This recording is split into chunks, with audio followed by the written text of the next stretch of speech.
2015. This is the agenda for today. We'll start with 17 Management Committee presenting their individual reports, after which we'll have a 10-minute recess. After that, we'll have 18 Management Committee nominees presenting their campaigning speeches, and then 5 minutes for AOB. Okay? So let's start with President's slide.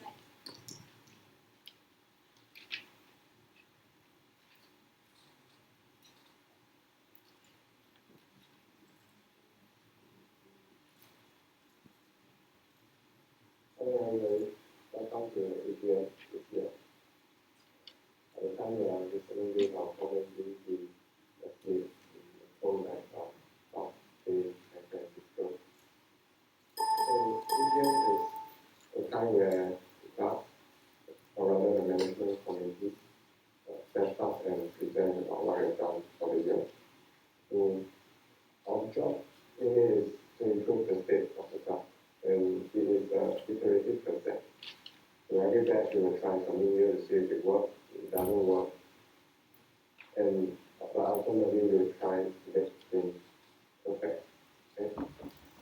So I'll try to do my presentation short. I understand it's night time over there. Alright, so we'll move on to the MC structure. So, and how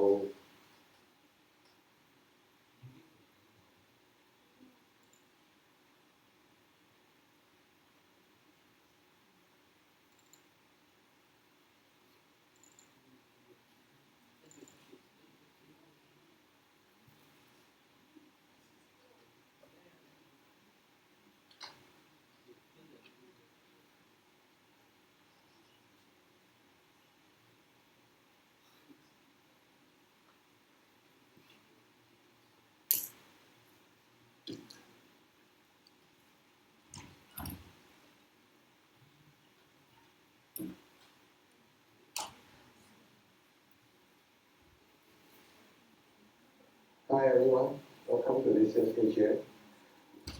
AGM is a time when the club or the management committee comes and share about what we have done over the year to the fellow club members.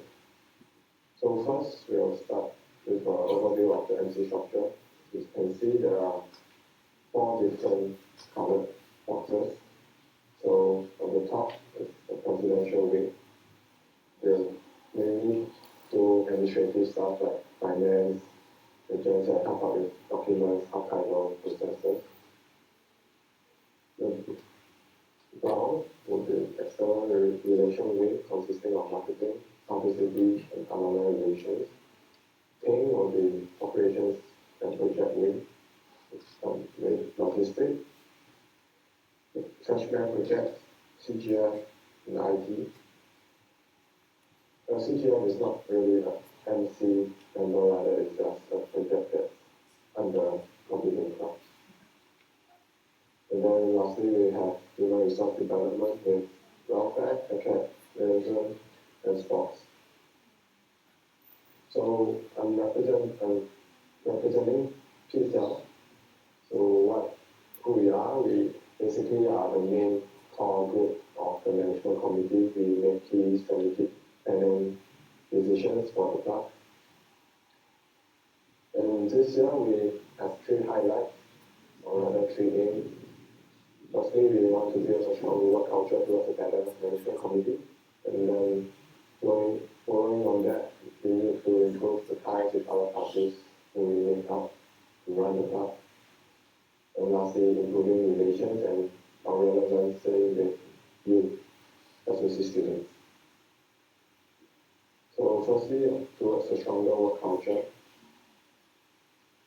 we aim to focus inside out to achieve a strong committee, namely P-cell, committee, and SSC committee. So in a strong P-cell, we have strong and active committees, and with better committees and better events, we hope to attract more SSC into our events.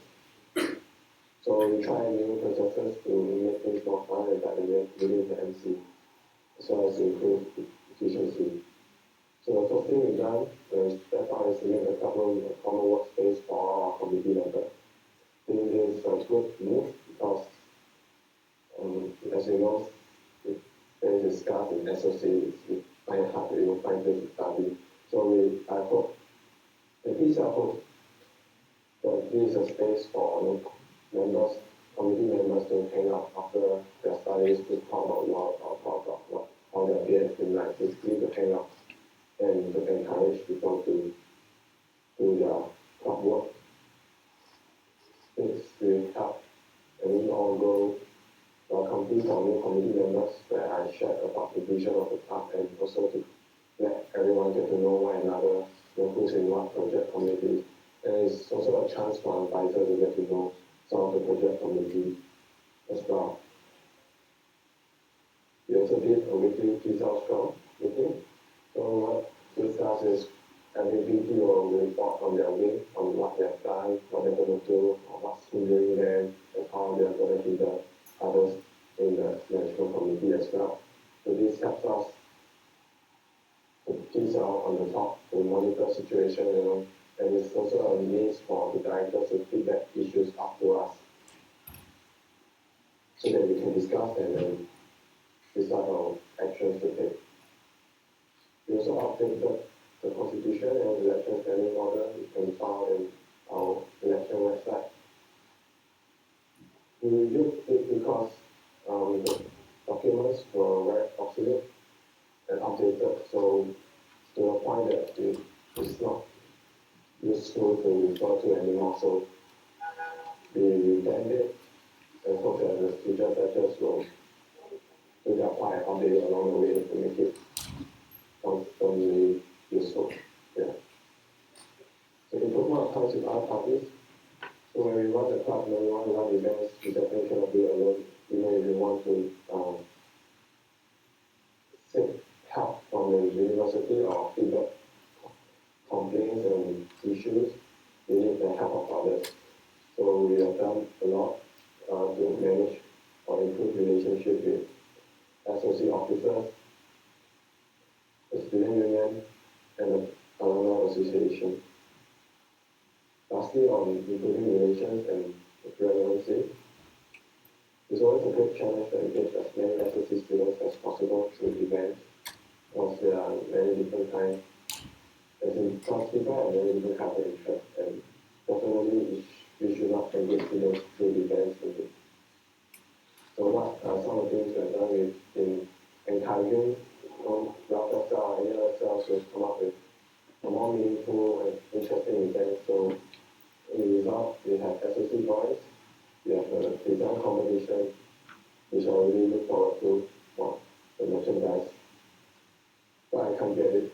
And then we also have talked with Student Life Office on a possible funding for student-initiated project. This is very unofficial, it's not confirmed yet, it's just a possible direction that the student leadership program will take in the future.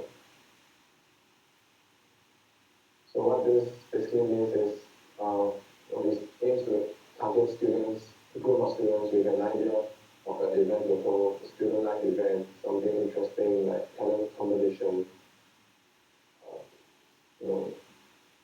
Diwali festival, any kind of festival celebration. You have an idea, you want to execute, come to us, we give you the money. That's basically it. Next, as involvement is back, so there has been computing, AS computing flag being created by a group of students. So I went in and created a channel, student feedback. It's not active as of yet, as of now, sorry, but it's a gesture, it's a sign, it's a gesture sign to say that we are always approaching new perspective, new ways to engage our students and receive feedback. We also created a new role because we felt that there is a lack, there isn't a position in the management committee that is targeted towards the intangible benefits of students. Like, are the things we're doing what the are we doing it right? Are there any other problems that the students face just that didn't reach us? So this role is really created to better improve our feedback unit. To manage our feedback channel, keep a record, and make sure the management committee act on it.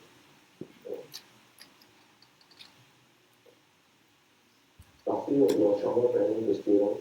Report and awareness is another challenge that every management committee faces.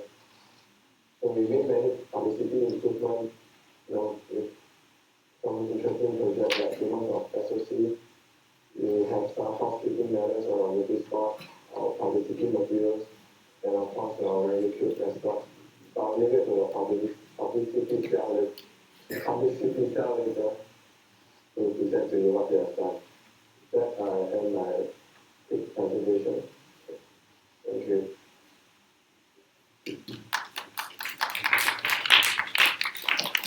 I propose to end Davis's session. Any seconders? Yes. Any objections? Any objections? No. Okay. Let's move on to VP of External Relations, Silva.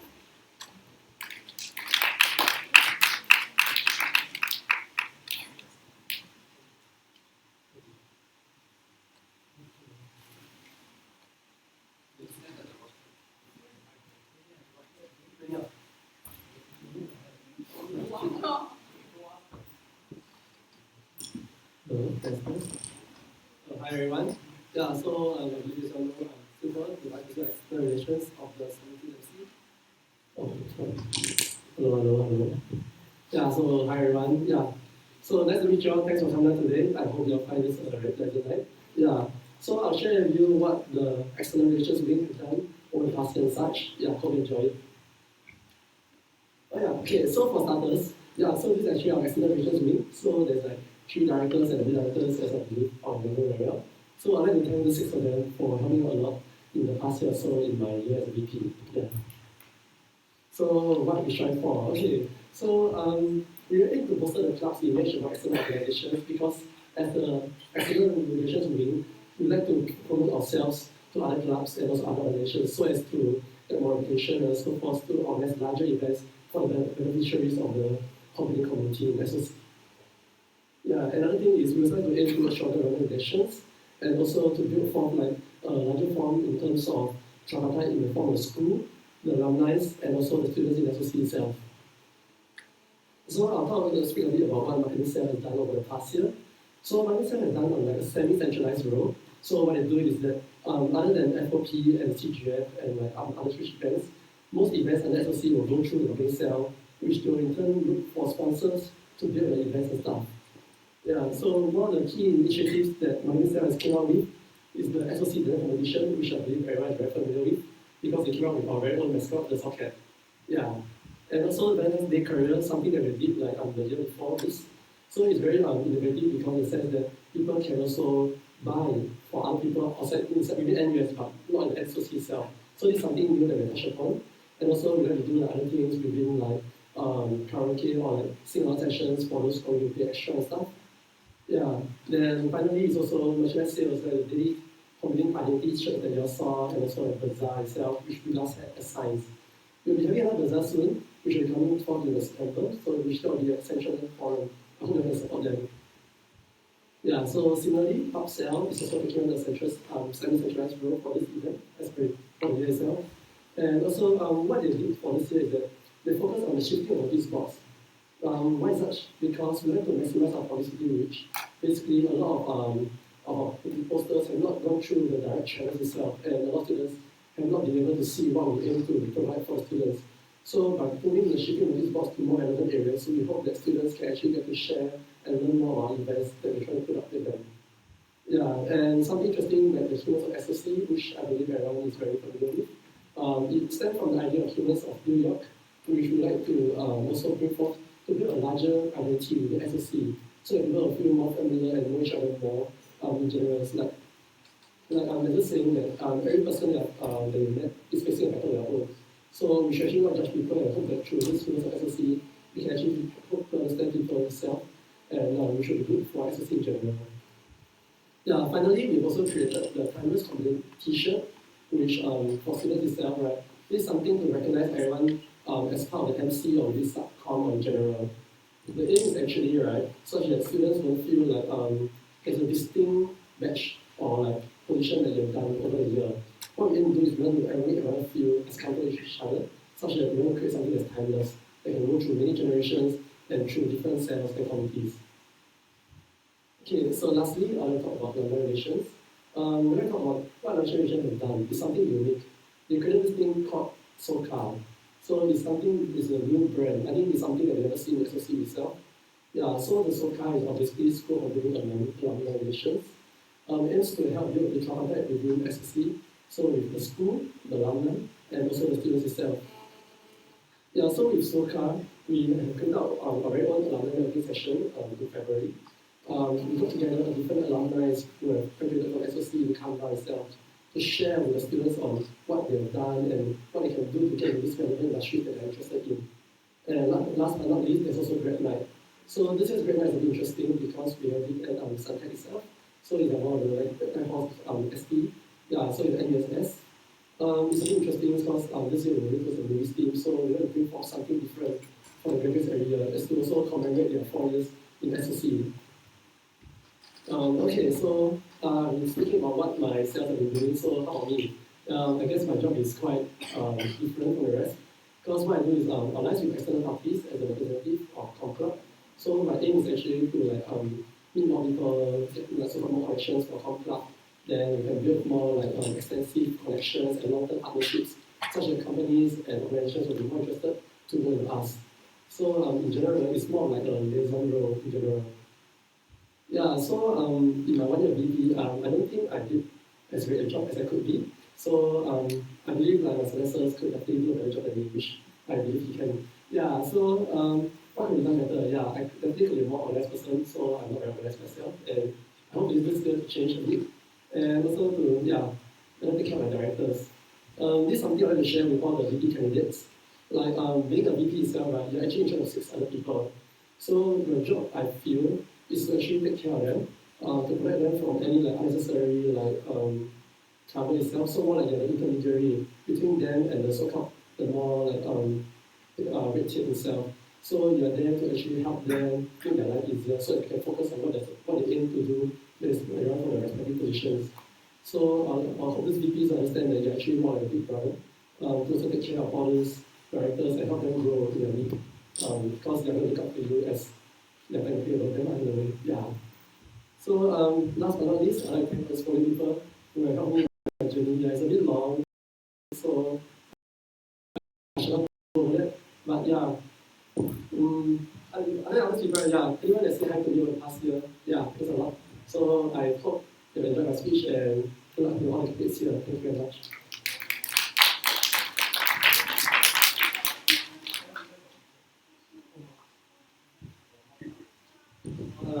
I proposed to end my session in 8 seconds. Any objections? Oh, yes, any objections? Alright. Thank you. VP of External Operations and Projects, Victor. Hi, good evening, everybody. My name is Victor, if you don't know me.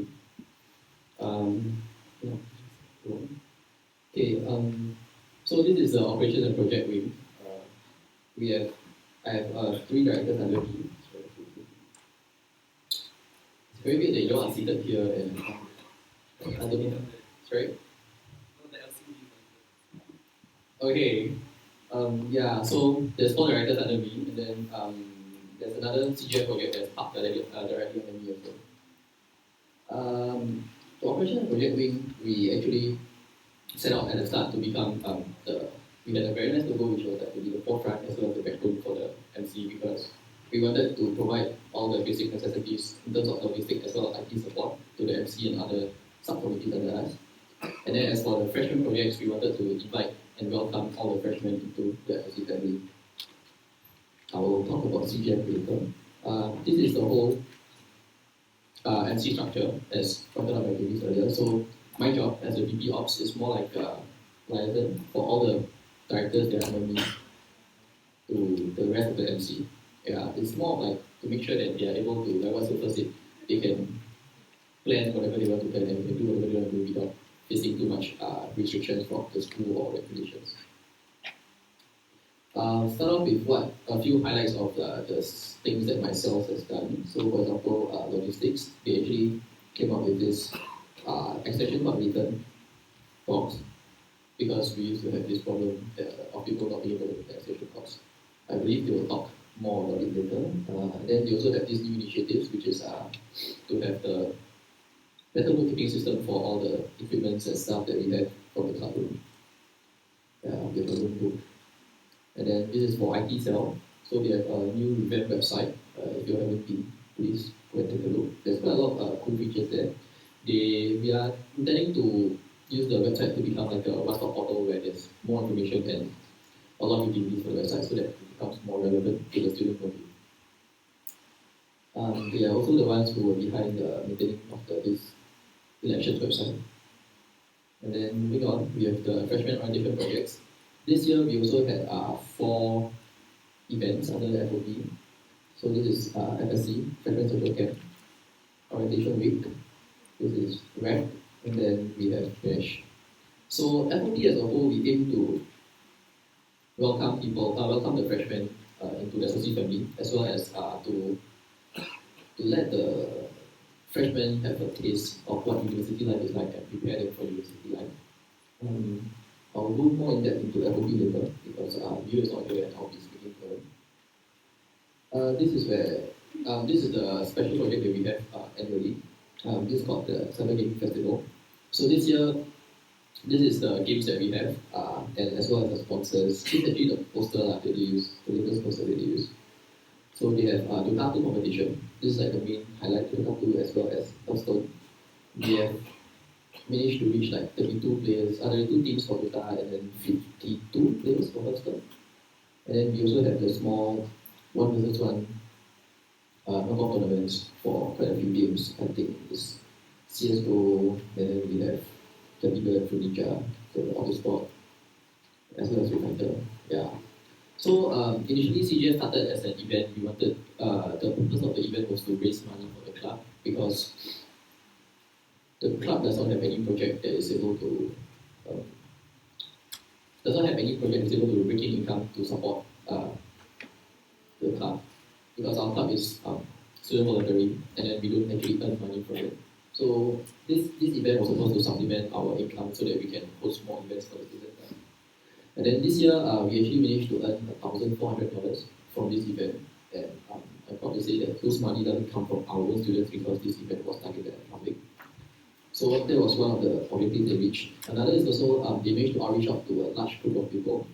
We had around 2,000 participants for the event. And then, it also served a non-direct benefit. It gave a non-direct benefit to the club, such as increasing the prestige of the club, to show people that all these sponsors, especially that community students are actually able to hold events at a mass scale as well as like hold it successfully without any major hiccups. Sort of to tell people that, we are people who know what we are doing, and then hopefully we can get more sponsors in the future. Yeah. Yes, this is the participants that we had on the first day watching the Dota 2 competition. And this is a committee. Yeah, with that, I think I've come to the end of my presentation. Okay. Okay, I want to propose the end of my presentation. Are there any objections? No? Any objections? No. Let's proceed to Vice President Human Resources.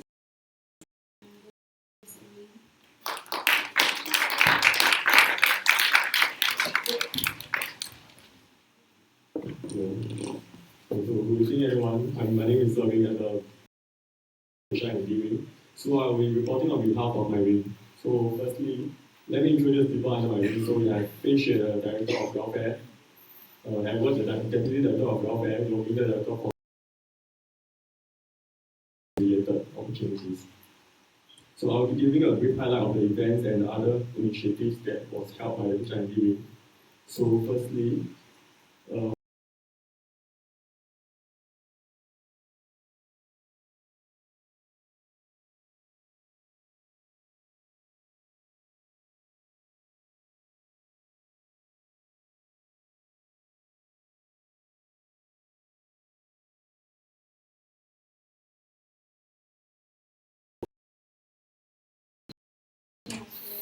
And we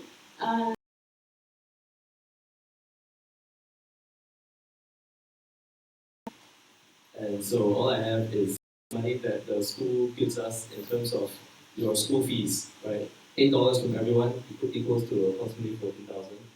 Okay, so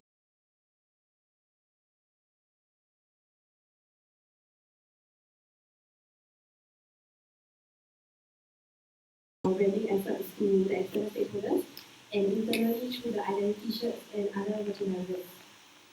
Yeah, so what we hope to a database of contacts for sponsors and also planning and executing events targeted at raising funds for future initiatives. Yeah. And our goal is to bring more resources and also to bring on board partners who are relevant to the computing community and finally to build a common SSC identity through the merchandisers. Yeah. So for our members, this year we actually had 12 marketing including the director and deputy director. So the sale was this year our direction was a shift towards semi-centralized marketing, like what Super mentioned just now. So basically, we will help sales and projects source for sponsorships, but they are also encouraged to find some on their own, seeing as they know the needs of their projects better. And projects themselves like AR, CGF, and FOP are more niche. So project teams take charge of their own sponsorship team, their own sponsorship through like their in-house marketing teams. And so these are some examples of sponsors that we work with this year. So we also continue the legacy from last year, the Valentine's Day initiative organized by Ash and Jessica. So this year we scaled up a bit and sold more gift items. So for example, we offered roses, teddy bears, helium balloons. So it was a very fun experience for us and we managed to raise some funds for the club. And last but not least, we continued to organize a semesterly bazaar. So it was held at Science and we invited external vendors, sponsors, past and potential sponsors and partners. Yeah. So after receiving like some feedback that the shirt design could be improved on, we organized a merchandise design convention. Sorry. Yeah. Then updates on the merchandisers, right? New shirts have been printed and will be sold soon. Then we are in the midst of gauging the demand for the other merchandisers before we order. And you can also look forward to more amazing socket artworks because we actually got in touch with the designers to continue like designing more socket like doing more other things. Yeah. So for acknowledgement, we want to thank all these people like 16 and 17 MC, especially super because he really helped us vet through all our proposals and give us feedback, very targeted feedback. And the subcommittee, the marketing cell, for helping to execute all the projects. And finally, everyone who helped us link up with external stakeholders. Yeah, thank you.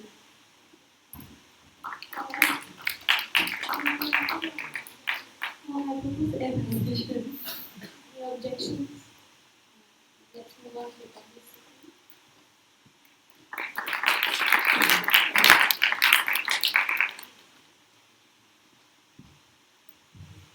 Hello. I'm the publicity director for this year's computing club. So I'm Jasmine. Okay, so publicity, right? What we do is print, photography, and social media. For this year, we are looking at the long-term aspect of it. So basically, whatever we have done this year is to ensure that efforts that for the future publicity ourselves will be more targeted and concentrated. So for the print-wise, right, all your posters are all posted at the notice board itself. However, the notice board, we realized that isn't really a very efficient way of reaching out to the students because firstly, it is green in color, so the color doesn't really contrast very well. So what we did is that we make the background of the notice board to be black so that it will look nicer with the notice board itself, with the posters itself. Then after that, we also talked to Good Fred about shaping the notice boards. But however, this one we may need a bit more time for it. Same-wise for this notice board. If you look right, there is like a dynamic and also a static part of the notice board. Like for example, we got the social media aspect on there, so that students are able to connect with us.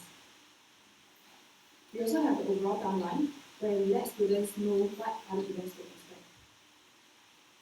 Posters, This year the posters is more towards it will have a more general, not general, it's more towards how to say, it's more towards you will see the posters, then after that you will feel that oh it belongs to this particular event.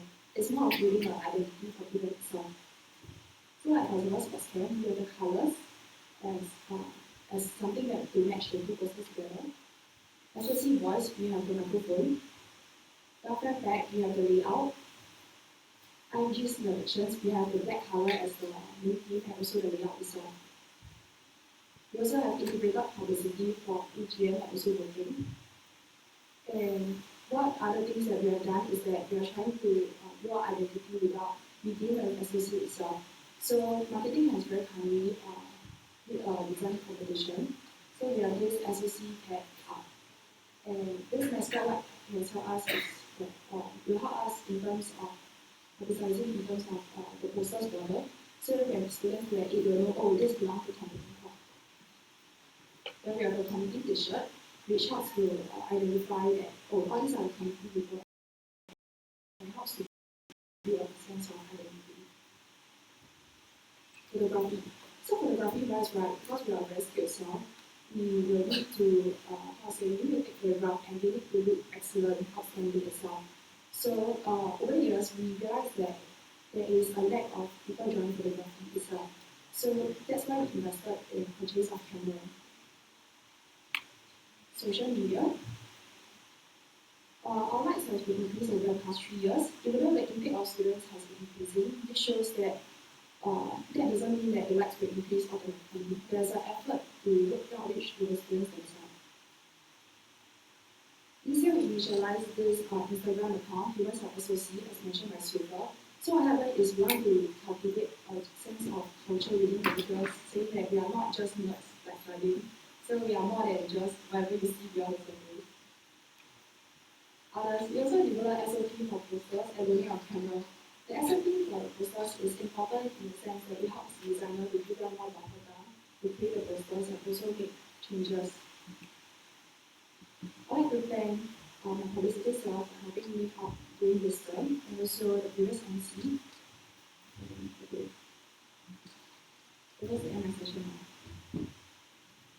Any objections? No.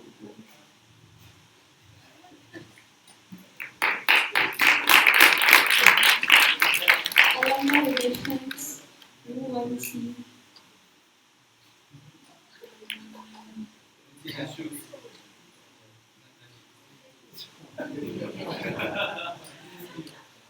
Good evening to all. I'm Monty, and I hold the role of AR Director for Computing Club. I'll try to keep it short. So, a brief introduction to what Alumni Relations Cell is about. So, AR Cell is actually quite a new cell. It was only started around 3 years ago. As the name implies, we manage relationships with the alumni. On a deeper level, AR Cell exists to bring benefits to undergraduates. By benefits, I mean things like network, connections, your internships, and your mentorships. And I feel that these things aren't guaranteed to you by a school, but I'm sure many of us know how important these are for us to get our careers, get our jobs, and so on. And I believe that the alumni are able to provide us with these opportunities, which is why I believe that it's important for ARCL to engage the alumni and serve as a bridge for them to engage the undergraduates. So actually this goes in line with our events organized in the previous AY. So we organized the alumni networking session. It was meant to provide us undergraduates with networking opportunities and industry exposure. So feedback from the event was fairly positive, with many seniors wanting more of such sessions. Our second event was graduation night. It was held to celebrate the graduation of our seniors and their transition to alumni, and also to remind them of all the good times they had in SOC and how SOC has nurtured them to the capable individuals they are today. So we hope by reminding our seniors of what SOC has done for them, they'll become more grateful towards SOC and will be more willing to contribute back to the school once they are the alumni. So these are the two events that we have actually done for last year. So before I end, I want to thank Silver and the PCL for all the help that they've done for us. I want to thank professors and the staff as well. And most importantly, I want to thank my cell members for their hard work and commitment throughout the year. So if there's any feedback, you can actually contact us on our website and our Facebook page. Yeah, that's all. I propose to end my session. Any objections?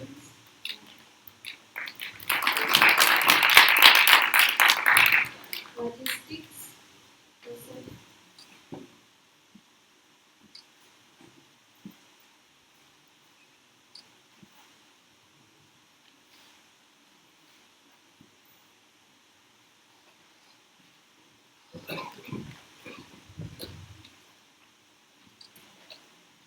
Good evening to all 17 MC members here who are running for election and all the supporters who are sitting here.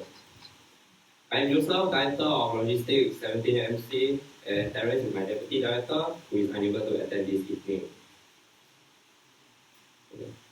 Ourselves have been working on these three areas: clearing of stores, revamping our current loaning system, and student lounge. Firstly, initially when we took over, the stores was disorganized after several events such as freshman orientation camps. Items were lying around without any indication for which sell. Hence, our first mission was to reorganize the store and to plan a layout within the store for easy access for the current and the future usage of the storeroom. With the help of all the 17 MC members and the subcommittees, the store clearance was a success, and a continuous effort to keeping the store clean and neat has been working since then. Okay, all together with the store clearance, we have updated our store inventory list as well. This is to ensure that all items in the store will be accounted in our database. This is one of the drafts that will come out for the store layout. Basically, all cells have allocated 2 slots, and the remaining spaces in the center of the store belongs to the ad hoc staff, such as goodie bags or sponsor staff for short events. Community Club has been offering few learning items such as extension course and board games for SOC students. In the past, our tracking of these learning items were poorly recorded. As such, we have decided to revamp the learning system. We have restored the extension cost to the current amount of 25. Furthermore, we have built an extension cost drop, like a library book drop, which can be found outside the club room. With the help from our own CE student, Edward, with our Deputy Director of Welfare, this cost allows students to return the cost after use when there's no more people inside the club room. For learning of store equipment and board games, all are recorded under different rules and require MC members who is inside the club room to be one of the winners of the load. The revamping of the store lounge has started since last year. Our idea of the lounge is to allow students a place to rest and relax. Initially, we have started a short survey for SOC students and received about 80 responses regarding personal feedback of the existing and the future of the student lounge. Job and floor plans have been drawn and gotten from feedback and currently in the midst of discussion. Lastly, here are 5 focus areas which can be a great start for my next successor to work on, and I believe that the upcoming new logistics will do a greater and better achievement for the student bodies. Thank you very much. I would like to conclude with my presentation. Any objections? Let's move on to IT. None?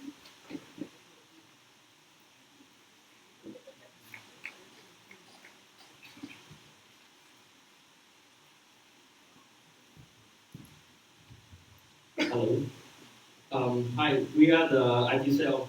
We are the ninjas behind the scenes. That's probably one of the reasons why you didn't see us so often. So, hang on.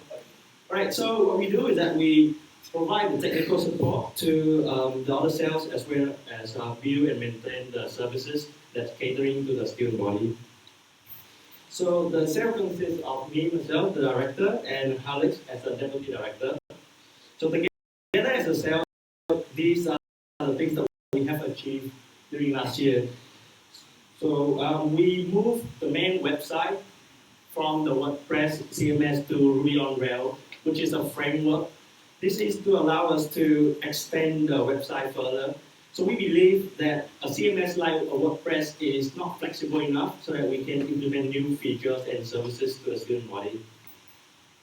So, and therefore we have this centralized web app, which we call is AWS Computing App. So you can see at the main interface, we had a view on foundation framework for responsive web design.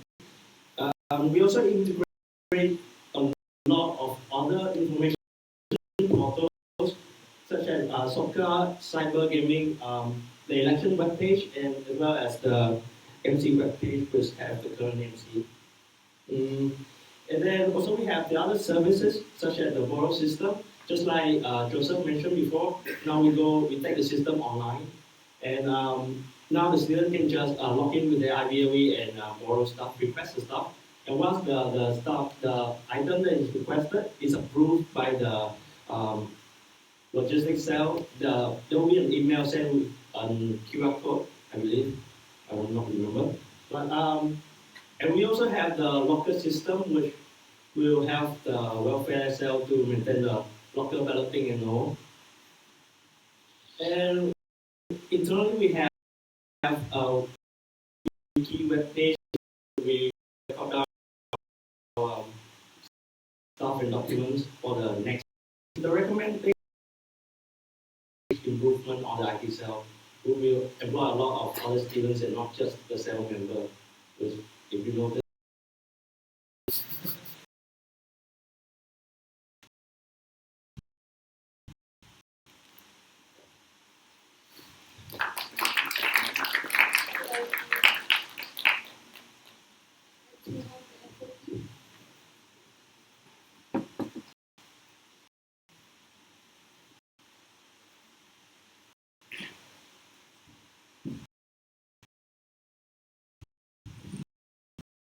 Hi everybody.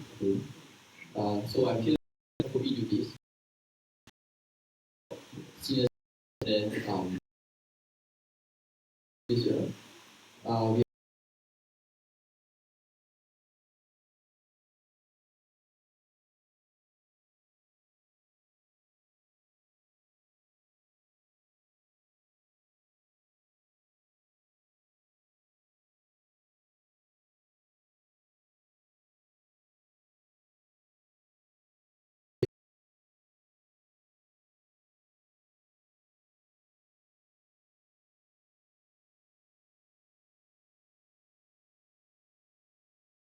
Firstly, welfare comes under the Human Resource and Development Wing in MC, and our role is to provide welfare for the undergrads in SOC in both tangible and intangible means. We aim to increase the level of liveness in SOC by creating more events for the students. And for ourselves, we consist of the director and deputy director of welfare, as well as a number of cell members. The directors were in charge of the cell organization, while the rest of the cell members help out with the major welfare events. And next, I'm going to share with you some of the highlights of this year. Welfare Pack distribution was a major event organized in collaboration with the Lucy Welfare and Computing Club Marketing Cell. We distributed 800 welfare packs per semester for SOC undergrads this year. The objective of this event was to provide welfare to the students in preparation for the examination and also for us to gather some feedbacks from the students with the welfare survey. These photos showcase the preparation and distribution process of welfare pack. Many staff members and MC members helped us with the packing, and the items that we have in the packs are freebies provided by News Welfare, snacks purchased by us, and also sponsored items secured by the marketing cell. This is quite a well-received event overall. However, a major problem that we often face is the welfare survey did not justify the number of the survey. This has deterred some from taking their welfare packs. Hence, one major improvement would be to reduce the number of the survey And Community Club could use other means to go about gathering feedback from students, such as the monthly walkabout. And next, the Refreshment Corner was an initiative that provides additional tangible welfare to students of SOC in preparation for their final examination of every semester. The objective of this initiative is to energize the students with comfort food while they are busy preparing for examination in school. It was held on the weekdays of the reading week, and snacks and drinks were set up inside student lounge. The event was well received for both semesters, as the snacks and drinks are attractive to students studying in school. The $100 budget allocated to Refreshment Corner was fully utilized. However, we feel that the amount allocated is too little, and as many students commented that they are not able to get any snacks or drinks. So one possible improvement for the future batch is to request for a reasonable increase in budget, like $50, and you can always search for alternatives, such as look for more sponsors that would be increased so as to increase the number of snacks and drinks. And next we have SLC Boss 2015, which is a karaoke competition organized by the Welfare Cell in collaboration with the Sports Cell. The event serves to introduce excitement and fun in the school life of SLC students, and also to provide a platform for them to showcase their hidden singing talent. This is one of the major events that the MC members helped each other out, which made SLC Voice a success. So here are some photos of the final contest. We invite the faculty staff and the NUS Voice member to be the judges. We consider this event a major success because we managed to attract all types of Canadian students, like foreign students, an exchange student, and even a newly transferred student. I would strongly encourage my successors to work on this project as well, and feel free to come up with new, more variations. And next, we also have Valentine's Day giveaway. This event was organized to spread the festive spirit of V-Day to SSC students. The welfare cell handmade and give out small paper card-like container with some sweets inside. This event can be considered well received, as we give out all the gifts very quickly, and the students who receive the gifts really appreciated our effort. And also, we have this new initiative called While You Were Mugging, WYWM for short. So this campaign is to encourage all students and faculty staff to express their appreciation and support for one another during the stressful pre-exam period. We set up notice boards outside the student lounge for all to post encouraging motivational messages. Generally, this project was very well received by students, and some feedback from them suggests that the posting encouraging and playful messages on the notice board is a good way for them to distress other friends. And finally, the Chinese New Year giveaway is an initiative to share Chinese New Year's festive spirit in SOC. We gave away red packets containing chocolate, gold coins, and well-wishes cards to SOC students and staff of all races. The giveaway was held a few days before Chinese New Year public holidays, hence there were not many students in SOC due to many being overseas to celebrate CNY. We had to spend a long time, so we had to spend a long time giving out all the red packets. This initiative could be planned earlier if it were to continue next year, and a possible idea is to set up notice boards and decorations around SOC to bring out the festive mood. So all in all, the welfare cell has managed to achieve most of the goals that we had planned out at the start of our term. Notably, we have managed to initiate more events such as SOC Voice and Chinese New Year. And before signing off, I would suggest the future batches of welfare directors to work together with the MC as a whole and generate more large-scale events to improve quality of student life in SOC.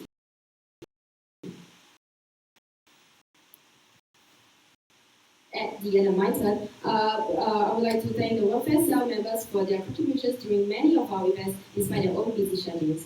And thank you, dearest 17MC and club advisors, for your unwavering support all year long. And lastly, I would also like to express our thanks to everyone who helped us out in our events despite not being part of the MC. And finally, before I end my speech, I would just like to have a few words from my successors. 1 year ago, I stood here and claimed that I should be elected the welfare director because I'm pretty smart and humble. Many of you finding the joke, and that's alright, but after my 1 year stint as the welfare director, I would like to give my successors 3 advices. Number 1, be pretty. Present your work prettily. It doesn't have to be perfect, but make sure that it appeals to MC and students. Do not hand in sloppy work. And number 2, be smart. Manage your budget wisely, come up with more creative solutions to present issues, and lead your subcommittee well. And finally, be humble. Work with the rest of the MC and student body. Be open to ideas and suggestions. Accept criticism and learn from. Remember, objections. Let's move on to the sports.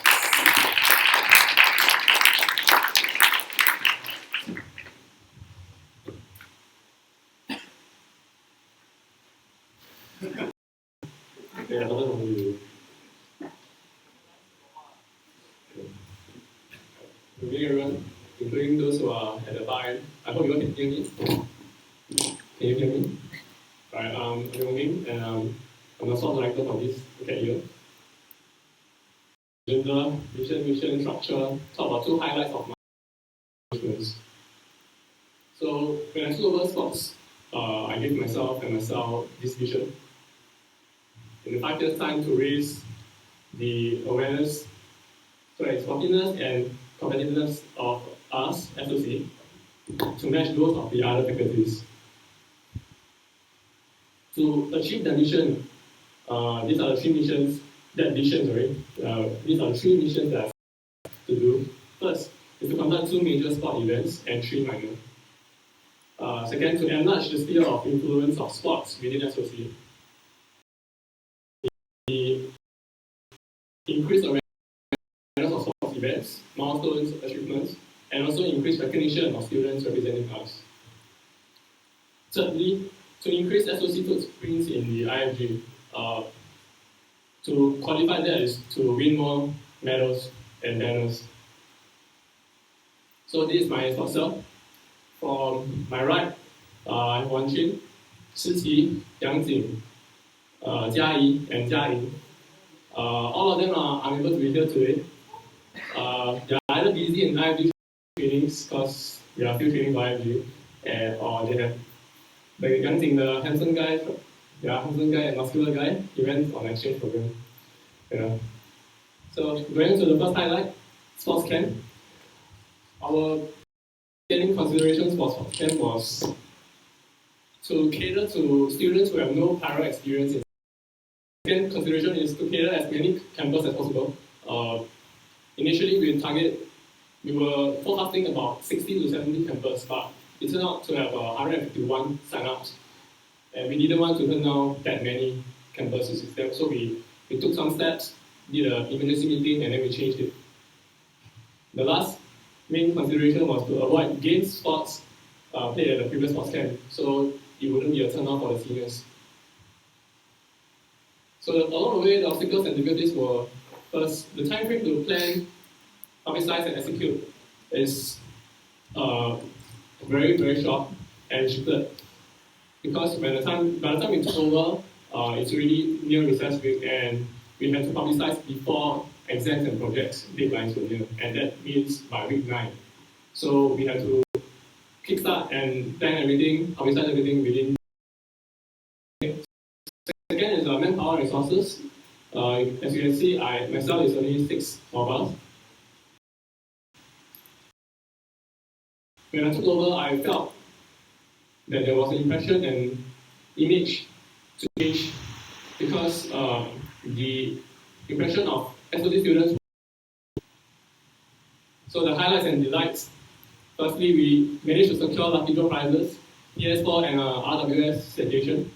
I'm not sure the person who won the prizes are here. I don't see them here. Of course, it's disappointed to see that. Okay. Second, as I mentioned previously, overwhelming signups, we have 151. We did extraordinary publicity. We did lecture briefs. Within this year, we are the first cell to do that. We walk about with mascot, not really mascot, but me or Ash carrying a cardboard. Yeah. So we approach it like agents selling like insurance products when we try to publicize our sports camp, because it's required, so it's necessary.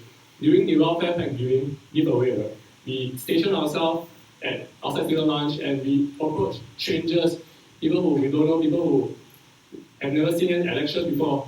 I don't know why podcast, but you can ask them, do you want to join sports camp? You can ask them that because they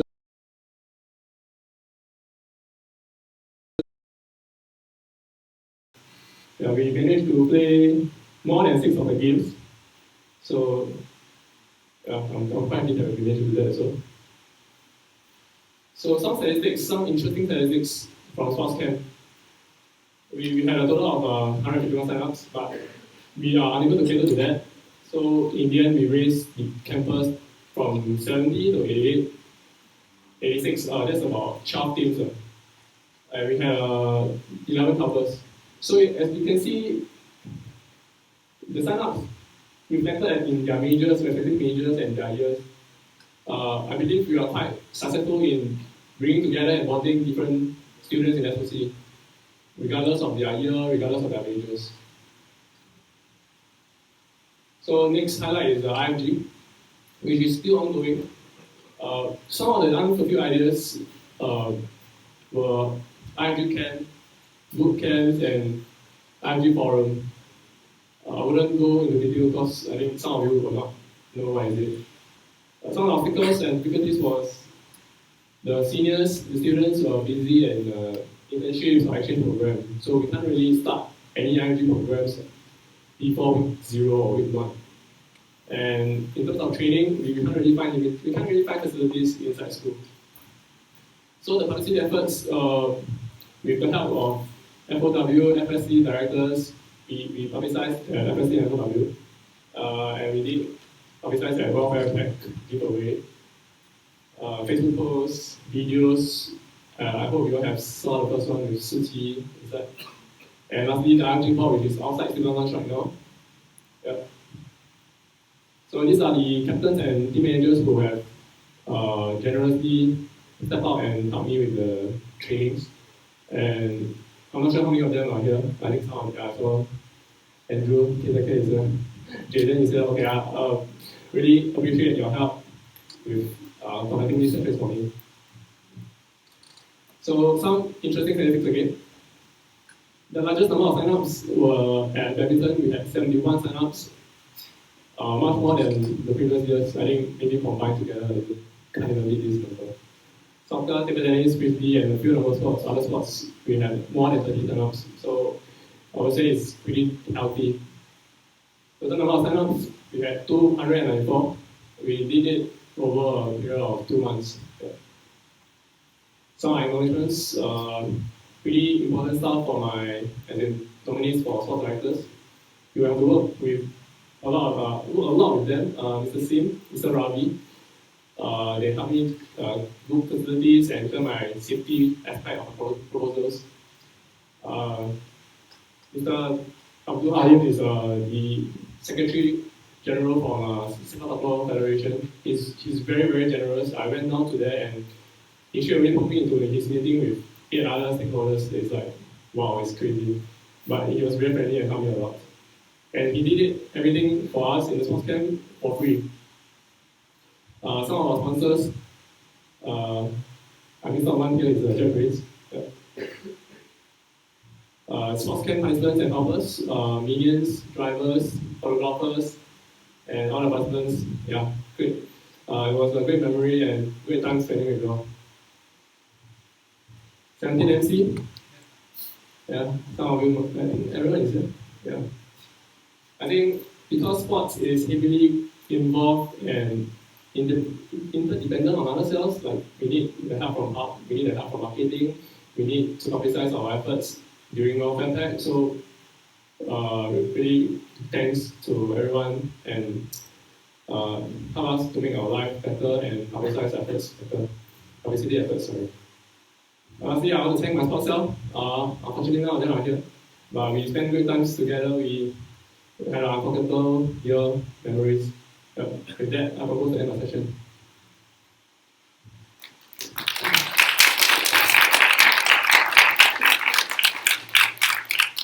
Any objections? Let's move on to academic liaison. Dinesh.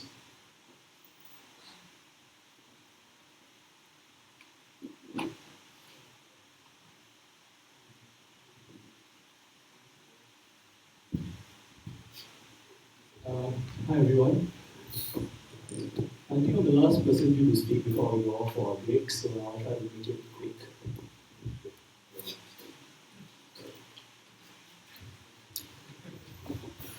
Okay, so so the general objectives of our cell, as you can see here, is to first ensure the academic welfare of all our members, of all our club members, and the second would be to also be the link between the students and the faculty.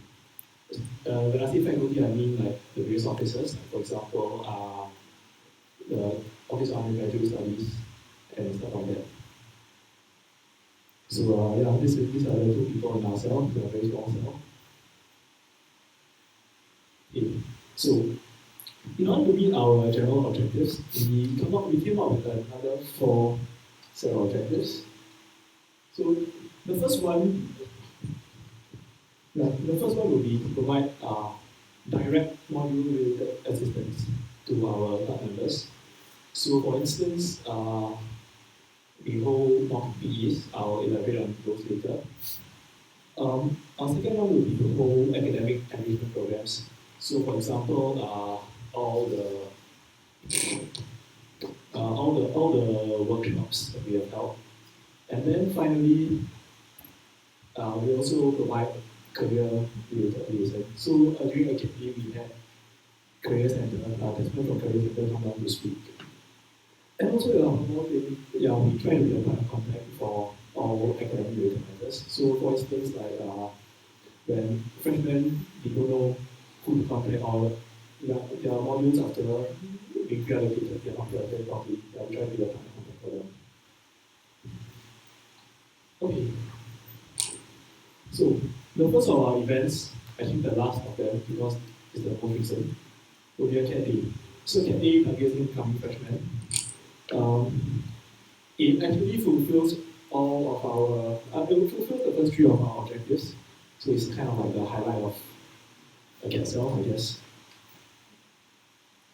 So during a CAT Day itself, we had an overview of module A given by me. We had a career talk by Desmond. So we also had a talk by NOC, followed by a talk by the special interest group, which include NUS Hackers, Game Development Group, and Grey Hats. Now the turnout was acceptable, I guess.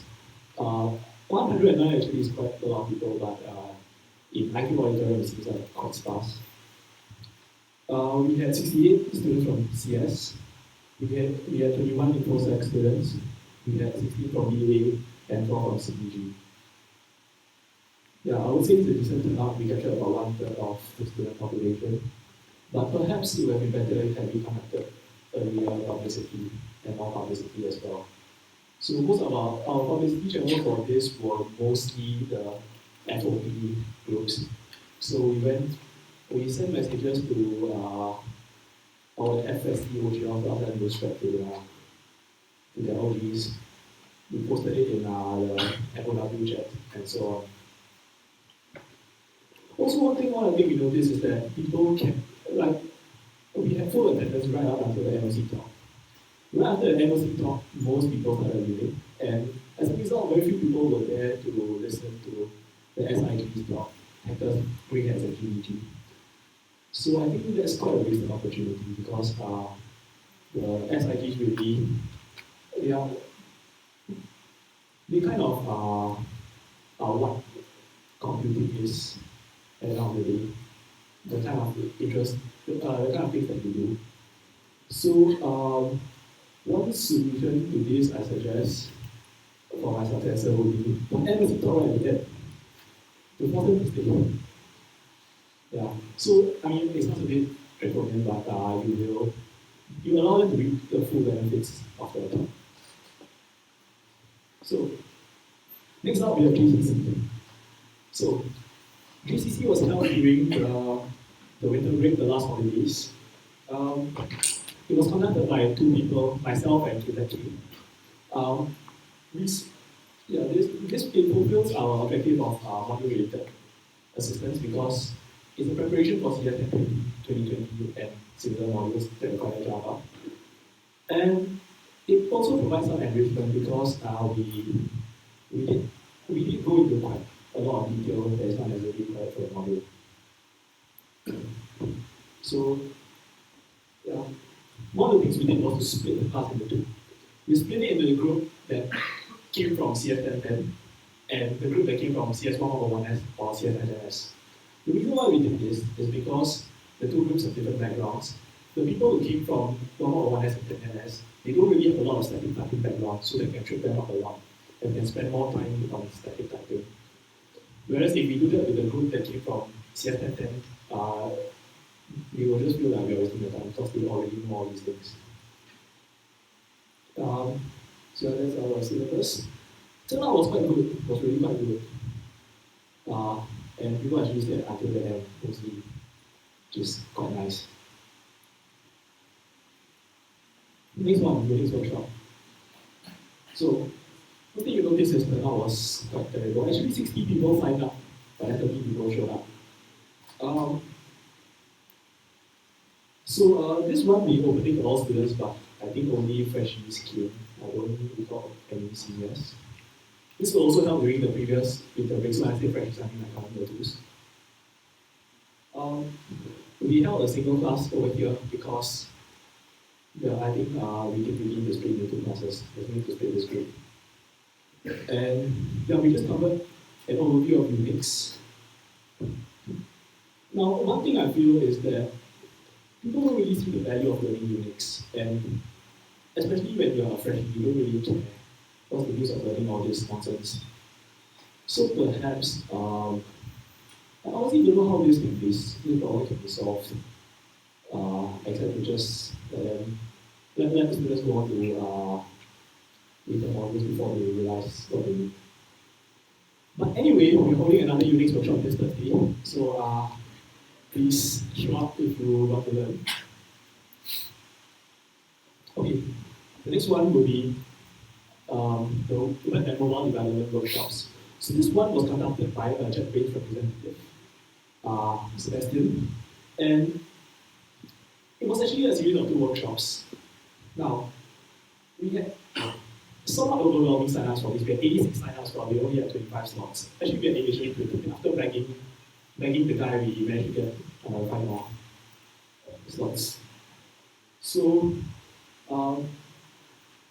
this workshop taught people mostly how to use Apache Cordova, which is this framework that allows you to write your stuff in HTML, CSS, JavaScript, and then compile it to code for the various different kinds of codes.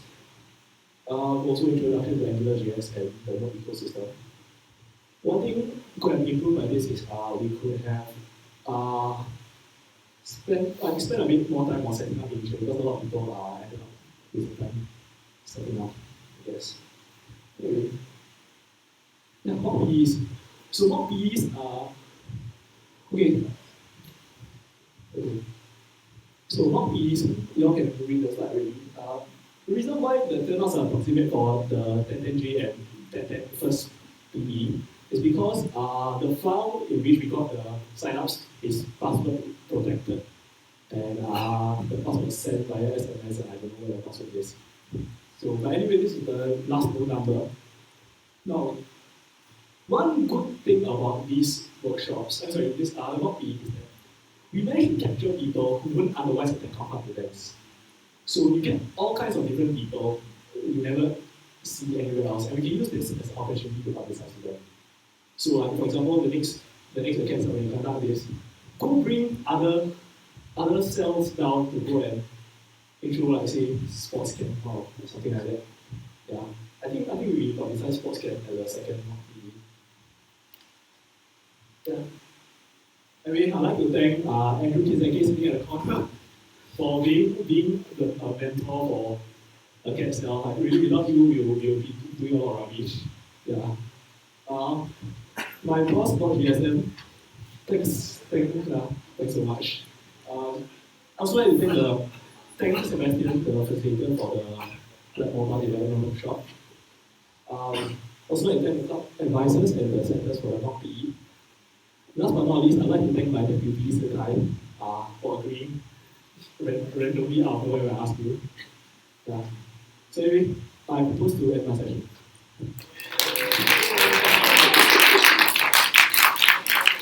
Any objections?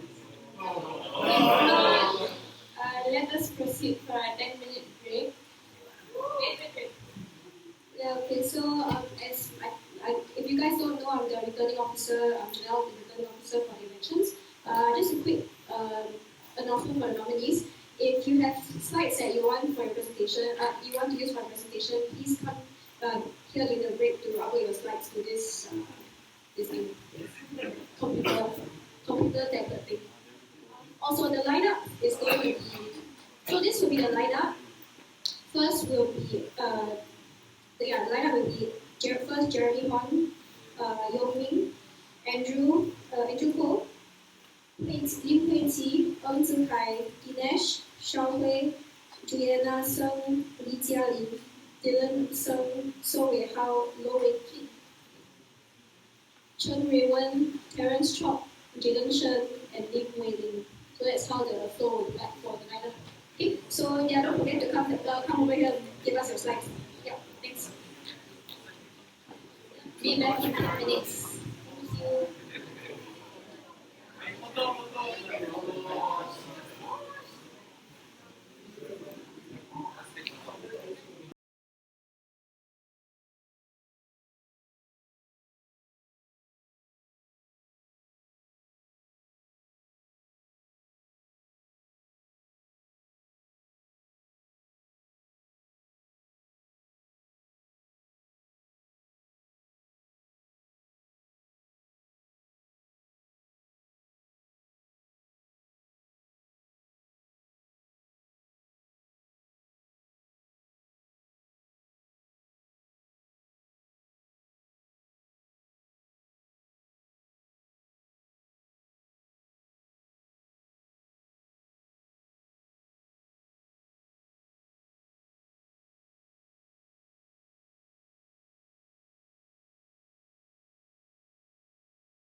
and 10 minutes for Q&A session, but this can be extended indefinitely. Okay. Then next will be the vice presidential candidates. They will have 5 minutes to speak and 10 minutes of Q&A, while the rest of nominees will have 5 minutes of time for speech and 5 minutes Q&A. Okay. So yeah. Yeah, the first one. Wait, sorry. One more thing. I propose to give speaking rights to alumni and guests. Anyone say any objections? Alumni has Desmond. I saw Desmond somewhere.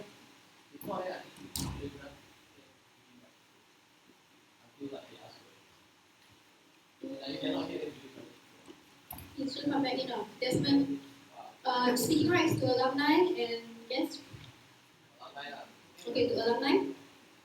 Any objections? No objections? Okay. Okay, first we have Jeremy Hon, who is running for presidential position. Yep, so can start.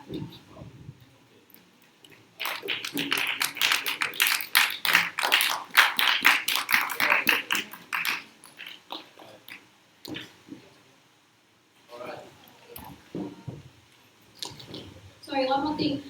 For the presidential speeches, when it's 1 minute to the end, I will ring the bell.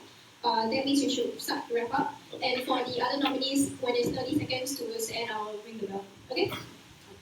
Okay, so I start. Okay, so hi guys, my name is Jeremy. I'm running for president. So now I'm going to tell you a little bit more about myself first. So,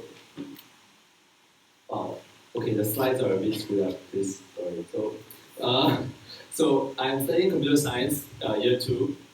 I was born in Singapore, raised in Hong Kong, and I came back for JC. So actually, I lived most of my life in Hong Kong. Like 3 years old, then I moved to Hong Kong. I studied at an international school in Hong Kong before coming to Atomic and over there. I had a very impactful FOP experience last year as a freshman. I made a lot of really good friends, and it was a very amazing process because of the things we did, the crazy things we did, and it really brought home to me like FOP is, like SOC is my family and my home. So that's why I came and did it again this year. And again, it was again another amazing experience, met more amazing people and did more amazing things. And like things like, well, being an OGL is really different from being a freshie. Things like coming back as reg senior is a different experience, but still really awesome.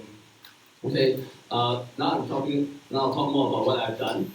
So in JC, I was part of a student body called the Economics Expo, which is a student body that organizes student activities for the arts department in Hwa. So there were things like Humanities Week, where we would organize games, talks, activities during that week for the student body in general. And then of course, I was the director of finance in the 17th MC. So the funny thing is I'm going to talk more about what I did now than just now. Right, so what I did was finance matters across pretty much all of the events, but not all of them because me and AY14 split the workload. So he did some of the events and I did the rest. Because I was involved in all of these events, I'm very well acquainted with almost all of the Concord events. I know roughly what people spend on, I know roughly what they do, the kind of things. Also, as part of my job, I had to liaise with OSA, the Office of Student Affairs, and the Office of Financial Studies, both of which are external bodies that the Con Club needs to have good relations with, especially Office of Student Affairs, because that's who we mainly interact with in terms of like NUSU and stuff. Okay. Thirdly, because the finance position is involved, it's sort of in this strange place that's not really in the presidential cell, but is sort of inside. So I was involved in some of the pizza matters, and I sat in some of their meetings, and it was really eye-opening because they always talk about a lot of very interesting stuff, and especially talking about all the other cells, the problems that the other cells are encountering, how to work through them, and so on. Also meeting the advisors and stuff. So I was exposed to what the presidential cell did, and I know roughly what they do. So why am I running, right? Every time I talk to people about MC, they'll ask me this question: why am I running? So I'll try to give you a short version. So reason number one is because this is really because this place means a lot to me, right? And my FOP experience really brought home the meaning of family, and like this place is my second home, and I could say it over and over. But yeah, so the gist of it is I want to contribute back to this amazing community. I want to give back in as meaningful a way as I can, right? So ultimately, I just want to make sure this club is taken care of. So that's why I'm running for this position of leadership and responsibility. So another reason why I want to run is because as a director in the 17th MC, I had a really good time. Like I enjoyed it. I made some really good friends. Did some crazy stuff. Some of it was in JB. I learned a lot of like important life skills, and learned like how to manage stuff. I learned how to make boring finance briefings slightly more interesting so that people wouldn't fall asleep during them, stuff like that. And really the feeling that I'm bringing back from this year of MC work is that I'm glad I ran. And that is the feeling I want to bring to the next MC. I want every director to walk away from the 18th MC thinking, I'm glad I ran. Okay? So to help to do that, there's a lot of good practices that I want to make sure we keep. Right? Things like AARs, things like director VP feedback, things like the Scrum format for the PSL meetings, which I experienced firsthand, and that's really a good thing. Basically, I just want to make sure we continue to build on the foundation that our seniors set for us. Stuff like the new constitution, things that the previous MCs have done, and make sure we just don't start over. So the flip side of this is that as a director in the 17th MC, I also know what we didn't do as well, right? The things like, welfare pack, the Chinese New Year giveaway, logistics, sometimes the logbooks not very well kept, kind of thing. So I know what we need to do better, and this is the knowledge that I want to bring to the next MC. That's part of the reason I want to run, because I don't want the next MC to make the same mistakes, because that's really stupid sometimes, Yeah. So stuff like, last minute room bookings, which I really want to avoid. So in summary, why I'm running is because of these three things that you can't see. Okay, yeah. Wow, that's going to be a bummer.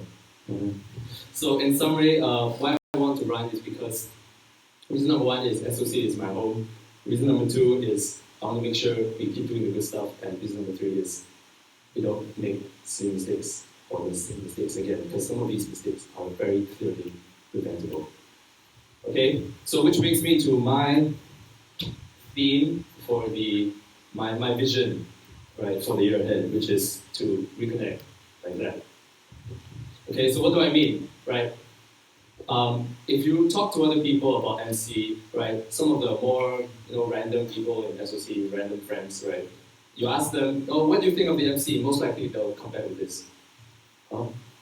Right, so it's like, what is MC? Because they don't know, right? Or some of them who know what the MC is, they don't know what we do, don't know this letters thing, don't know what happens inside MC, right? They think that there's some kind of black box where the events come out, right? Which is, it's not what we want, right?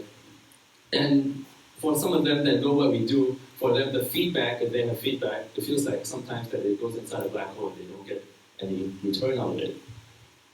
Also, another thing is that speaking to some core members, a lot of them feel like they're not part of the MC, which isn't true, because a lot of work would never get done without the help of these subcommittees, without the help of all these people.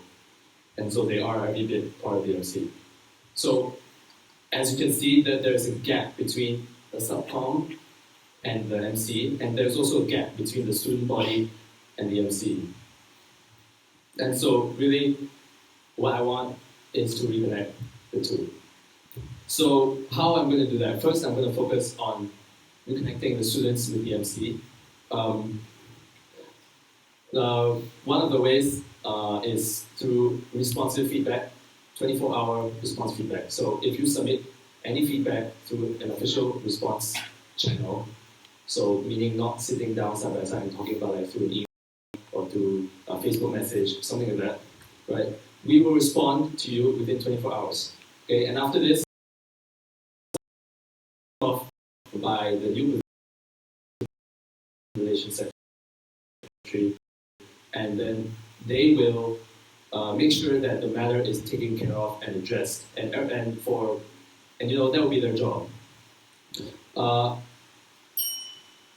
that's fast. Oh shit. Wow. Okay, one more minute. Okay. So more feedback channels, like anonymous feedback channels, paper channels, electronic channels, will actively ask for feedback because SOC students are very shy. During lectures, during interest group talks, we'll have walkabouts, and oh yeah, sorry, the club will be open and start for feedback because that's a good thing. Also, open roadmap planning. I plan to have every director plan 3 months roadmap in advance. The 3-month roadmap will be uploaded onto a website so that everybody in the student population can see this. The last idea, which was kind of stolen off the list, is that anyone can be a PD. So if anyone in the student population has an idea, they can come and look for the MC. If your idea is good and we have money for it, we'll make it happen, right? So next, I want to reconnect the MC internally because sometimes it feels like, I'll propose to extend the session. Wrap up. Okay, wrap up. Okay, so lastly, my final idea is SOC and reconnecting SOC and alumni. My idea is to have, instead of grad night, to have dinner and dance instead, which is to target the whole of SOC instead of just the graduating batch. So that way, from the alumni's perspective, they get to see what students are like and to meet up with other alumni, and as well as to meet their juniors. For the graduates, they get to say goodbye to their juniors and to network with alumni. And for the student perspective, they get to meet seniors and have fun because it's the end of the year, and so on. So lastly, vote for Jeremy. Let's reconnect SOC. Thank you.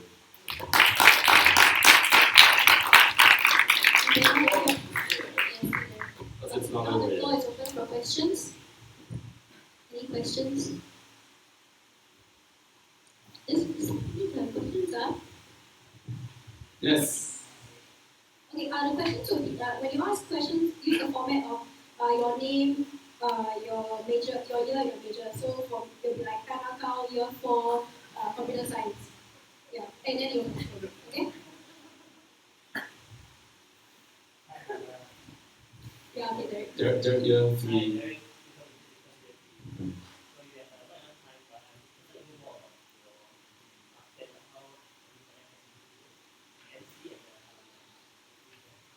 So yeah, basically. Repeat the question first for the people. Okay, so the question that you asked was what I said about the ideas.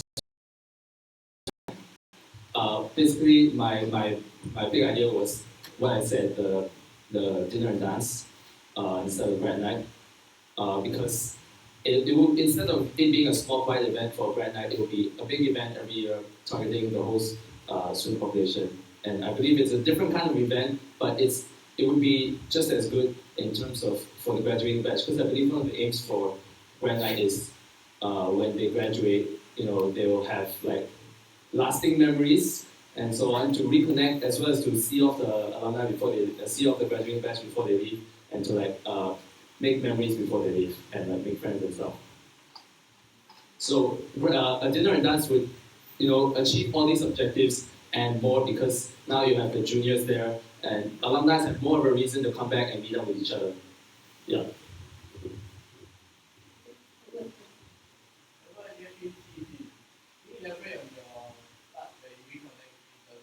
Okay, so reconnect internally, plan to have more inter-cell cooperation, because one of the things I felt was, even though there's like a lot of inter-cell cooperation, but it's mostly with like stuff like marketing or publicity, and to some extent linking up with other cells when you need publicity. But I want to promote like cells working together on events together.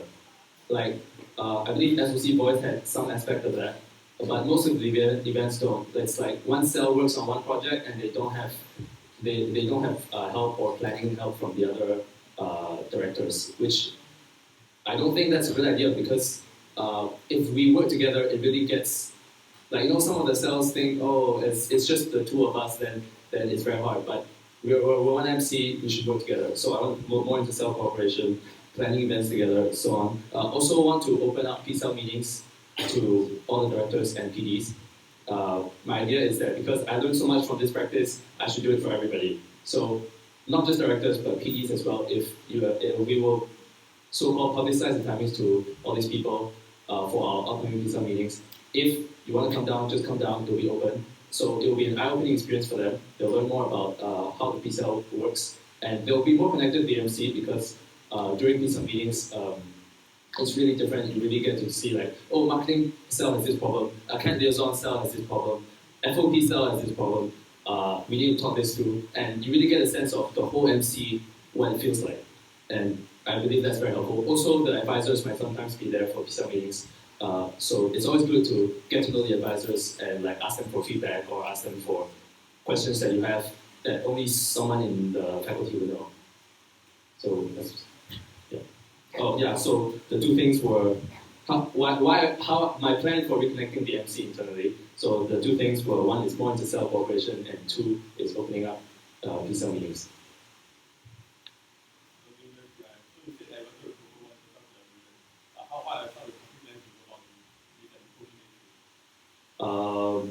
So your question is to promote, what are my more concrete plans for promoting the cell collaborations and how I want to push this through. As of now, I don't really have real concrete plans, but it's more of the idea of tying back into my other ideas, especially like the feedback response, the anyone can be a PD idea, and also when planning activities, if the cells feel like they don't have enough manpower, they can always ask other directors for help.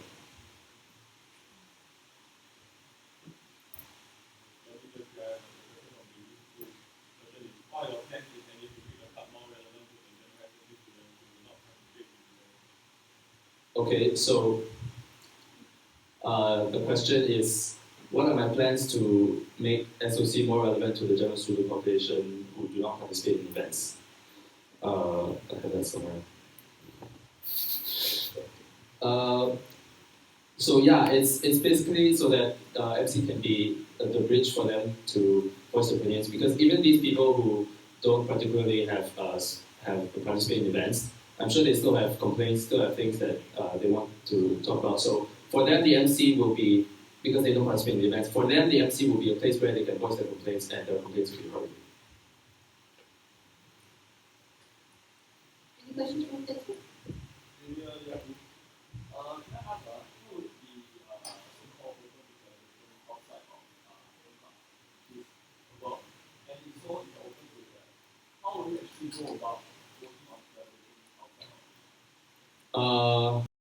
Okay, so actually I have an idea, which is working with.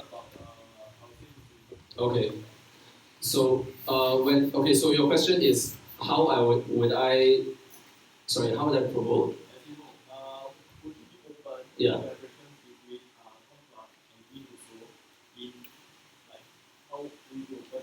Oh, so would I be open to collaboration? Yes, of course.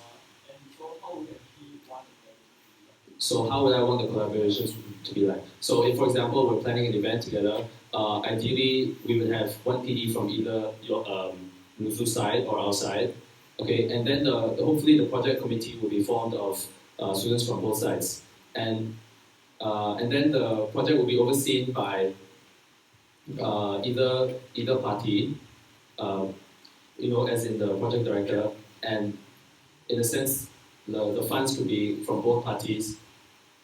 Like, so something like that. The resources could be split from both parties equally in terms of a project, for example.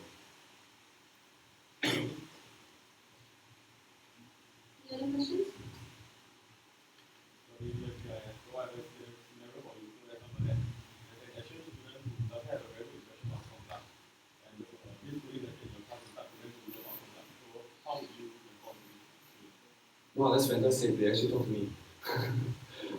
Okay, if I had okay, so the question is, I had an exchange student talk to me, and they had things to rant about to me.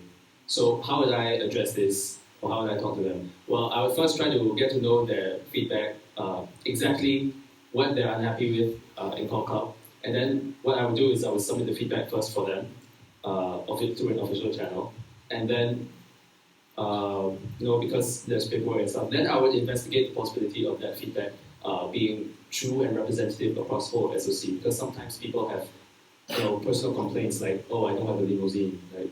That kind of silly stuff. Or I don't have a pool table, but I don't know if pool tables are really what SOC students want, right? If we invest in so much money, we put a pool table in the student lounge, nobody uses it and it takes up so much space, is it really a good choice? So then that's the next step I would take, for example. Does that answer your question?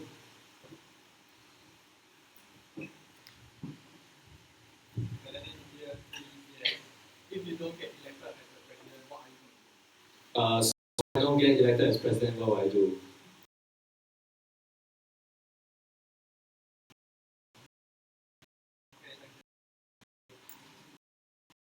You got time for one question?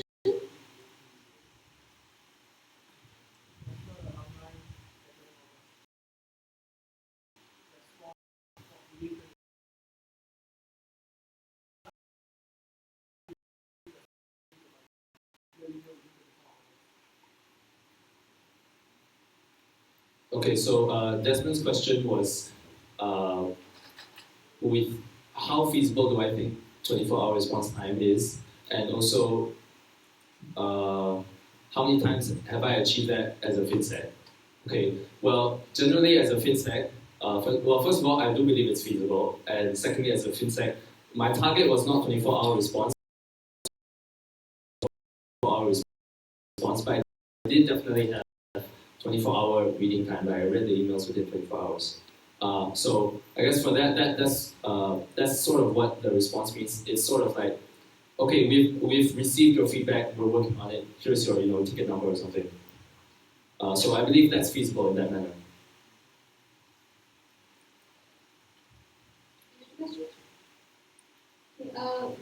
The time is about to end for this Q&A session unless you want to propose to extend. The proposal for extension. Any objections? Okay. Time extension by 5 minutes for Q&A.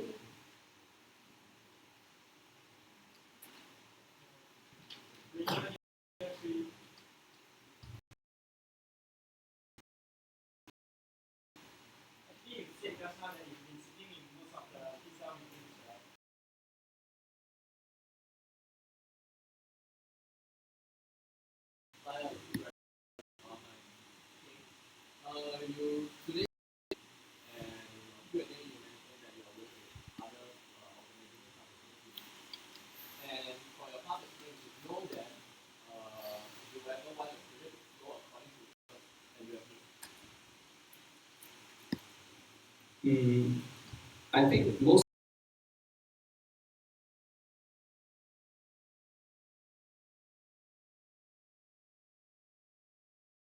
you choose to go back and you have instead of coming back 24 hours.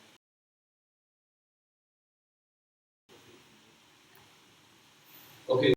Well, for me, it's more of a way to bond, including the juniors into the event as well, to pull people from year 1 and 2. Those who would normally not be very interested in the graduating batch, to pull them in as well. This will make it an event where you can pull everyone together. That there is only one event in SOC together, yes, but it doesn't target seniors as much as.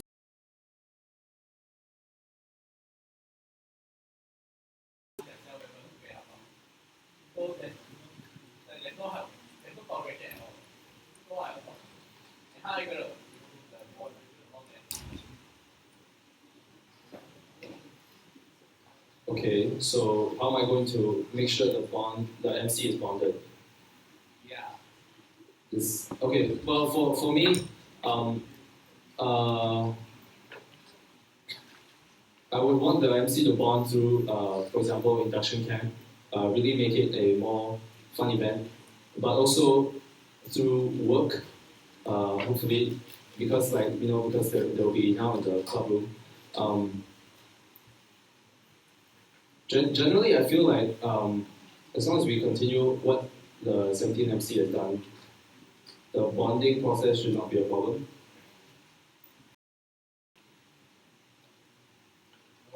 Okay, bonding events, more bonding events. Okay, it doesn't have to be planned by the pizza or planned by anyone. Just to promote the feeling of friendship and to promote interaction with each other. Questions? I think you want to ask questions. Okay, so I actually have two questions. Just one at a time. So, first of all, your speech seems to be more about not making mistakes and continuing previous initiatives. What are some of your own ideas of what needs to be done in SUC? Are there any new initiatives from yourself? Okay, and the second question is, you mentioned a lot about getting feedback from the student population. But like I've seen the work done by say our alumni relations cell for grad night, and I guess the feedback wasn't very forthcoming. Yeah. So do you have any unique views aside from what they've already tried to do, which extends to the extent of going down to lecture halls and reaching out to the seniors? Yeah. Do you have your own ways or new methods of making feedback when feedback is already proven that it's not very forthcoming? Okay, so addressing your first question, which was, do I have any unique ideas? Yeah, do you have any new ideas? Because your speech addresses not making mistakes and continuing previous initiatives. Okay, well, after that part, there was the whole thing about reconnecting. So there was a whole bunch of new initiatives there. Do you want me to go through them again? No, but every MC has been trying to do that. They've been trying to be relevant to the student body. That's the main purpose. Yeah, and then I had a list of things that I wanted to do to make it more relevant. Those ones. So you don't consider those new I initiatives? don't think those were unique. Okay. Yeah, so do you have any more? Okay, so I guess since this is the one we've prepared, do you have any more? Aside from those mistakes. New initiatives. All those did you manage to get to? Yeah. So one of the ideas, well, okay, I mean, if those don't pass your test, these don't pass your test. I mean, keeping subcoms informed of MC happenings, solicit the subcoms for feedback instead, as well. I think these are all internal workings.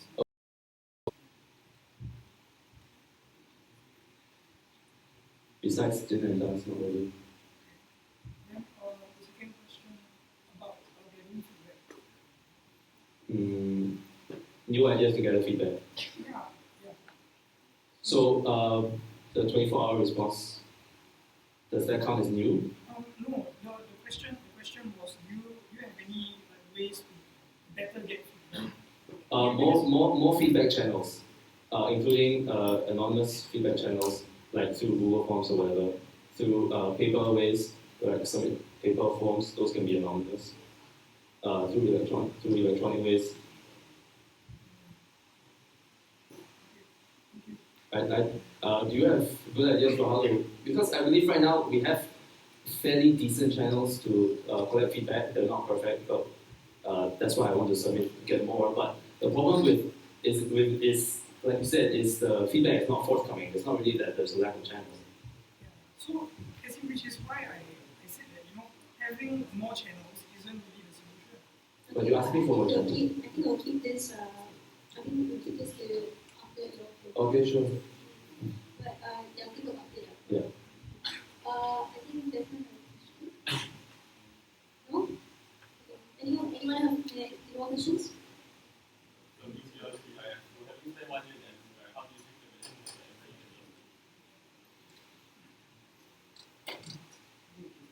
I think one way the management of the MC could be improved is just keeping all the other MC members informed of work in the other cells, informed of work being done in the other cells, as well as things that they might need help with. Because in general, I don't know if it's because I didn't have a lot of meetings with Davis, but I felt like more or less like I was working in my own cell. If people have problems with finance, then they'll come and look for me. But generally, I was doing my own work instead of trying to help other people with theirs.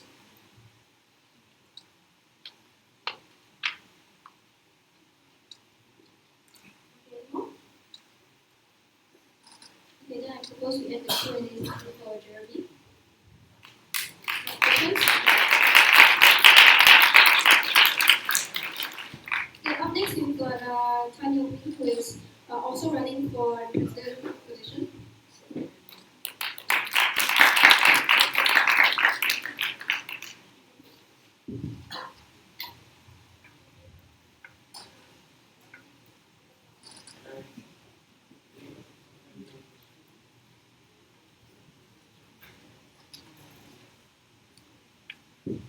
So can I propose a 5-minute toilet break for you all?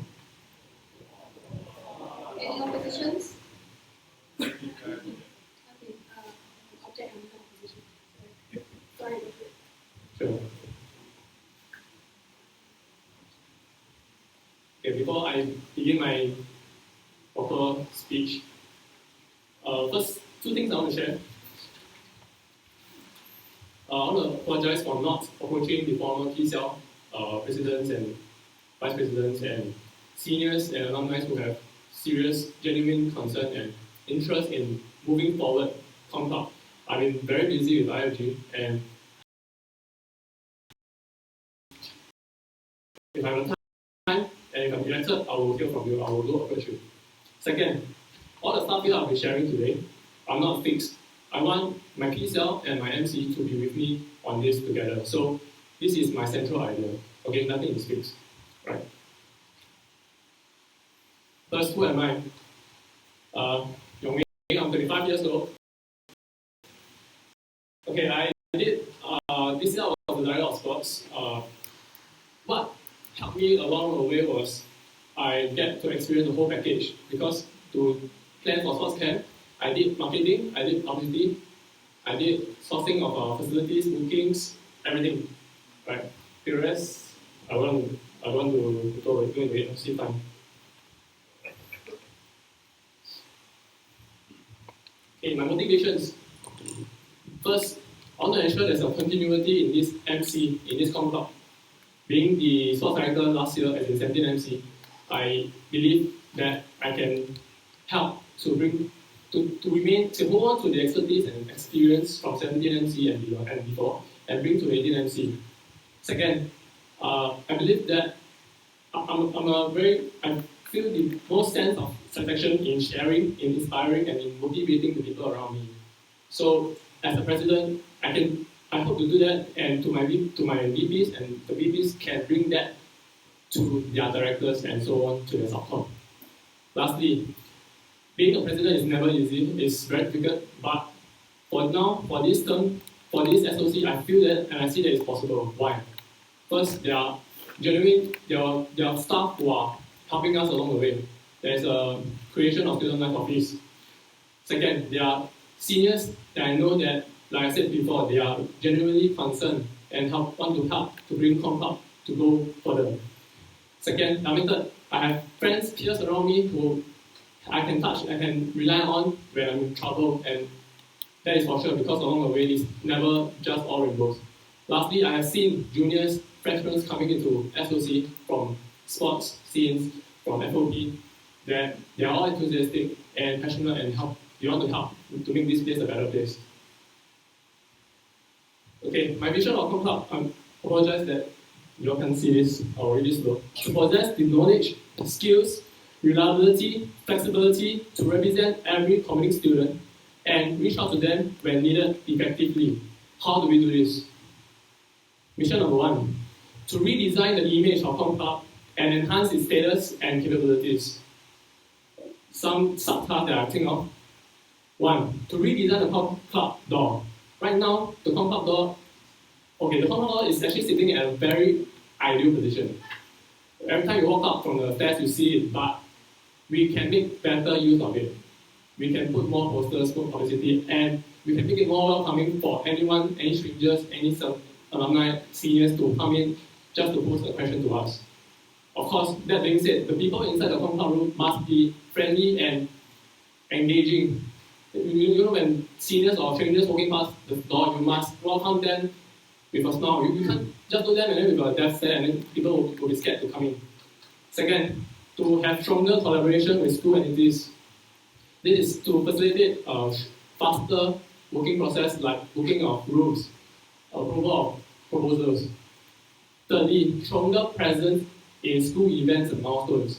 This is in tandem with the second mission, and I will touch on it more later.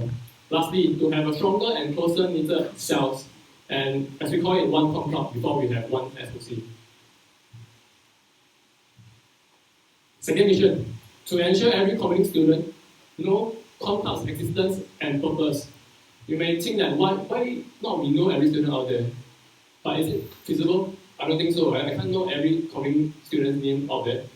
But what I can do is I can make sure that everyone out there know about us. And how do we do that? Step one, identify compulsory touchpoints between the school, the staff, the alumni, exchange students, everyone. Things like open house, graduation ceremonies, exchange seminars, exchange students booth held by, I think it's held at YIH. Okay, step two, we, the com club, get involved in these touchpoints in the planning and execution. Why? Because we have the links with the seniors and the alumni to make it even fruitful, even better for the students. And in that way, during the events, we must be visible, friendly, and ready to engage, help them, interact with them. In this way, then the students can know about us. Of course, this is a process. We have to study, and if we study now, in a few years' time, I'm sure that everyone will know about us. Even if it's necessary, we will just put a banner, com club banner there, and then announce to the whole world that we are com club at our respective events. Just on a side note, I have this idea of an open door policy. Like weekly, we will have the club room door open for 2 hours that anyone can come in to pose a question or inquiry to us. And one of the PCL members must be inside to handle the question. And also to have a flat feedback structure. This is more towards the subcommittee for MC, for example, sports cell or FOP or CGF. So if there are certain reasons why they want to bypass their directors and they want to bring a certain feedback to the PCL, anyone on the PCL, they can do so. Just come right to us. Third and last mission, to cater to the aspirations of the different groups of students equally. So we can categorize the students in a number of ways. First, freshmen, seniors, postgrads, alumni. And we can also categorize them to students who are career-minded, students who are striving for academic excellence, students who, students who are looking for fun and want to increase their social circle, and of course there are students who just don't want to do anything and just pass their school life here. How do we do this? How do we cater to aspirations of different groups equally? It's really bad that you can see. Okay, I have the cells below: sports, FOP, welfare, CAT liaison, and AR. I'm not CGF, but these cells together can be the hands and legs of the com club to reach out to the different groups of students. Okay, two central ideas is to foster greater sense of belonging to com club and also create a greater identity among them. Okay. Above them, we have decentralized cells, logistics, hub, marketing, and IT. Okay, they serve to assist in meeting the ambitions of the previous slide cells and also the P cell. And they also help us to ensure the com club meets the demands of external parties like sponsors and partners. Okay, P cell together with finance and secretariat, we will manage the meetings deliverables. We will make sure that the cells stick to their deadlines. We will manage students' feedback together with the SRS, the new position, and also we'll provide welfare for our MC because we need to provide the MC for the MC before the MC provide our respective subcoms. And that is how we manage to hold them together. So even though you can see in the elections website the structure of MC, but in motion, I believe that this is the right structure. So it's like gravity. We P-cell together with finance secretary at the bottom, we must push things upwards to the cells above. With logistic publicity, marketing, and IT, the centralized cells helping the above cells. But we must always make sure that the effort, the passion is there. Okay. Lastly, I want, in my term as a president, I want to deliver a P-cell that is caring, engaging, capable, and supportive towards their cells below. I want to deliver a compound that is bonded, coherent, friendly, professional. An experience for EDMC and subcommittees, fulfilling, memorable, worthy, and enriching. Okay, what is the difference between Com Club, MC, and you can go for NOC and exchange programs? Okay, the little one can get you a better resume, but if you work in an MC setting, you will learn things that will help you in the interviews.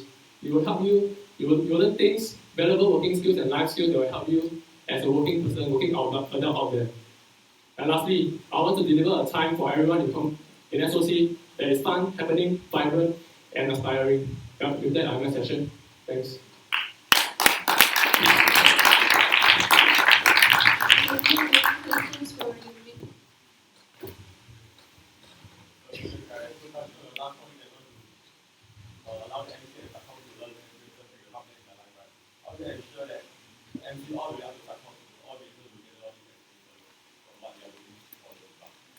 Sorry, can you repeat the question? I didn't catch it again.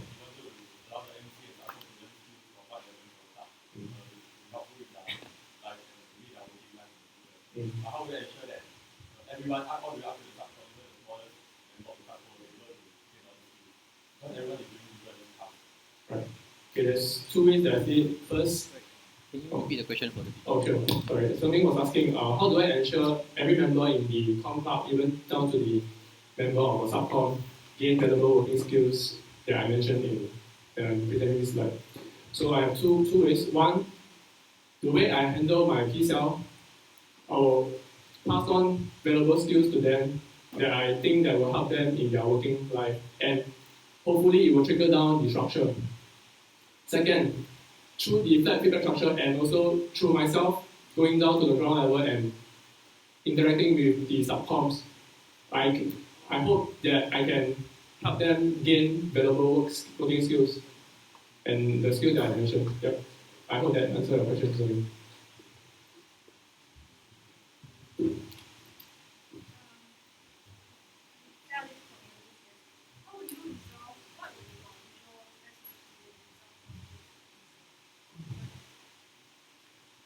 Okay, Jiang's question was what's my SOP to resolve conflicts within the cell? Is it correct?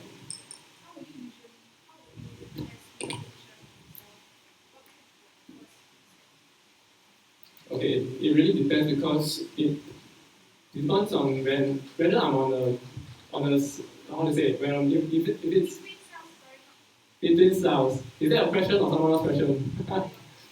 Okay, between cells. Okay, scenario one, I'm not a aware person and I got to hear it through someone else. First, I will talk to the VP above that cell and try to check whether is he in the know, is he aware of the conflict going on. And if he's aware, he's taking certain necessary and correct action to deal with it, I think he can handle it. Second, if I get to know it firsthand, and the VP is somehow not able and vulnerable to settle it, then it depends that how bad the conflict is. I feel that conflicts can be good conflicts because usually it means that the two parties have genuine interest in whatever's going on. So in general, it's not an SOP, but in general, I will talk to the two parties separately, find a good time, good environment, talk to them separately and know what their true concerns. I hope that answers the question.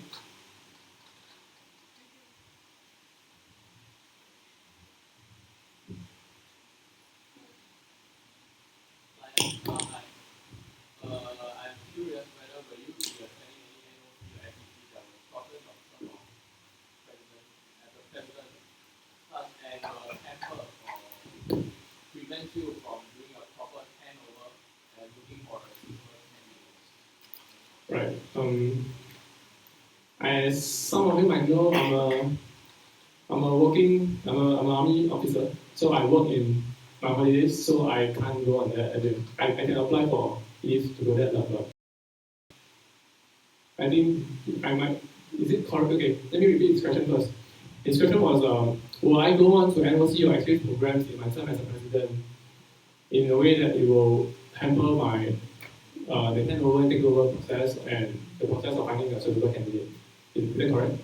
Okay, so firstly, I have no plans to going on, but I don't want to hold on, as in I don't think I can hold to the statement because we don't know 3 months down the road, am I required to go on exchange? Am I required to go on internships?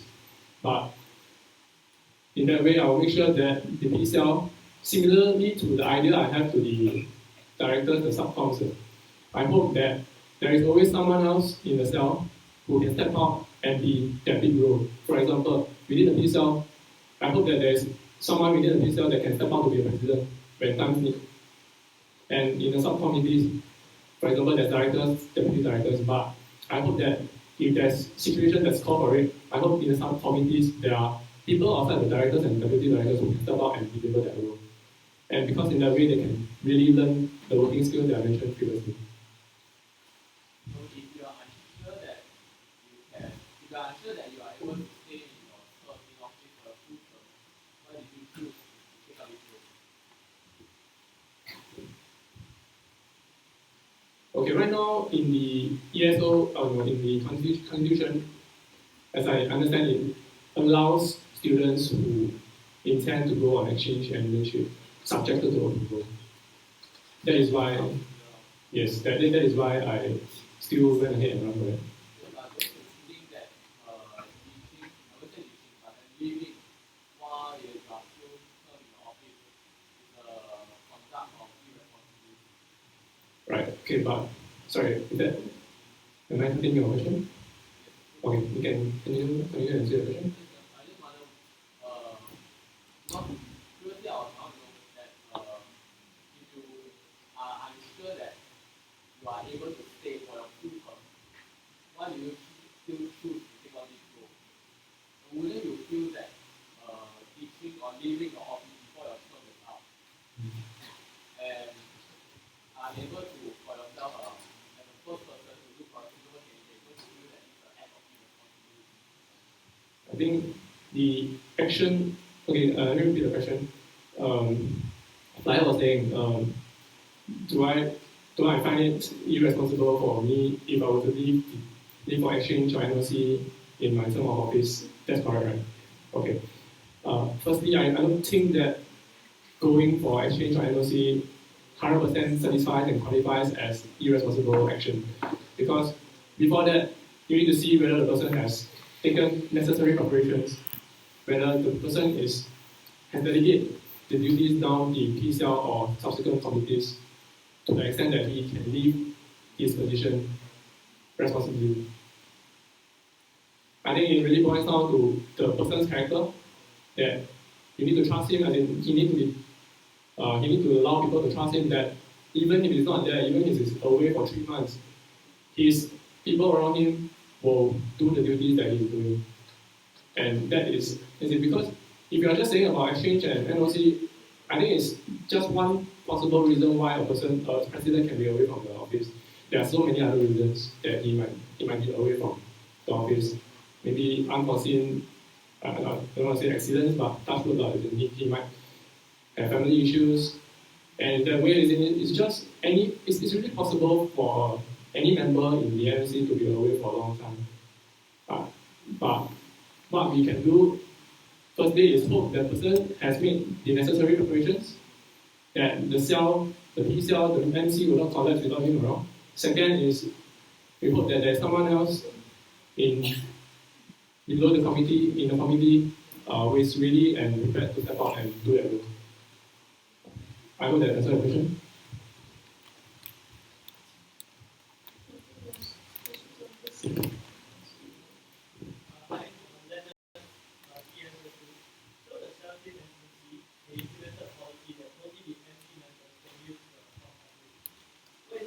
this and believe that. Okay, let me repeat the question. Terence. Leonard, sorry. Leonard's question was, do I, 17MC has made the conference room restricted to the members, MC members for meetings, and elected why make any changes to it. Is that correct? Right. So, okay, this is the current view. I will consult my PCL and preferably the whole MC on this because I don't want to make a solo decision on this. My current perspective is I want to open it up to everyone, but MC members have priority to book the meetings, book the room for meetings. My main concern is still the door. Yeah, it might sound weird, but it's the door that I feel like it's intimidating people, not welcoming enough. We can just put a paper and say, come in and ask any question you want for speech. I don't know, it's something like that. It has to be to the extent. Second, it's the people inside the compound that makes it exclusive or inclusive. It's not rules like MC compound room is not open to people outside. It's not a thing that makes compound exclusive. It's not. It's the culture, it's the people inside them. Yeah. I hope that answers the question. Any other questions?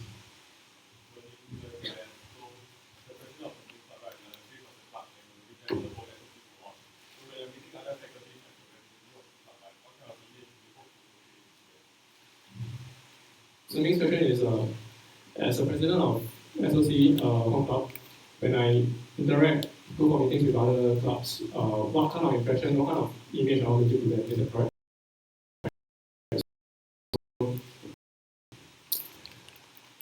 I think it's nothing different to what I want to display, I want to show to my club members and students in SOC, just be myself, and I hope, there's no real special image that I want to set up to them. Yeah, just be myself. Okay. Any other presidents? Sorry, let me add on.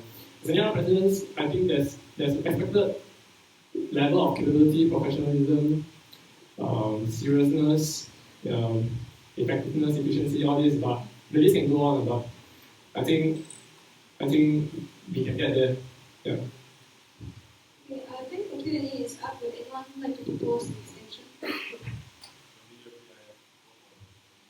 Okay, we propose for a 10-minute extension for Q&A.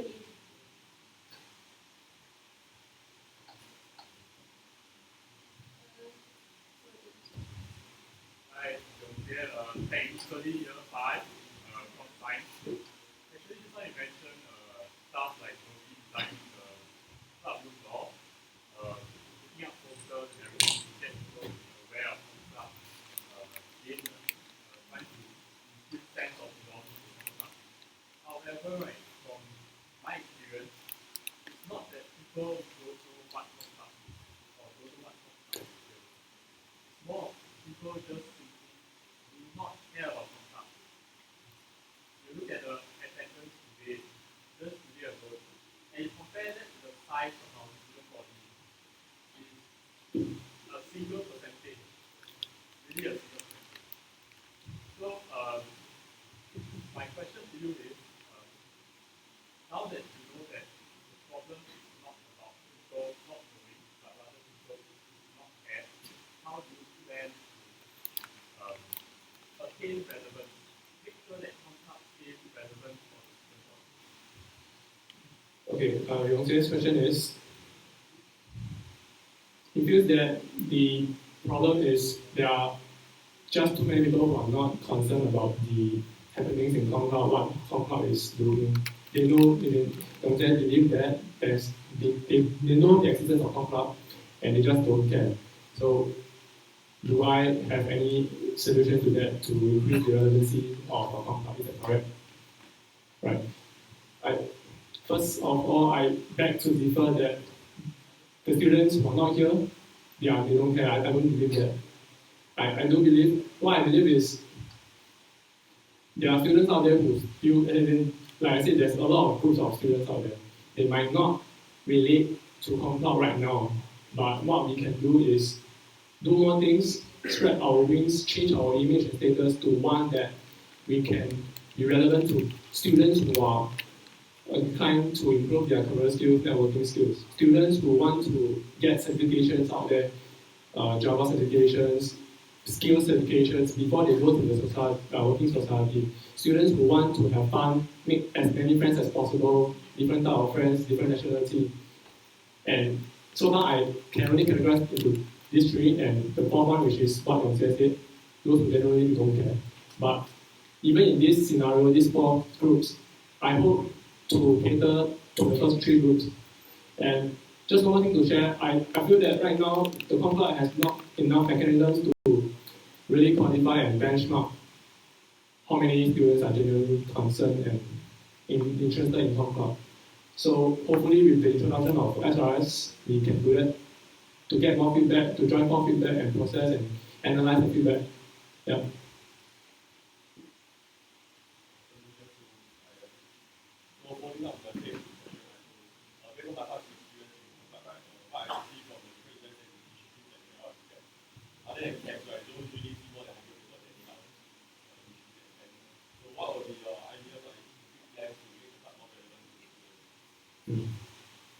Okay, so next question is, based on his experience, past experience in Hong Kong, he see that only some camps can generate sign-ups and campus of 100 plus. So do I have any concrete plans in changing that? Is that correct? Right. So I think the first is a genuine problem. The first step to it is to know what the students want, to know what the different students out there want. Do they want more workshops? Do they want more seminars related to academic, maybe programming, PhD? Do they want more bazaar, more free gifts? Do they want more unfair? I'm not sure, but right now, in my term, I hope to build a SRS that is able to solve and have the answer to that question. So I do not have concrete plans, concrete ideas to that question. I hope that answers the question.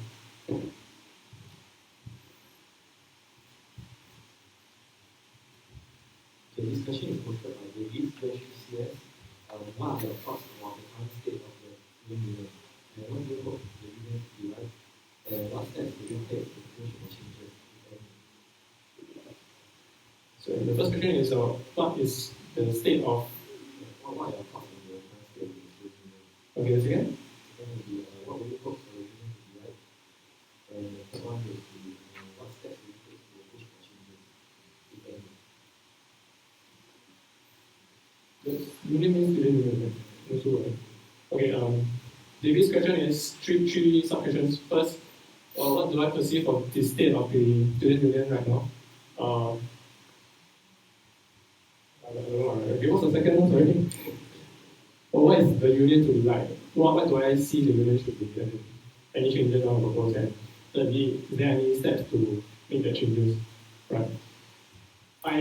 Unfortunately, as a sports director last year, I have not interacted much with Nosu. I interacted only with Sports Club. And if I were to build my expectation of Nosu based on Sports Club, I think it's pretty bad. As in, I think some of the seniors have mentioned that student union, the meetings, and I heard from in 17NC as well, their meetings has been rather not constructive, and as in the meetings go on and there's no deliverables. Yeah. So it first depends on who is chairing the meeting, who is chairing student union, who is the president. I would like to know that what can I achieve, what can I get for SOC if at a NUSU level. That means if, because I have no idea how a NUSU meeting looks like now, I have not been one. So if I get a clearer picture of what can we propose, what kind of concerns we can propose in the NUSU meeting, and depending on the person inside the NUSU meeting, NUSU council, as in the presidents, the other presidents, the councils, I will play by ear, because it really depends on how committed the president and the committee is to making changes to one faculty like this, because usually they are more committed in making more visible changes and understood. If I don't see it, I'll concentrate on SOC itself. So, yeah, I hope that answered the 3 questions. Ladies. Yeah.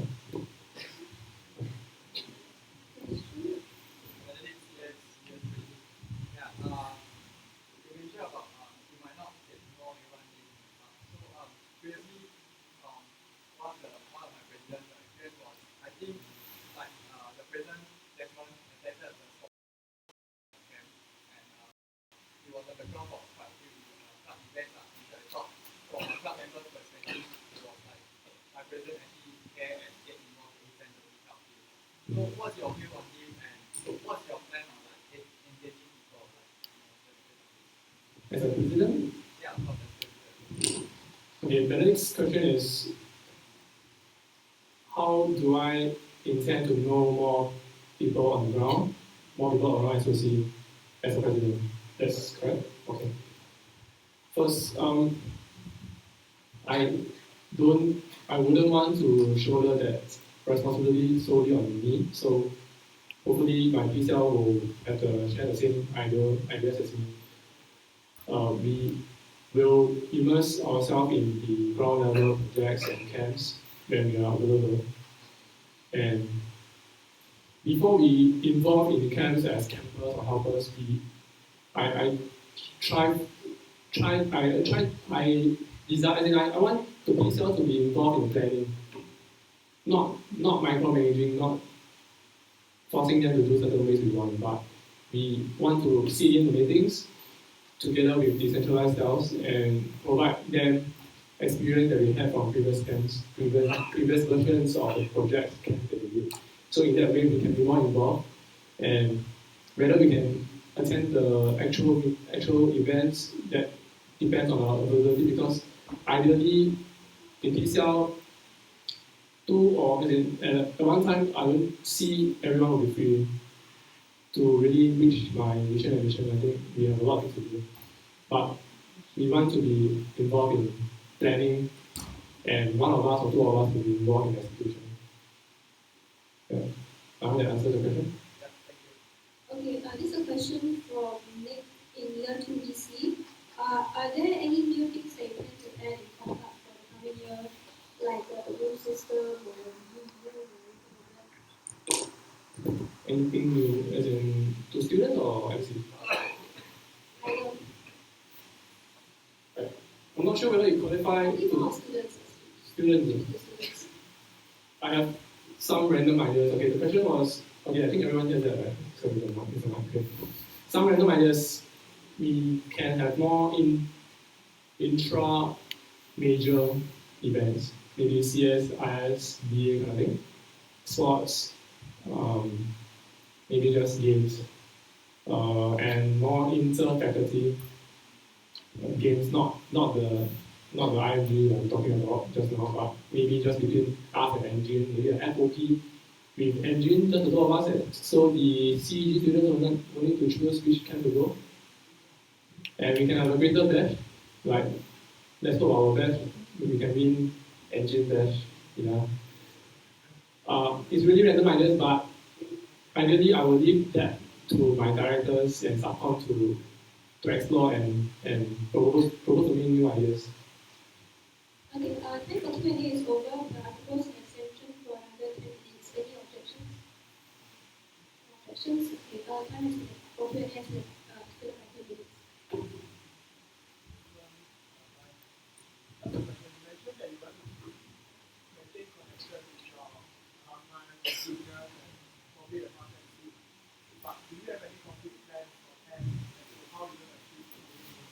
I believe that your past MC will definitely be open to see what is the complete plan that you have to actually take this step closer. Right. So the question is, do I have any concrete plans to bring the relationship between Tongkar and alumni closer and tighter? Okay. As a president, I would prefer to delegate the task to my VP Extro and AR cell. But ideally, I want to be notified by what is going on and what are the developments in it, and that if there's a big events that involves alumni, I want to be involved. But to go beyond that, I think what is stopping this alumni coming back to Comcloud to contribute more is, because in BIS we have, I heard that for their camps or sponsors, they have alumni sponsoring lots of items and cash. So I want to achieve that. I hope to achieve that. So how do we do that? I think the first step is my first mission is to change the image and status of Comcloud. I feel that right now the alumni don't see the Comcloud as effective and efficient and perhaps friendly and fun to begin with. So I want to change that first. Let my VP Actual and my AR cell director come up with ideas, propose to me ideas that we can engage different types of alumni better. Yeah, I hope that answers the question. I have a question from Davis. So Davis versus yes, we asked, right, are you able to share more on the spending policies for your team? How would you plan to spend the club funds? Right. Okay. In the general concept, I think as the VP, as the P cell, as the P, right, we should not be restricting the ideas of the directors and themselves. Of course, that doesn't work because we have a budget to stick to. So I would prefer to delegate the task to director of finance. So he will probably have a tough job to advise me and stop the P cell from overspending. But I have a reason for that, because I feel that as a MC, we should support each other and not be another red tape or another obstacle to our ideas. So I want to stop the idea from growing in the first place. Let it grow and grow to the fullest first, and then we see that is it feasible to get more funding through sponsors, through marketing, or is it feasible to draw reserve? Is it feasible to get more money from other avenues? So that's my take on it.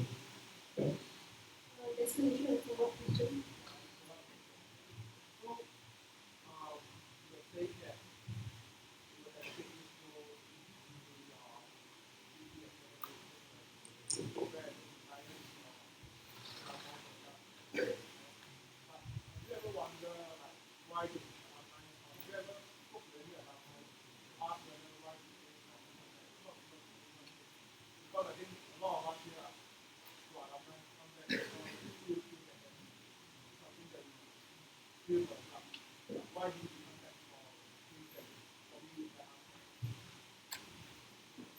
Right now, unfortunately, I'm not aware of these reasons.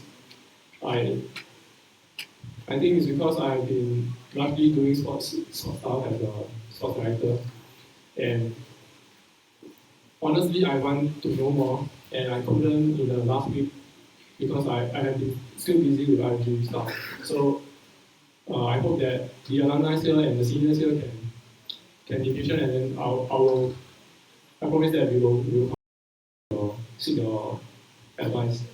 Yeah.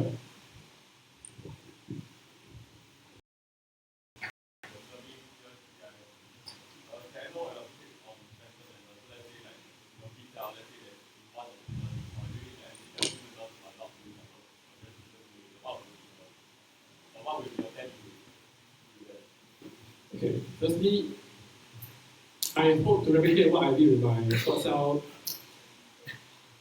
which is to motivate them from the very, very personal ground.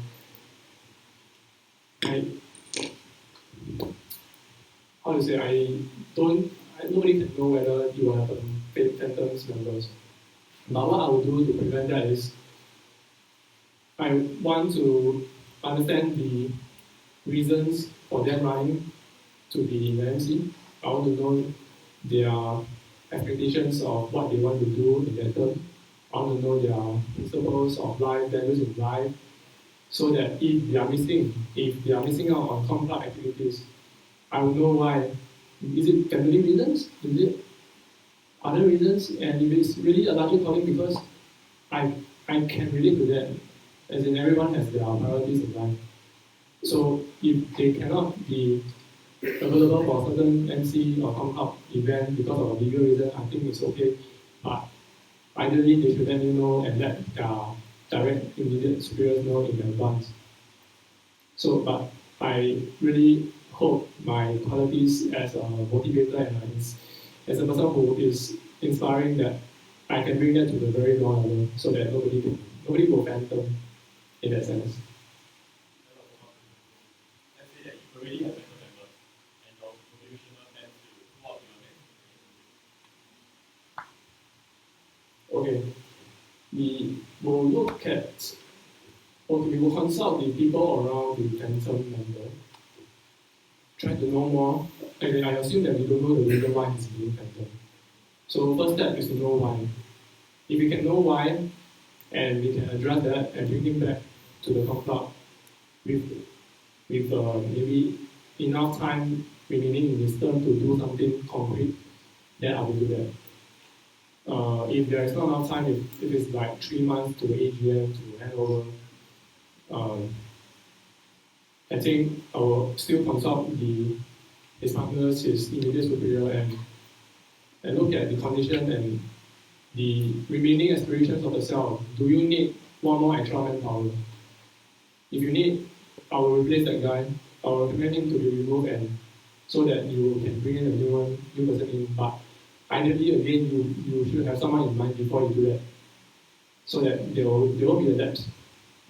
So if it's like happening in a very, very early stage, first step, I will still try to know. Second, if I can't know, I will recommend to remove him. Yeah. The question from Nominees, AY14. Can you summarize the priorities of things you want to achieve with your Right. So summarize. I think this slide summarizes the priorities. I think what I like about 17MC is we really have a lot of documentations in place. So for 18MC, we can really touch on it and have a faster handing over and taking over.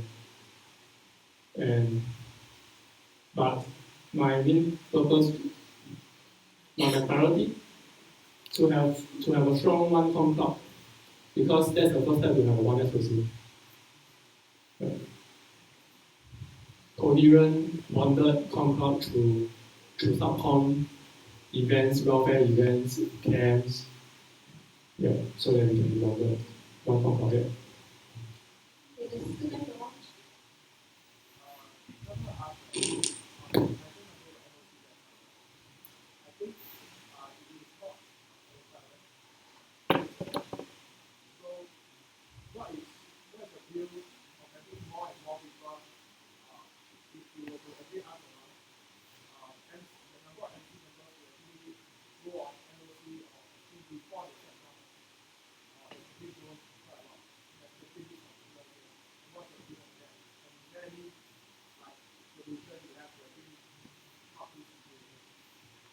So the question was. I think that the question has already been answered earlier.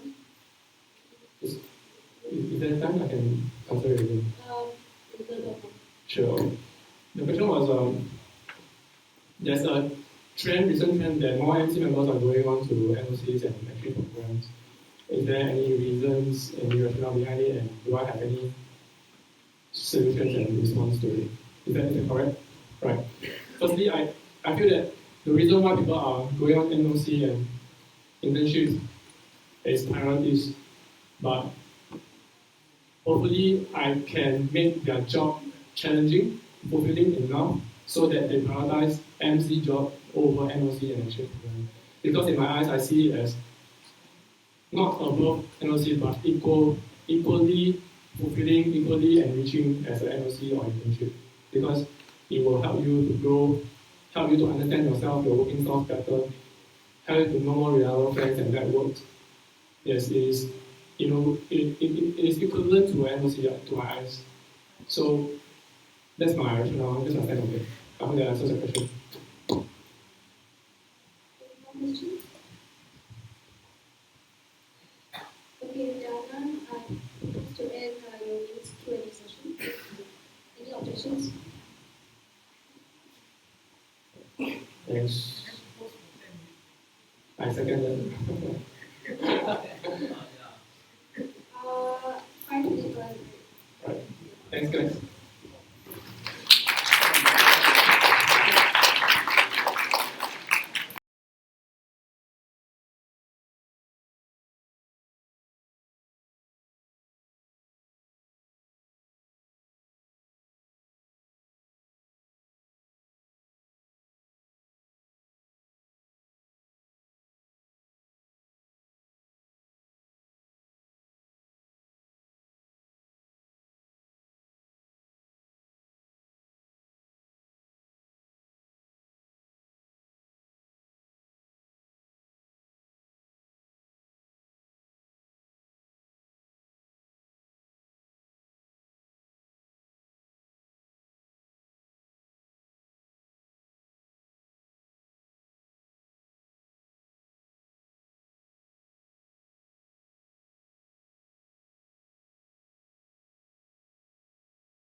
I'll give like 5 minutes.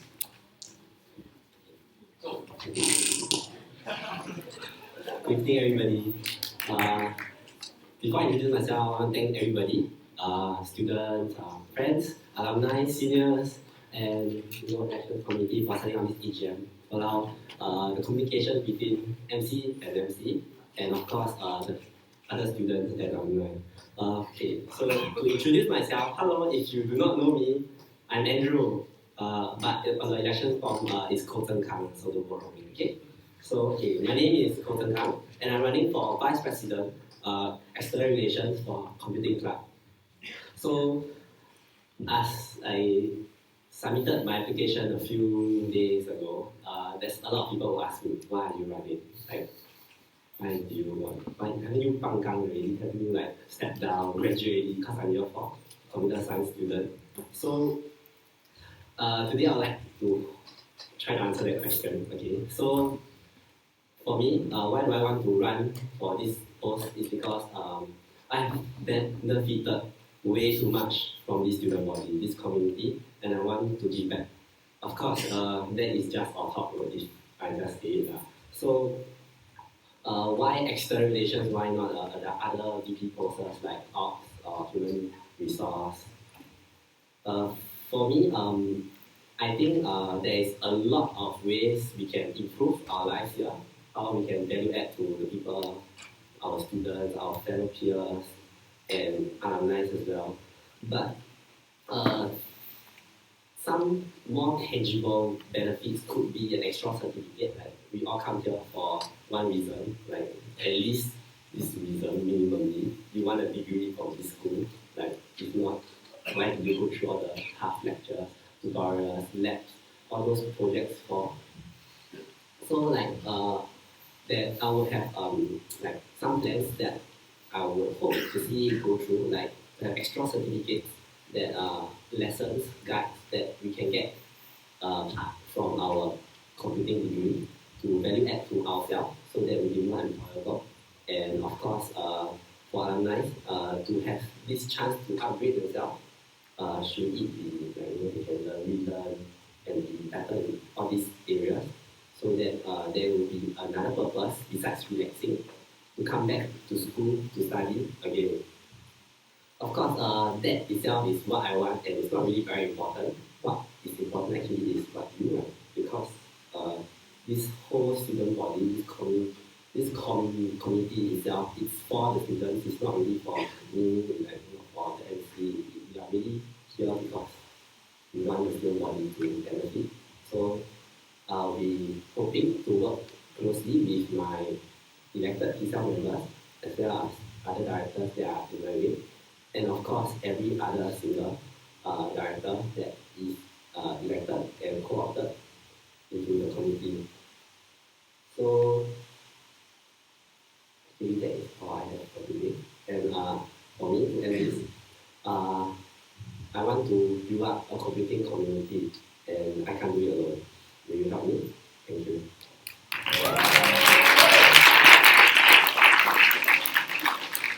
Okay, now we have 2 minutes Q&A session for Koten Kang.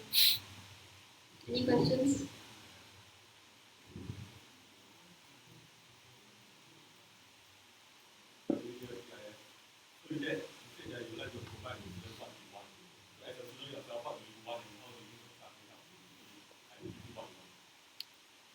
Okay, so question, your question was, if I'm not wrong, what I want as a student.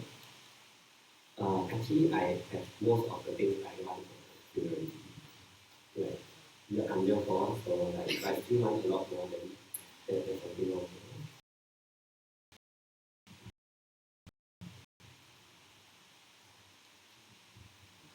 That's the answer to the question.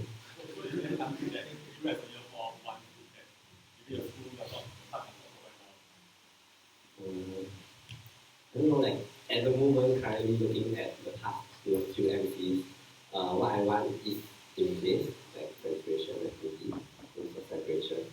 But of course, after sharing my president, I'm not sure whether it will come to place now, so I will be negotiating. I think I will try to negotiate as well as asking my peers want a graduation night as well. Yeah.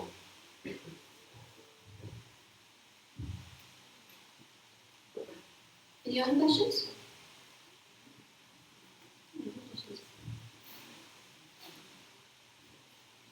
Okay, then if okay. So you were the original PIS. So you were the alumni relations director in the 16th MD. So can you take one thing from the agency that you think has room for improvement, how we change it as the role as a people? Okay, to repeat your question, you said I'm from 16th, that's correct, I'm from 16th. I was the alumni director then. So you wanted me to take something that we have done not so well, so that we improve it. Is that the question? That was 2 years ago. Okay. For me, I think each MC has their own pros and cons. So like they always have, like things that they have done well and things that they have done not so well. But the thing is more of the recipients, like the people, the students who are under this community, do they find it right? Do they enjoy it? Like I'm just one person and my views alone does not really matter to me. Like, yeah, so it's like everybody, but we didn't really have a feedback or a survey, so we don't really know. So I don't have an answer for that. For me, I think everything is okay, it's improvable. Like there's always room for improvement. Yeah. Okay, so if I have to name one, I think at the start, the computing club, like okay, for example, just to clarify, I think each of us are all com club members. Like stop saying com club is the room, but the room itself actually called club room. Yeah. So the club room itself was really sealed and actually supposed to be exclusive for MCUs.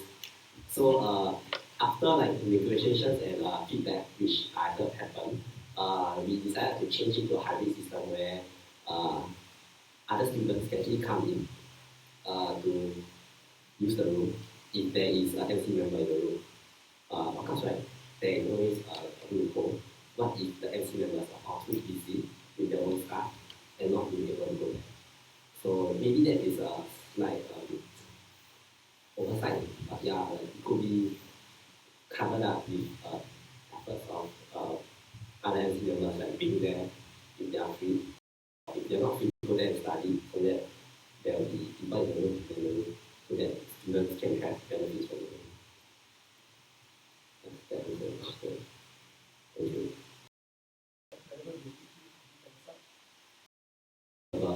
To have consistent meetings with external parties for like any other things like for discussion, negotiations, and entertainment. Okay. For me, I will want to work out a schedule that at least I will be able to turn up. But if like due to unforeseen circumstances that I cannot turn up, I will hope to be able to seek help from my MC that I will be able to find someone else who take on me and not have the event unattended. But I will of course try my best to be there for every external meeting, unless you want to meet them, but you have every that possible. Thank you. Any questions? Anyone from the side? So I'm Victor, year 3 CS. The MC has many stakeholders. So as a VP External Relations, who do you think is your main stakeholders and how will you prioritize them? To repeat your question, you said the committee has many stakeholders, and the VP External Relations as the who are the main stakeholders. And how will you prioritize it? So that's more than one, correct? Okay. So good question. Okay, so I believe for the main aim of the computing club, the MC management committee, is their stakeholders are students, computing students, regardless of whichever wing. The students' welfare, the students' benefit, and value adding to these students is the main priority. including MCs are students as well. So for me, I think that stakeholder will not change. Like the main stakeholder will still be our students. Like just my role will be communicating external parties like our CAA, Community Alumni Association, or our corporate relation office to see and discuss how we can have benefiting, value-adding events or processes that we can come into play. Of course, there is also the Singapore Computer Society or SES, where we pay about $2,000 for that membership for everybody to enjoy. But yeah, we need to. I think we can have a review session to see whether these are benefiting for the students because they are still our main stakeholders. So I think I will still prioritize students and their value and what is in for them. That is the question. Thank you. Any other questions?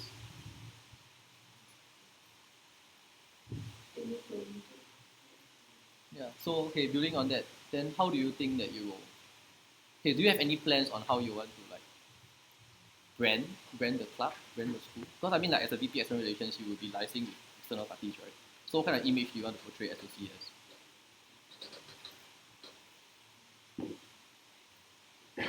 The question is like how do I want our school of computing to be branded as? So for me, I think branding is a very important thing because branding is like reputation and it's like when people discuss socially, like not corporate level, social level, it comes into play. It brings out like what people think of. So I do have some in mind, but I think it's not exactly a personal decision where I have to discuss with other people involved, like corporate relations, because they have handled this, as well as maybe a CA for their life, line. Of course, like the PCL as well, because I don't intend to make a solo decision. I will have negotiations with them. Sorry, I have to cut you halfway because like I understand that it's not a decision to make, but like if it's you, what do you want for the club?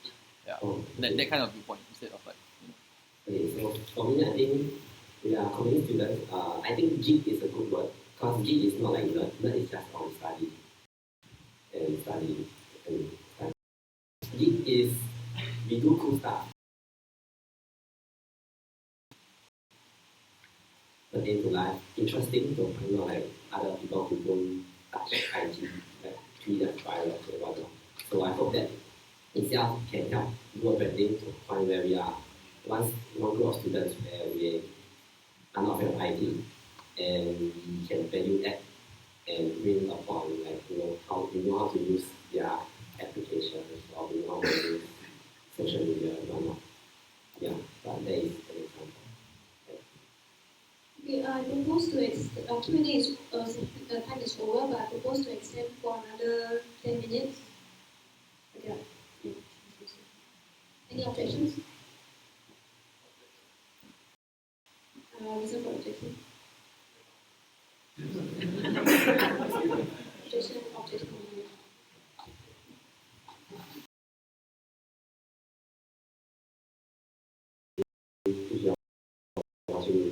Yeah. Yes, I'm year 4 student, so I'm going to graduate like 2016.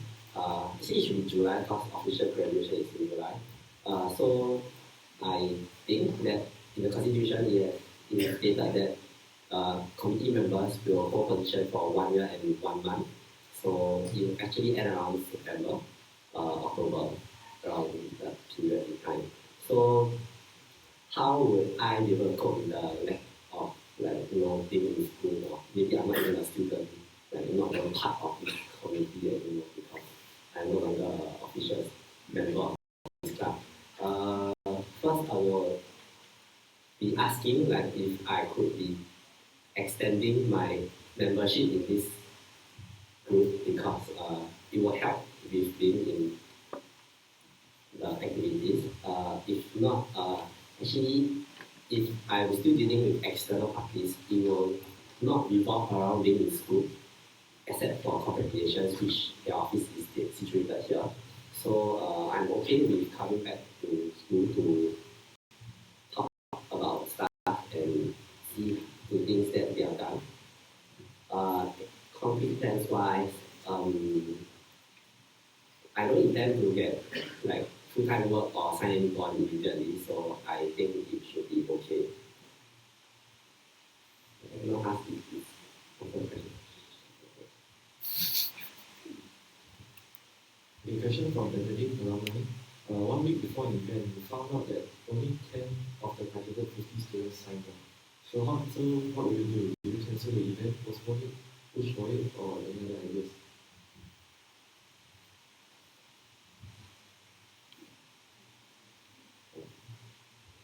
Okay, that's a very interesting question. So for us MC, we actually have a lot of events. So there is different, I think there will be different reactions to each of the type of events. So firstly, if it's external event, like for example, is the 40th anniversary of computing, and like they're gonna celebrate, and there's only like 10 people intended 50 viewers. Firstly, I think it's a school event, so computing club will have like to talk to the school itself for ideas and what is like the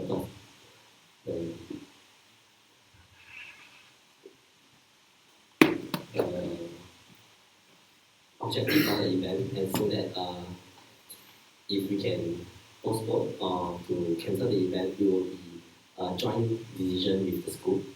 So that is for like external corporate or alumni event. For student events, so there's actually, if I'm not wrong, there's a few types of it. So I will shall list some. Like one is outreach program, like for example, ambassador program to exchange students or even for URJC students. Technically, those if they are lackluster in response, that means the event actually failed already. So it could be best if it's cancelled. For student events, like our day-to-day events, like maybe welfare giveaway or other events like computing day, which will happen on the 9th of September, this you all know. Like,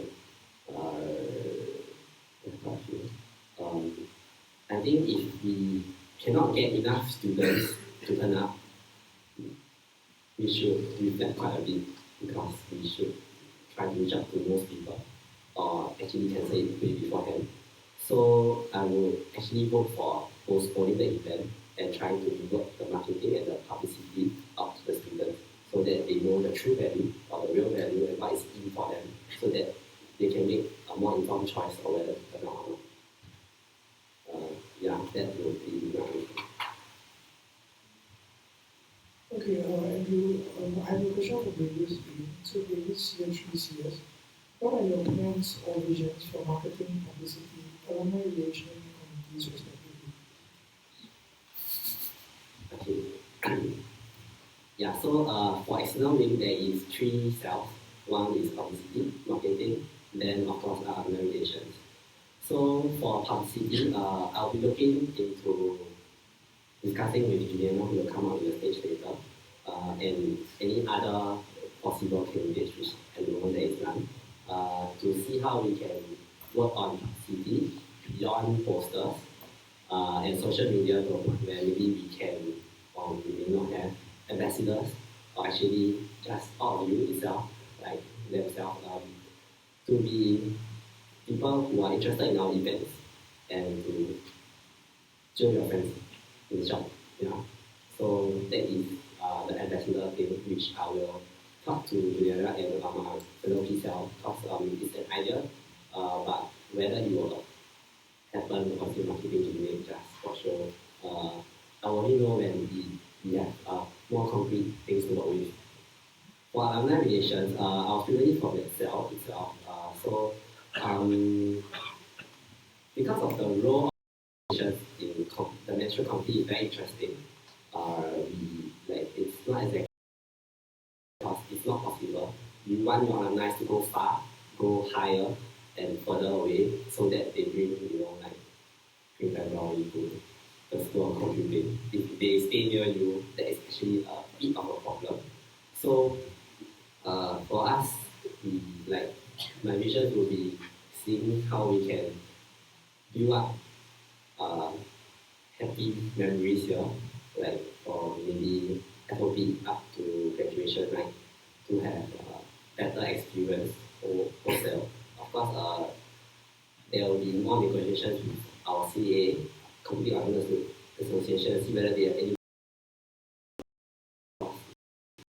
We are students, we don't really understand exactly what they have or what the pain they suffer. So we need to talk to them and understand what they want, and we can work on that. For marketing, it's a very interesting thing. All I want to for marketing this academic year is not to overpromise. That is my personal vision. Like the last thing I want to do is for marketing to overpromise external. When we overpromise external. Other questions?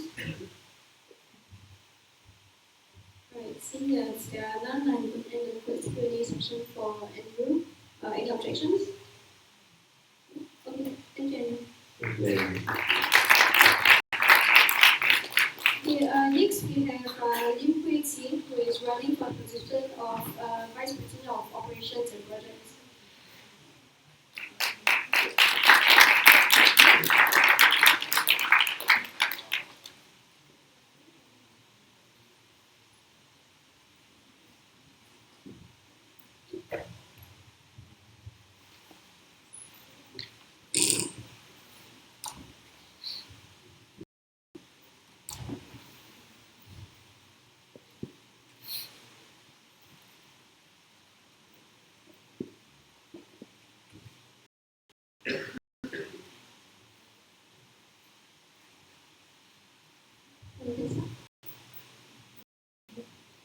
Okay, so good evening everyone. I'm Hui Qi. So as most of you will know, I'm a year one student. Okay, so of course most of the people here will be thinking, hey, you're just a freshie, why don't you just start low? And like questions like, hey, you don't even know how MC works. And the most important question is, why do you want to become VP of? Okay, so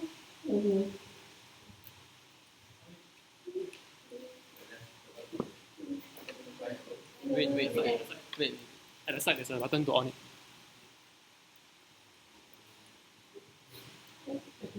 Okay, so firstly I'll start off by introducing myself, and then I'll move on to question of the day, why VP Ops. Okay, so I'm a year one student currently studying computer science. So I come from Swiss Cottage and Anderson Junior College. Okay, and my life motto is strength is a matter of made-up mind. So why do I choose this as my life motto? Is because for myself I have a lot of experiences in different things. So I will always tell myself I should have a strong willpower to be emotionally strong, or else I will never be able to improve myself as a person, or even stepping out of my comfort zone to do things I would never imagine myself to do. And the last point might seem quite funny, and yes, I do have stage fright before. But because of this life motto, I can keep on going. Okay, so I have promised presenting to a small group of 5 students a few years back, but I'm proud to say that I have gotten over my stage fright. To me, it all comes from the mind and confidence levels in one possess. Okay, so let me move on about my experience in the past 2 years in Anderson Junior College. So the first official event I took part in planning was the J2 Seniors Prom Night 2013. So I was chosen as the program assistant in charge. So basically, as you can see, my job scopes are in charge of coming up with the storyline because we have a team of espionage, and I have to prepare for the MC script, design of tickets, as you can see from the bottom of the presentation slide. Okay, and on the execution day itself, I was actually in charge of the backstage and audio. And another big event I planned was the open house 2014. So I was the assistant overall in charge. So actually this was quite a big jump for me from AIC of a subcommittee to an overall assistant in charge. Okay, so basically my job was very similar CCA proposal. And like for HR and logistics committee, it's more of allocation of manpower and protocols. Okay, so for the day of execution, to ensure all the programs will run smoothly, then there will be no grants for the routes taken because we will have our OGLs. On that day, we will be known as OHF, overhouse facilitators, to guide the people around that are coming to our school. So we must make sure that everything runs smoothly and there will be no jams. And most important is the safety issue because we are games involved. Okay, another big thing I planned was the fun fair. So during the fun fair, I was the overall in charge and the treasury IC. Okay, so what happened was for fun fair, it was really quite tiring because it involves a very large sum of money. So basically for our treasury committee, we had to come up with ideas on how to promote. As the overall in charge, there were a lot of things. So I won't go in depth, but basically I have to oversee the stores committee, then the logistics side, and the marketing side. For this whole fun fair event, although there were a lot of problems because my whole committee was very small and there were a lot of lack of manpower, but I'm definitely proud to say that my committee as a whole were able to work together and achieve success at the end, breaking our target sales and the people who came for the event. Okay, another event was the AB camp, which was a leadership camp. Also, the ADC 30th annual dinner, and also a class leader for 2 years in my JC. Okay, so why VP Ops? So, first reason, I love SOC. Second, make people feel like SOC is their home. Third, make FOP progress even better as a whole. And last is to make and impact the students of SOC as competing club. For instance, if community club were to disappear now, what would the students feel? Huh? Do community club even make a difference in their life in the first place? So I do not want this kind of mindset the students to have. So I want them to feel like, hey, actually because of this community club, I actually experienced many things. I had fun. I felt as like this was my home. Okay, so basically, if you ask me about my plans, so starting out life in SOC together as a family, overcoming obstacles, coming together as one big project, community club impacting your life, making SOC a place where you can feel its home. Together, we can achieve greater heights and have more say. Okay, so my last sentence to end off, I will try my best to really achieve the quality of what our current state is having now. Okay, although I just a freshie, I'm willing to commit and give my time to it. And I'm definitely willing to learn.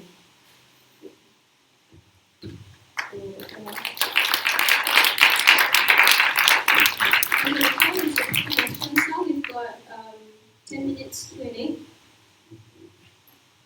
So you mentioned sometimes the thing is big jobs is also IT and logistics. So what are you Okay, so for logistics, so I have spoken to the nominees who are running for logistics side.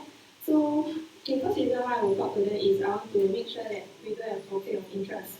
Okay, and I'll know what's their plans and their working style. So I'm glad to say that actually we have the same goal. Like we feel that, okay, example for the lounge. So like for the past few days, I actually gathered feedback from many of the people, like freshies or seniors. So like the common feedback was like, the civil law is very dirty and this kind of comments, or like community card is very messy. So what I feel is like, okay, so for one of the nominees, what he said was, he wanted to come up with a roster.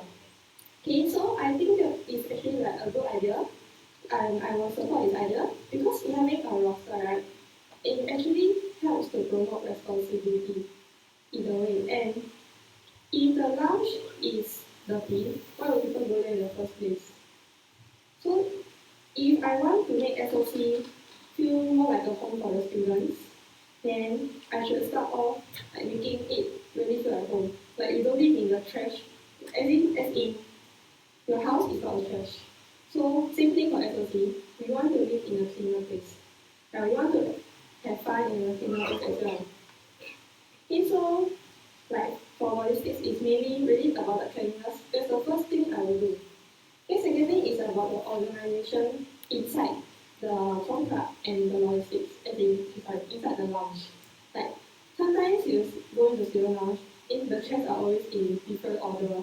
Like why? Because people just mess it up. But do they actually return back to their place? They don't. Because it's just like they think from this is not my responsibility. Why should I do this? But if the people see, oh, so messy, let me move the chair, okay, I don't feel like doing it anymore. Same thing for commuting club, as in the club room, sorry. So if the club room is dirty, like, okay, not say dirty, it is disorganized. So people from outside, it's very messy, don't go in, later I'll find something which very hard to find. So it really means two things for logistics. So for IT, same thing, when I get a feedback, it was like, there's a website for commuting, I didn't even know. Or it's actually very disorganized, the stuff, and comments even like, it's actually not mobile friendly. So I would want to raise the awareness of this website, and I want to make all the information exist in under one website. So it will be a one-stop thing. So if you go to the website, you are able to find many other things. So example, I want to find FOP. Here's the FOP link, so just direct you to there. Instead of all the information being scattered around. Yep. So does that answer your question? Right.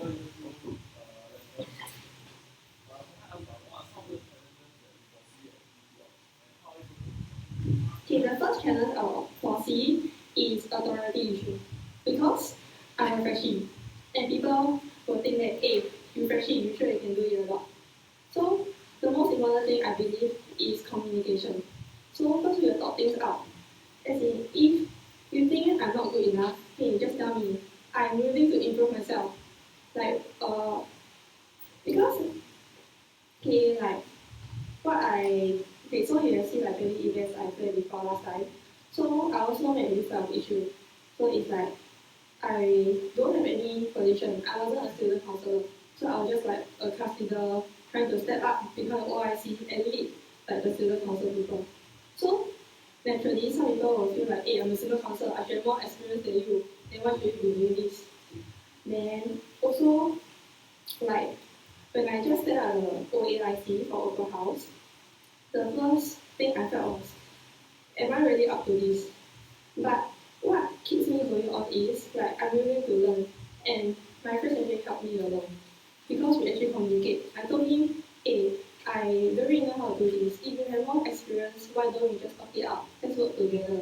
Because even if I do get selected as PP Ops, I don't think that the people are working under me. Instead, they are working together with me. We are all as a team. So it's not like, hey, I'm the boss, you are the minion. No such thing. So why not we just talk it out? So it will really make things a lot better. Yeah, just now you mentioned something about having the roster for the, I think you meant roster for the MC people or like for the whole club? We don't really have concrete plan yet. It's just more of like rostering. Like we thinking of the idea like because to me it's good to have a roster like maybe it can start off with how big the scale is. So if the scale is actually like very small, so maybe the logistics side can just do, depending on how big is the committee. But if the scale is very big, so why not let everyone be involved? So it's like people will say logistics, yeah, you're a psychom, but you shouldn't make them feel this way, like if you are not the psychom people, you are still part of committee. You shouldn't be doing all the psychom work. You should be doing this together because we are all one. We are all in this together. And how does doing roster help to remove that feeling? Because technically you're telling people to clean up other people's trash, which is basically making them feel that they're doing psychom. Okay, so the thing is, if you only let one committee do, so they will always feel like, it's me again, I have to do this psychom, or every week I have to do this. But if we spread out the workload, then it will be more like, hey, there's someone helping me. Then, okay, I have peers who actually help me, then I can actually like, okay, I'm more motivated to do. Because if thinking of the whole MC committee, right, compared to a logistic committee, so the logistic committee is like smaller than the whole MC. So if you just let that maybe 4 or 5 people do in 1 month, you'll be like, yeah, my turn again, next month, my turn again. But if we spread out more evenly, like for the whole MC, then they'll be like, wow, I don't need to do this like every week. Then it actually helps the morale, I think. I won't be thinking, wow, I still have to do this, I still have to do that. But every week must do this, I can't. This is a question from Natalie. We have 4 years. SOC is not just about lounge or club room. Are there any other things which you have in mind to make the whole SOC feel like a home and not just the 2 small areas? So the very good question. So is any ideas to make SOC into feel more like a home other than the lounge and the club room? Yeah.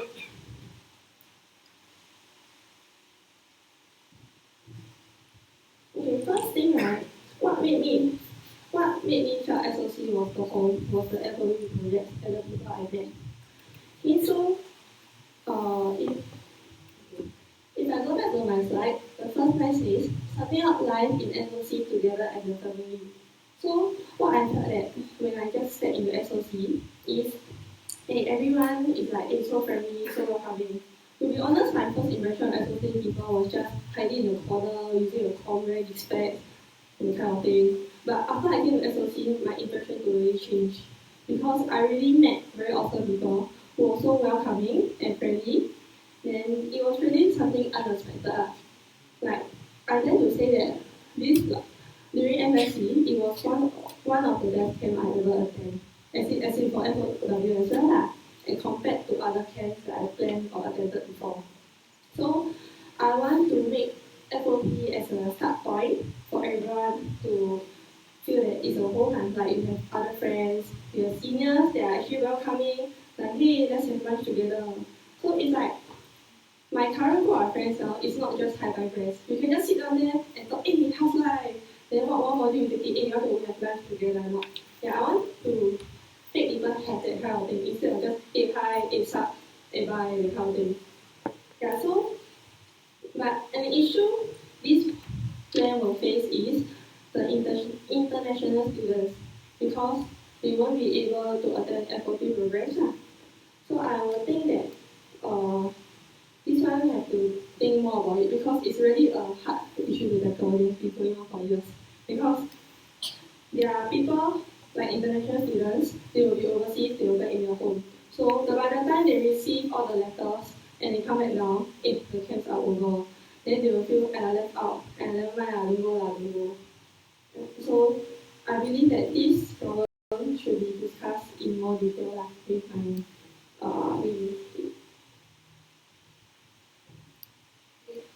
There's another question from Natalie as well. How will you ensure?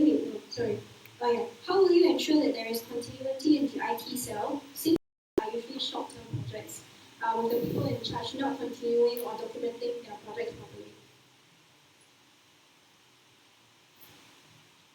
First thing is I will talk to the director of IT, which currently is done. But my plan is because I know that IT is always being neglected. Like people don't even know like this IT thing exist. But since my plan is to make it one spotlight, and this is my goal, right? I will just keep on going for it. Because my way of working is if I have a goal, I will go for it. I won't stop. Because I say this, I must do it. It's my own responsibility for saying it and I must really carry it out. Otherwise words just mean nothing. So I will really give my attention to IT side also, not neglecting them as like, never mind we just put in stuff they're required to put, never mind this organize also, it's okay No, I don't want them to feel this way I want them to end of the day, at the end of MC, they will feel like, wow, I did this for MC, wow, I planned the IT thing, wow, the website very nice, so they can actually boost to their friends. Okay, any other questions? Okay, time is actually up. You want to post extension for maybe 5 minutes? Okay, any 10 minutes? Okay, we'll extend for 10 minutes. Anyone oppose? No? Okay, we'll extend for Propose. Oppose? No, propose. Okay. Okay, we have a Q&A session and extended by 10 minutes. Financial 2CS. You mentioned a one-stop shop solution. Well, I think this has been brought up a few times in the past. What makes it EDP? store personal data, any kind of data at all that can personally identify any of our students. So in order to do that, we have to go through this convoluted platform called MySurvey. This is called the survey platform MySurvey. It's a bit convoluted way to do this. And concept that insists that we don't use it. They don't allow us to do anything else. So in light of this, right, I think there might be quite a lot of limitations to what we can do for one-stop shop. Because the first thing we do for one-stop shop is one place like everyone can solve the problem. Yes, there's going to be bureaucratic nightmares. Do you have any alternative ideas on how we can get this one-stop shop that does not necessarily involve using or are you prepared to tackle the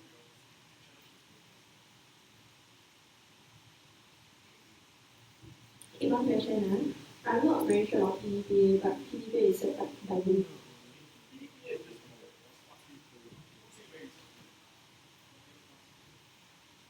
What is, yeah, so the law itself is not very, it's quite vague, but the US is very strict on this. It's to the extent where if you don't connect to this how do you plan to work around this or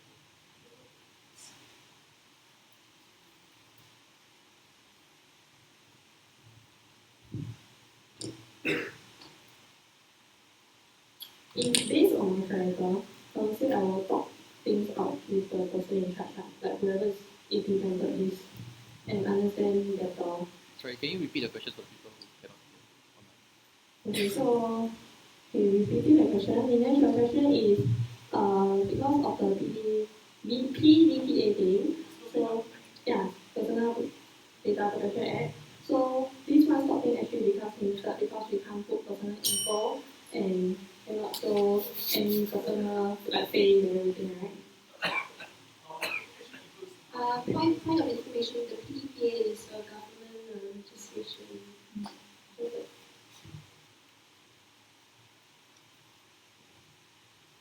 So yeah, you can say, sorry.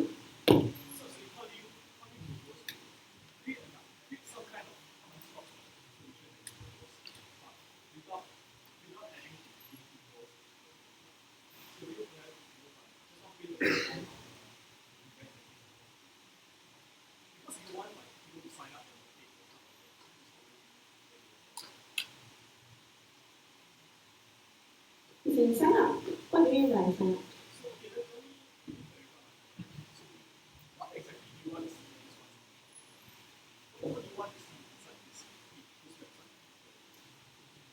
Okay, so if I'm the one using, the moment I go in, I want to know what is happening in the mainly like in computing as well computing, like all the events and everything. Then it's another for instance for FSC, so I can able to click on FSC. So you have give you the preview of what is FSC about. Because like how I receive information about FSC FOW is through the brochure that was sent to us when we got entered into AWS. And there wasn't really a website for it other than a Facebook page. So at first I was like thinking, should I join FSC FOW or not? This kind of question actually went in my mind. But if at the website you do give a description, a preview of such events, it will actually make people more inclined to come this type of events because at least there are information for me to see instead of if I don't even have information. Yeah, so this is one thing I would want to see if I'm not actually. So another thing is like example the local balloting all these things. So maybe right it can be actually the highlights.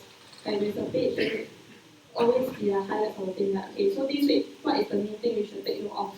Because like although we have local balloting, right, I still see like a lot of workers are used. Yeah.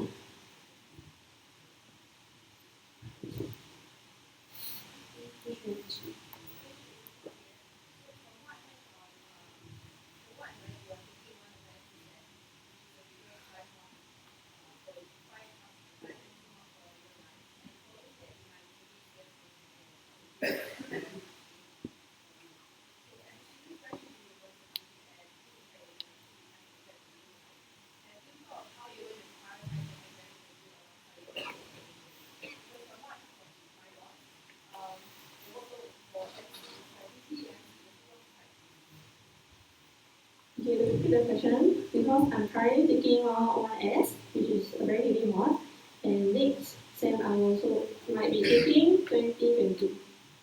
Okay, so and you're asking me how am I going to prioritize? Okay, so my way of doing things is I will plan out a timetable for myself. And this timetable, right? Okay, so maybe I'll give 2 hours for task A, but I will allow extra time in between to another task. So maybe task A starts from 10 to 12, but the task B will not start at 12 because okay, I can say okay, I'm going to do this for 2 hours, but there might be distractions along the way. There might be problems that you face. For example, you do one OIS, wow, this one I cannot do, but very sian, then it might take actually longer than that. So I always actually give myself extra time. If not, I'll actually put this thing to another time because I have my own priorities. If something is more important, right, I should prioritize that one first. Because example OIS, okay, I start on day one, but my deadline is 5 days later. So why not I try to do a bit on day one? So after that I will think, okay, then if overshoot the time allocated, then okay, so be it. Then let's stop there. I have other things to do, let's move on. Then let's bring this to day two instead. So it's better for me lah. Like my way of working is always this way. So you see, like my presentation slides, I have planned many events. So like for fun fair, 30th anniversary dinner, and maybe can Alpha Barrow camp, I actually was like planning these 3 events together at the same time. So what happened was, at first I had a little of time management problem. So at first I started like, okay, I will give myself extra time. Then I tried to implement even more. Like, cause back then in JC, what I do was, okay, so at night, right, I just go home, just sleep, play game, and helping. But after that, when I took up more commitments, I decided that, okay, this is not my priority. I have more important stuff because this is my responsibility. I should actually do well. Yeah. So I'll do it in this way. Yeah.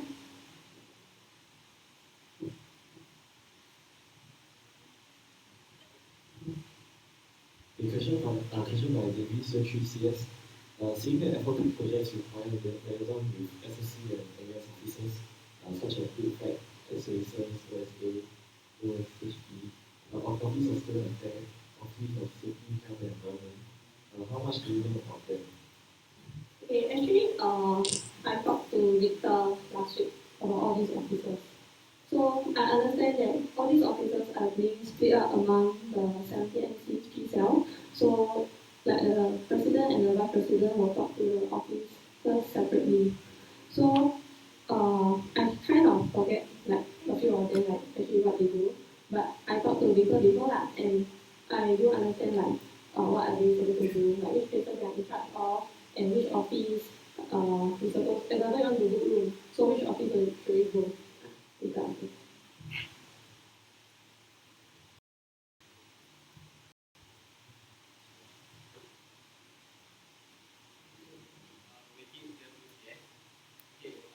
From all the experience that you have explained just now, right, they are mainly like head positions or vice head. What I'm concerned is because you were just the head of a single activity, but now you are being the head of multiple activities. So can you describe to me what are the problems that you have faced and how you have deal with them?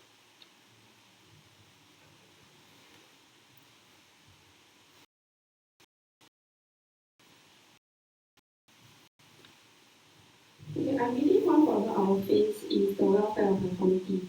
Because if to me, I shouldn't care about just the director's welfare.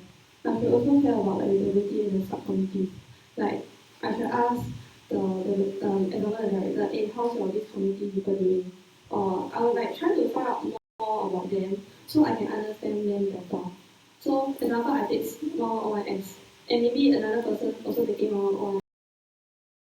I believe there are like this.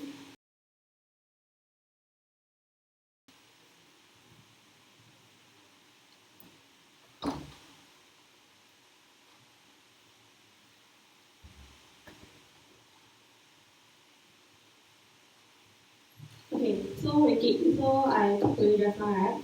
So you mentioned say like you want the PDs, what you said was normally you heard that if there was a good PD, then normally the good PD don't do anything else. Right. Yeah, okay, so but you actually also want the PDs to actually like be more involved and talk, like not say you don't need to do anything lah, but actually be more involved, like make sure everyone learns something from it, other than just because people become PD is either they want to learn or they believe they are good enough, then they will take out the role.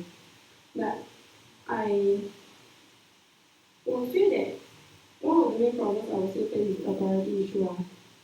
Like for me as a freshie, that is really one of the main problems I will face. And also about the attention. Because as you all know, I'm just a freshie, year one. I'm not in MC. Then I won't know for different events how much time do I need to put in. Like maybe, okay, so like example logistics or IT is a long term thing. So for FOE project, it's actually short term because like just 5 days of camp. But it requires, of course, a long term planning. Like you have to plan beforehand. Then, lost my train of thought.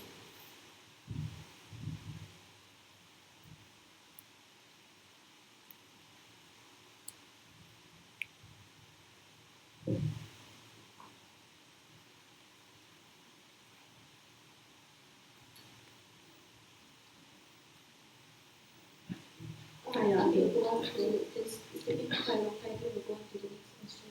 Just want to collect your thoughts. Okay, I say all the last time. Okay, so as I mentioned, the short term and long term thing, right? So like within, if like the short term thing, maybe that period of time I will put in more effort, like right before FOP. Because there are like it is a lot of issues about the rate takes and so on, working on rules, all these things. So I will like put more attention there. But I also have to make sure that I won't neglect other committees as well, like the IT and logistics side. Yeah, so it's about attention and the authority. We're going to propose an extension of another 10 minutes because we've run out of time on this. Is any objection? If there are none, I will extend the question 20 by 10 minutes.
Okay.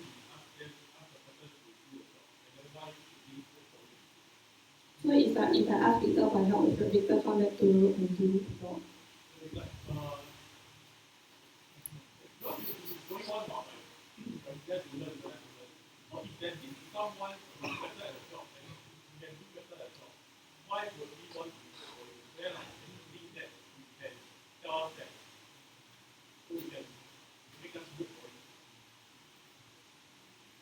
Okay, so to repeat the question, because because I said that if I don't know something, I can learn from someone else, but why should you work for me instead of someone else? Yeah. Okay.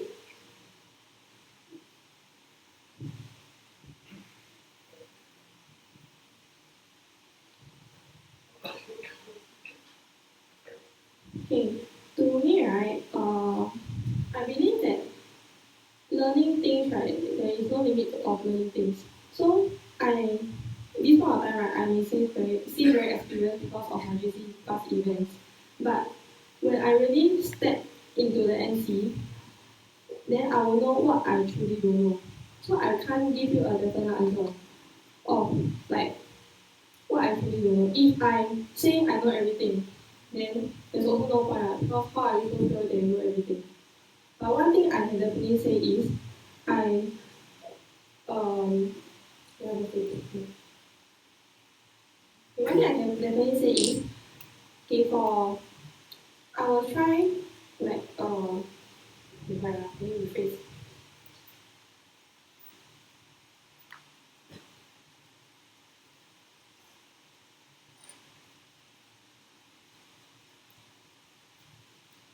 Okay, so like example, taking the FOB project as an example.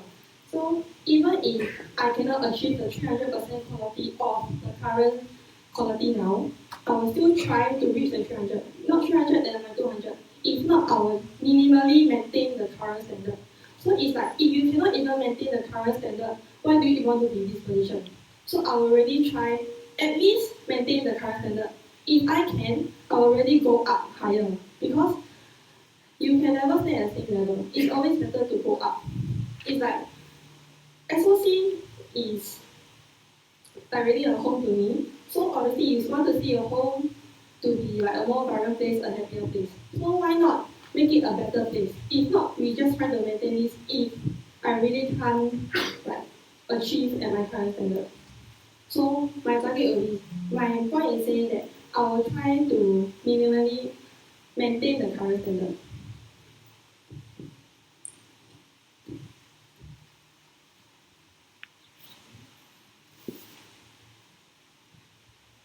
I have a question from Nat. Yeah. Natalie, your files. A continuation from the previous question. You mentioned that you will talk to the new IT director about what he or she will do. How about the previous work which was done by previous IT directors as well as their subcommittee members? How do you continue the different side projects which they have done? I didn't catch first half of the question.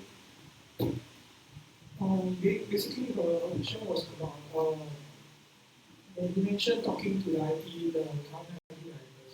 So, but there are existing projects that have already been done, okay, or currently ongoing, moving on. So, how do you plan to continue this side projects?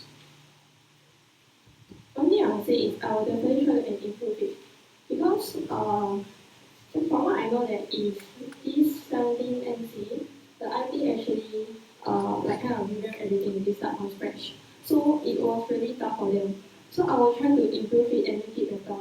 So they will think that in my hard work that time paid off. Then now the website is a lot better.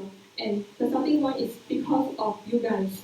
That's why I will try to maintain this and I will of course try to improve it.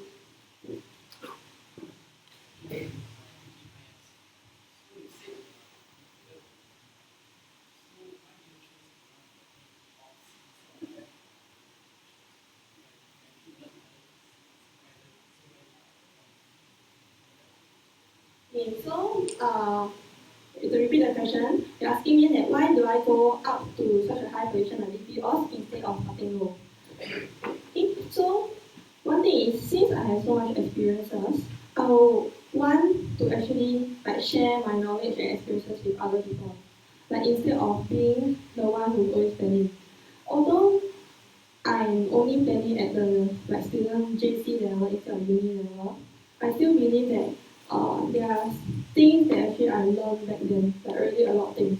Like because I'm a person who's people oriented and goal oriented at the same time. So I learn how to actually manage people and still achieve the goal. So I hope that like my peers who are working with me will be able to think like the same way lah. Like you cannot be just purely goal oriented. You just neglect your people. So I do not want that to happen lah. So also like the experiences should be passed on to others. So everyone else can actually become a better individual, like for planning, maybe even reward the society and work.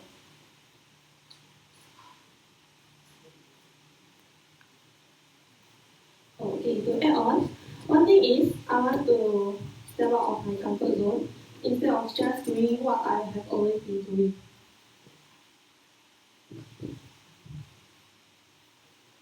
Hi, Yongming, Year 2 IS. You mentioned about a roster to clean up or maintain the organization and cleanliness of student launch and club room. Who are you looking for to be in the roster? Any students or com club, MC? Who? Okay, if I would say the initial starting point will be starting from what we say the MC itself first. Because you can't just suddenly open up and say, hey, you can sign up to clear out the lounge. And people will be thinking, hey, why should I do that? I don't even go to lounge. So starting point should be the logistic or the MC community itself first. So whether to involve the students is to me it's quite a hard issue to tackle because I feel that example lounge is actually quite exclusive. You always see the same few people inside, you don't see the other people. So these other students who are not involved in maybe just quite the lounge party, and who are not in the lounge party, they will feel like, I don't even use the lounge, why should I bother looking it up? Those people are the ones using they should clean up. So I feel like this have to be discussed even further lah. So I also mentioned that I talked to other people for the past few days about the lounge. So some people actually suggested that okay maybe we can have some events in the lounge. So people will actually step into the lounge once before, at least once, instead of some people who never stepped into the lounge before. So it's always about taking the first step. So it's the same thing of literally taking the first step into the student lounge. So by taking into the first step, right, so you'll be more willing to go in the future. So when you have that sense of responsibility, you'll be more willing to do such things, like cleaning up the lounge. Hey, I use this before, I should actually do help clean up because it's my responsibility as a person. Okay, thank you. This is one question. So REC is under your review. So there's a prevailing view that REC is a waste of time. Yeah, and it's a severe waste of resources, it use a lot of money. Okay, so what are you going to use on REC? Okay, to me, I participated in REC. So to me, that REC wasn't a waste of time. One thing is because I found really amazing friends and I really learned a lot of things. So I was a REC dancer. So because I don't normally dance, so I just decided, okay, let's try dancing. So it actually allows people who do not have such experience to be like, hey, we actually can go try dance. It's something new. So next time you can tell your friends, hey, I know how to do this, I know how to dance. So it's something that you can actually learn from. And another thing is the workflow. So for me at the start, I don't even know how to do a float. So the moment the whole float was done, I was like, hey, oh my god, how does this Ferris wheel even stay up there and be so high? So people actually learn how to make such infrastructure also. So hey, we don't just program in front of a computer, we actually can build things also. And another thing is the amazing friends that you have gotten. These friends, I always been hanging out with them since grad. So the time for this session is low, and anybody want to post something?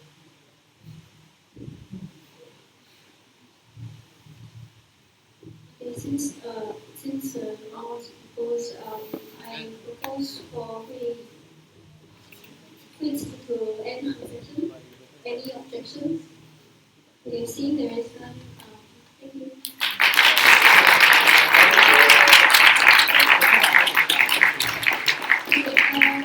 Next we have Kai, who is also running for the Vice President of Operations and Projects.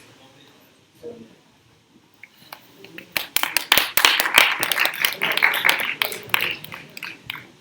we can start with you already. Hi, so I may not get a chance to speak like this again, so I just want to express a few gratitude to a few of you here.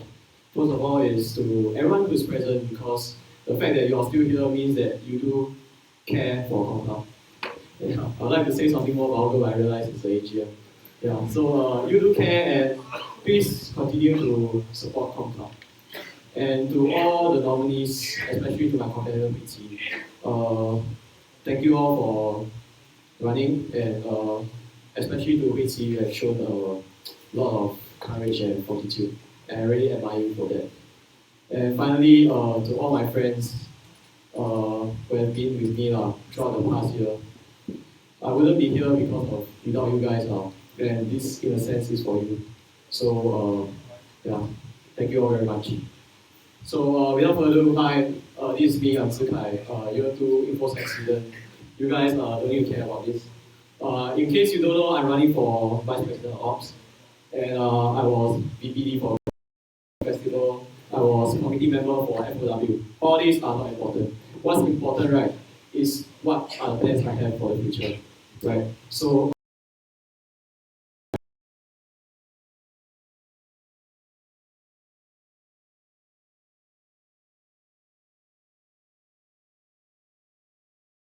a lot of things, like I said before, people run for MC for different reasons.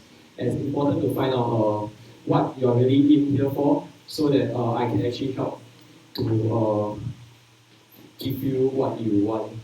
In a sense, why do passion die? Because when people run for certain reasons or things like that, they have this certain idea in mind that they have as a concept that they have. And so later they realize that somehow this concept is not what they really want, and they drift away from it.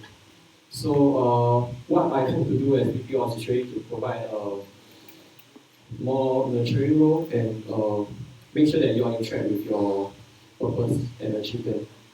So and secondly is to bridge the convening community with all the student authorities such as OAR, Office of OHSE, all the security staff and things like that. What I hope to achieve is to help provide a more smoother workflow for the community in mind. Yeah. So some general directions I have for all my committees, and these are subject to changes of this disclaimer. So for logistics cell, what I feel is that logistics is not centralized by MC. As I run all the projects throughout the year, I realized a lot of things are not centralized. FOP have their own FOP logs, CG have their own CGL logs, and why is this so? I mean, if that's the case, sorry, the logs for last year, but might as well you just hand your store key over to the log cell of the FOP or of the CGF, and you can just mark up. Right. So I hope that you guys can play a bigger role in supporting the company projects. So for FOP, build better bridge, smoother workflow for you all, and explore more opportunities to engage freshmen maybe to something like freshly treat junior or junior treat senior and senior treat junior kind of things, and really don't just stop at ice skating, don't just stop at FOP, FOW, can always do more.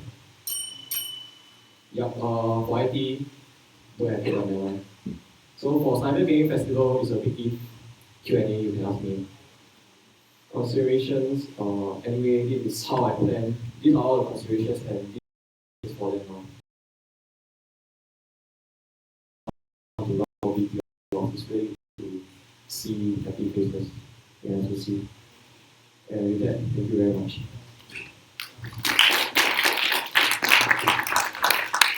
Okay, now we've got 2 minutes and floor open for questions. Can you just bring back to the slide about the tents.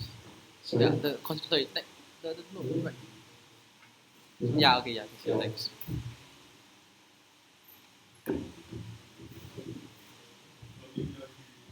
Stop. What do I know about Muslim? Honestly, nothing. I've heard stories about same stories that your Ming has, like not being productive and things like that. But it's not for me to judge. I've not worked with them before. And how do I see them? Sorry, what's the second part of your question? How do I see Compact being able to work with Musu? Is Musu supporting, as in, for us, I think what Compact needs to do is to really gather what we need to feedback to Musu what we really want and what we really need from them. And of course, before that, we must make sure that it's what we really need. We don't want to ask Musu for things that like, or things that we don't need and things like that. We need to really, how to say, I hope that Musu is I mean, I'm being optimistic here. I hope that Muslim is someone that do what they are set up to do, is to support the student bodies of NUS. And in a sense, I really want to work together with them. Look forward to working with them. I mean, Javier, I look forward to see how we can really help students. A lot of, yeah, I really don't have much to answer your question now because maybe I have not worked with them, I can't tell you anything. Sorry for not answering your question. Yeah. Any more questions? Yeah. So.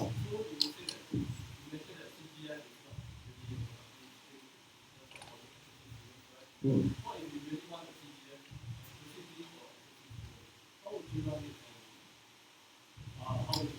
Well, thank you for asking that question because I didn't really get to speak much about the UNS stuff. So, why I put a very big question mark on CGF is really because of and being in the committee and seeing how it was being run out and things like that. What I feel was that, first of all, and Victor agrees with me, is that CGF is not a project that was targeted for SOC students. When you plan a CGF, the target audience was never SOC students, it was public in general and things like that.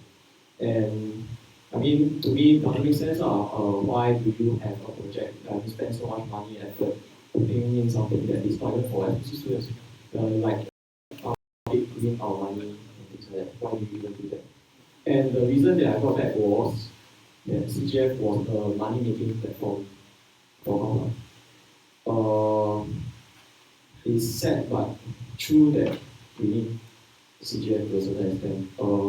It's not just what you see is not tangible benefits, but a lot of intangible benefits such as marketing proposal. You can write a marketing proposal that you plan this event for 200 plus people and it looks really, really good in marketing proposal. More sponsors want to come. And indirectly, students of SOC benefited or will benefit from this. So what my plan was is really, I cannot say, to answer your question, I really cannot say that I'm going to conduct a small-scale CGF solely for SOC students because then again, the intent of CGF is not met. That is to, first of all, be a marketing platform and also a money-making platform for the club. It's a very big decision to make, and I can't make it alone now. I try to discuss this with the future myself if I do get elected. Yeah, but I do understand where you're coming from. And what I was looking more towards was something that maybe we can really engage more SSC students and yet generate the same amount of income, generate the same amount of target audience that although we replace CGM, but it's not at least the benefits is still there. It's not a completely different project. Yeah, I hope you get what I mean. And did I answer your question? Yeah, thank you. Okay, this is a question from Davis, year 3 CS. Hi, Davis. Okay. Okay. What are your expectations of a logistic director and how the logistics committee would be run? That's a very, very good question. So, okay, there's a lot of debates going on between centralized, decentralized, why we do centralized, why we do decentralized. I'm pretty sure at some point in time, maybe like in the past, probably logistics was centralized, and then something happened along the way, and then decided to decentralize it, and now we want to centralize it. Probably just an endless cycle of centralizing and decentralizing. Something like that, I have some idea of what's going on. But the thing is, why centralized? I'm sure the reason was pretty clear just now, but how do I interpret it is, first of all, sad to say, we need more people within the logistics cell. And what I intend to do is, we can outsource, if we have more people, we outsource this to the sub-project. So for example, in my logistics form, I have 6 people. And one of these person was dogs. So he's actually outsourced down to the FOW level and is able to the farm committee and as well as the township committee. And from there, he's able to give a better representation of how or what's the stand of the logistics cell from MC point of view. Does that answer your question? Science.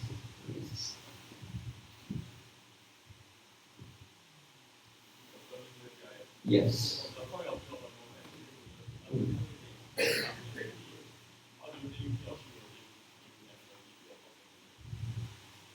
Sorry, I didn't really catch your question for you.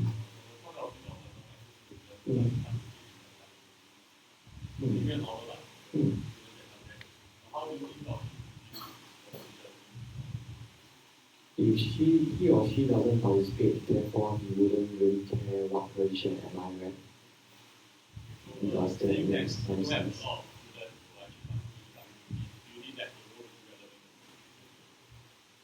Oh, so if someone don't care about project, would my role still be relevant?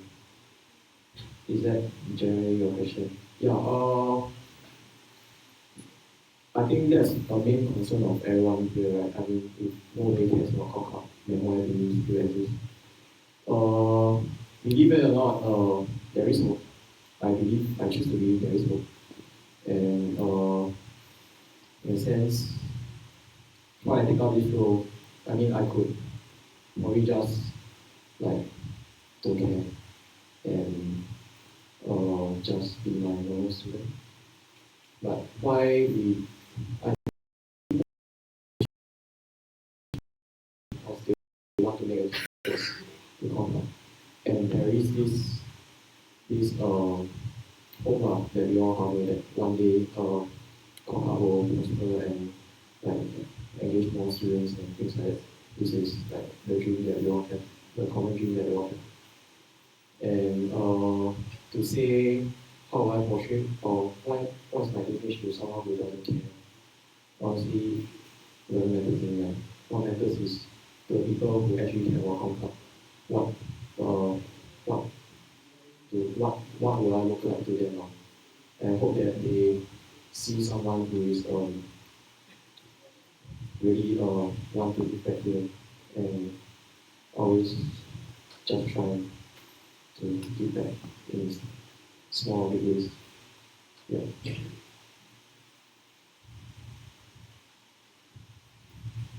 Yes, Julia. Some.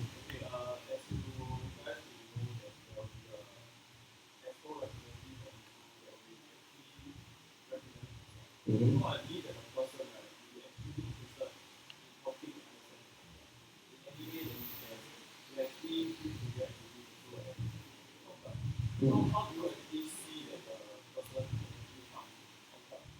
Why the person you're actually referring to yourself, right? I know you just say.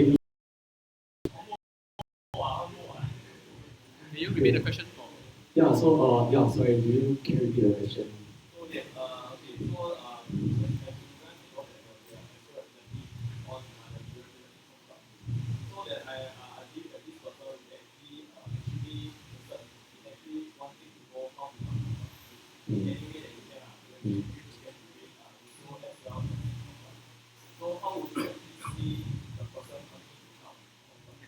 Okay, so the question that Javier posed is, from SOC, will be sending a Muslim representative to actually sort of be the expo for,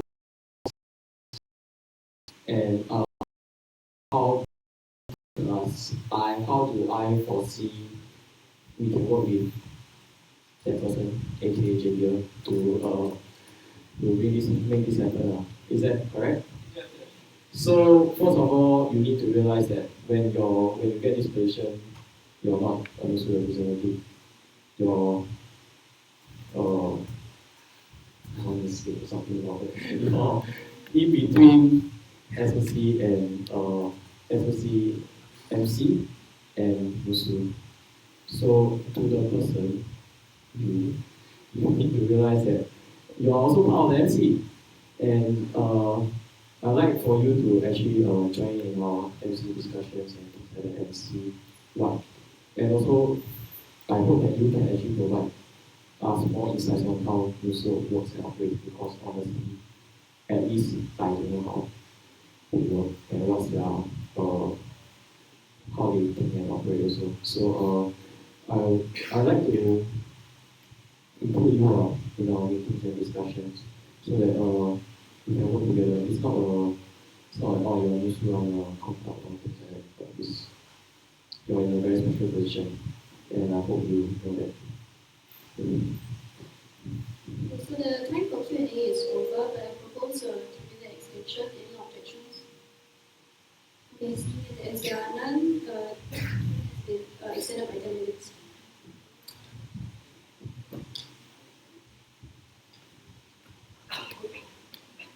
Okay, question by Natalie here for IS. Hi, Nat. Okay, so there have been many attempts to collate the inventory value for logistics by the previous logistics cells. So, yeah, it's hard to ensure a consistent way of documenting inventory level due to high level of movements over the years. So, what do you think you can do about that? Due to high level of movements over the years. Interesting question. Maybe I should just give my opinions on how I think or what I think good logistics cells should encompass. First of all, you have to be good at procurement. You need to know what things need to be replaced, what things need to be purchased. And second of all, you need to be good at maintaining your store. I mean, in a sense, that's your domain. You need to be able to know what you have, what you don't have, and where are they. Yeah, that's more important also. Where are they? Third aspect of being an important logistics cell is the delivery. How when like when someone requests for something, how are you going to deliver it to them like in the fastest time possible? So it's really these three aspects of procurement, maintaining what you have and deliver how you're going to deliver it. So in a sense, if you are able to master all these three, right, you should be able, or rather theoretically, I mean practically is very different. Theoretically, you are able to you'll be a very good logistics or sell or whatever. But the fact that it didn't happen or things like that, first of all, I am not sure why. Because in my opinion, it should not.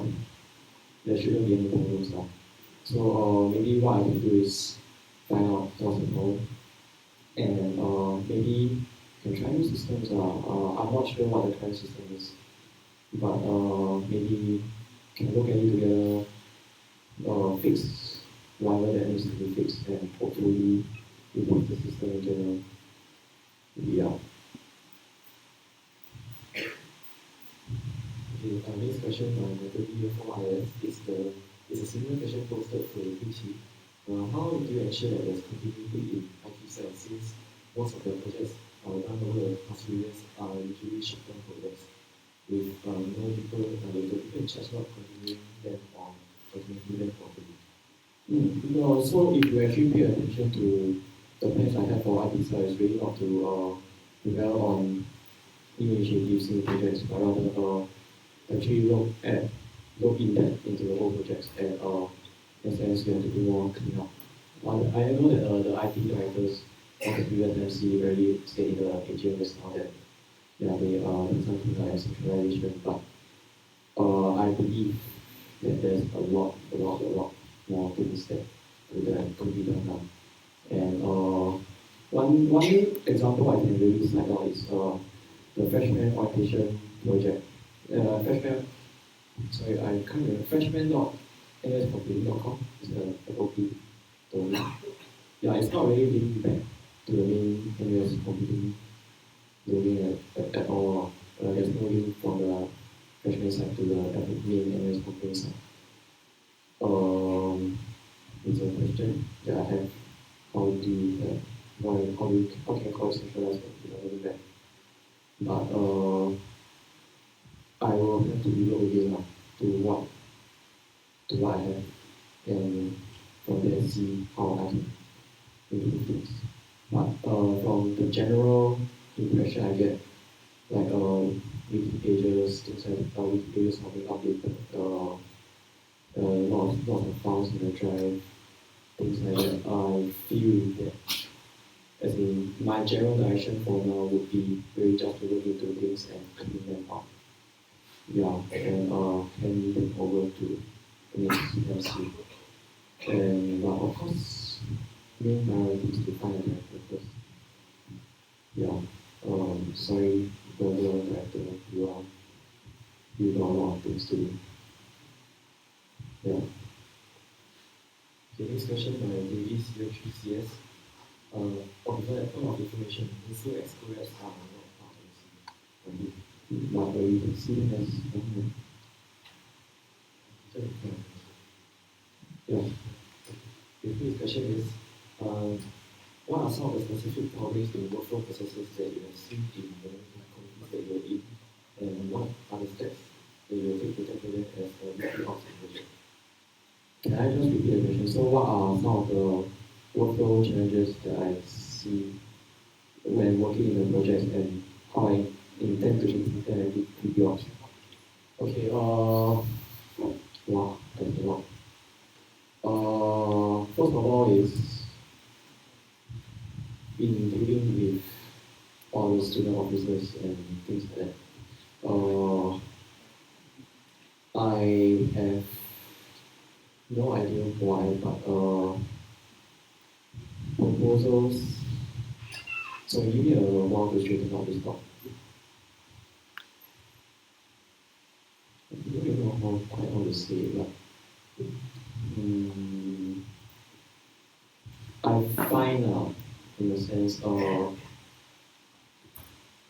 way we work as into produce proposals and submit them,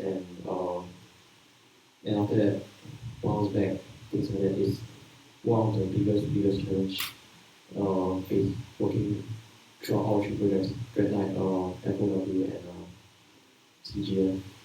And really,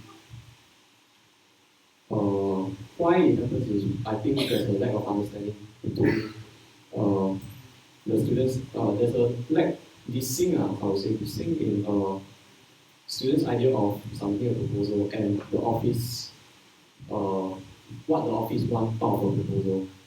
And because of this right, what we submit is not what the office wants. And it always gets not just office, okay, advisors first. The advisors, they will reject it. And then we will have to submit another one. Like because of what they say, we change something, submit again, reject again, submit again, reject again. And this cycle repeats up to 8, 9, 10 times. And a lot of things why, a lot of reasons why it's happened, like I say, is because the students are, especially for me, I was a year 1 student. It's not an excuse, but I don't know how to write proposals properly. Yeah, and in a sense, what can I do to improve this is help. And now that I know how to write proposals, educate and guide the future PEs further. And in a sense, try to ease their to set direction straight for them first. Like, this is my expectation of the proposal. And then hopefully, now that they know the expectations, they won't make as much mistakes. Yeah. Yeah, still the same question applies to ABC. So there's a prevailing view that REC is a waste of finances, there's nothing in the allocated to other projects. So what are your views on REC? What are my views on REC? REC is awesome. Why? Sorry, your question was REC is seen as a waste of money and resources and things like that. It's not. I don't think it is. I mean, REC is, from what I know, part of freshman orientation project. And I'm sure you guys have been doing it when you're all freshies, and we will continue to do it for generations to come.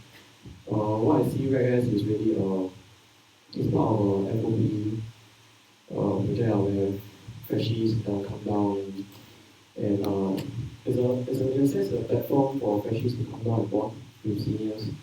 And it's really a very good platform. I don't see why it's a waste of money. I mean, if you're thinking that it's a waste of money because I don't know, we make things out of recycled materials or we buy things and all that, think of it as an investment, I would say, for this, because you use Spread as a platform to bond with the freshmen, right? Think of it as an investment. They make them interested in giving back to community, and therefore benefit associate in general. But my main takeaway is it's not always. Yeah. Okay, we have run out of time for this session, so I'm proposing a further 5 minute exhibition. Anybody oppose? You for 5 minutes. Yo. Cool. Okay. So, because you mentioned that you want to keep the pressure of your teammates alive and all that. So, how do you keep your own pressure alive? How do I keep my own pressure alive? Okay, I have no doubt that some point in time as VP Ops, I will be emo, freaking depressed. Yeah, no doubt about that. There will be good times, there will be bad times. You have to accept all of them. But what I can rely on at that point of time is if I do get elected, your votes. Your votes are a reminder to me like how important, or you guys rather chose me for this. And in a sense, it becomes a duty to not let you guys down. And I think in that point of time, in my darkest hours, I will remember like I'm being voted for this. And and you guys believe in me. So in that sense, that will be what will push me through during time. And if I happen to forget, right, can you remind me? Yeah, so, yeah. Okay, another question. Let's say if there's internal conflict between the people that you're in charge of. For example, if FOP director one day decided that he doesn't like the law director somehow, how do you deal with it? Like how we deal with all conflicts, having to chill, sit down, drink coffee. But most important thing is need them to understand that everyone wants to do the best for Hong Kong. And actually everyone has the same goal in mind, which is, for example, you talk about FOP, which is a successful FOP, right? It is conflicts will happen. Conflicts will happen within self. I mean, within yourself, you should know. Yeah, conflicts are also happen. How do I resolve it? Yeah, we need to sit down and talk through and really find a way to work together. I mean, it's not like work where you don't like someone, you can fire them, or I don't want you to work for me anymore. And how are you going to sustain your relationship with them for next few years in school? It's better that we can find a way to resolve conflicts. And yeah, at the end of the day, we'll still work out shaking hands. I hope. I hope I can answer your question. Yeah, you can just yeah, thanks.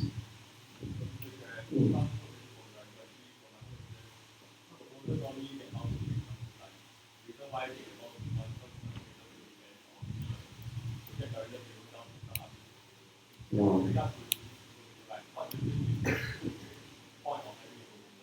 What's the point of having a proposal? I can tell you what's my proposal.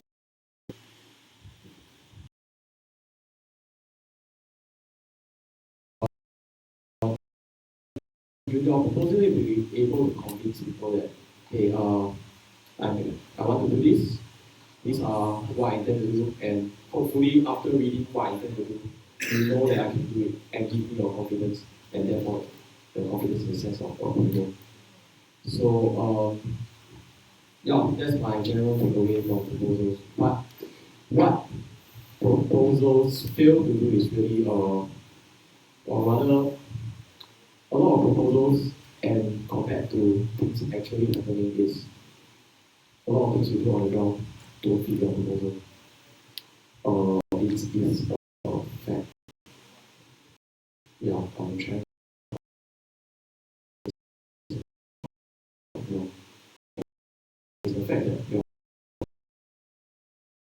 what you actually do on the ground, and therefore I have this opinion. I have sort of developed this opinion that proposals. I mean, it's sad to say, I have developed this opinion that proposals are not as important as the capability of a person to handle situations. In a sense, I will place a confidence on a person on their capabilities as whether performers are going project directors or whatever. I trust that they are able to actually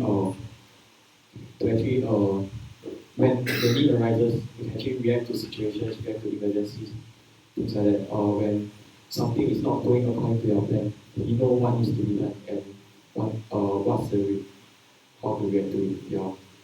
And that is not something that will be shown through a proposal. It will never be shown through a proposal. It will be shown through how it works.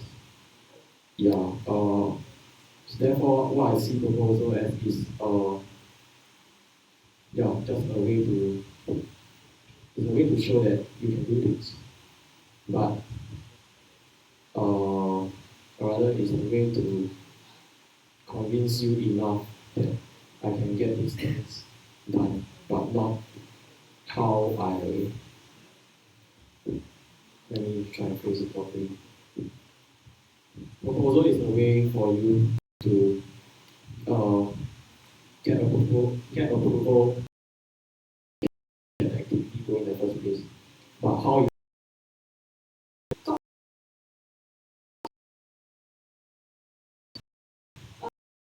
every year there's always a clash of like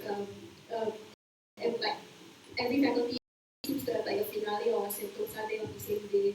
There's always like a clash between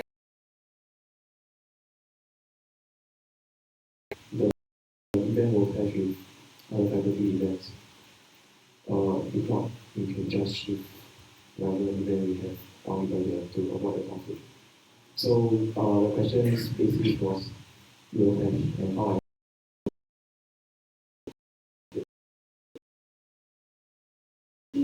faculties to prepare so that everyone is like go to sentosa and go down and talk to the PD on how to resolve this conflict. I'm not sure how and why I'm going to resolve this conflict. I mean, go down and talk.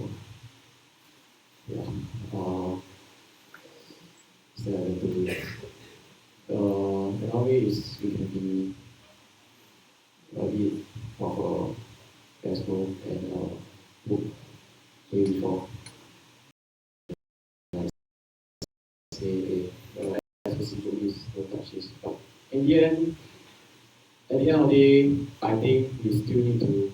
I mean, if you book something and then like science might see, hey, how SOC is, and like there will still eventually be a table discussion where you need to resolve things. How do I resolve it? Traditional way of table discussion. Yeah. okay, so with that we'll end the Q&A. Oh, one question with Sounds like an important one.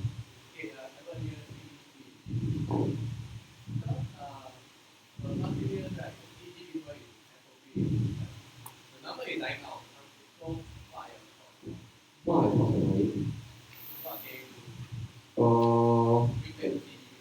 Okay, since you're from CG, then can I ask you, what's the reason behind, or walk you through the reasons behind. Is it okay? Or rather, maybe my main concern is it because engine has shown to be a more powerful faculty and sort of pull all the CG people away from us? Yeah, more than I really want. Yeah. So is it because of that?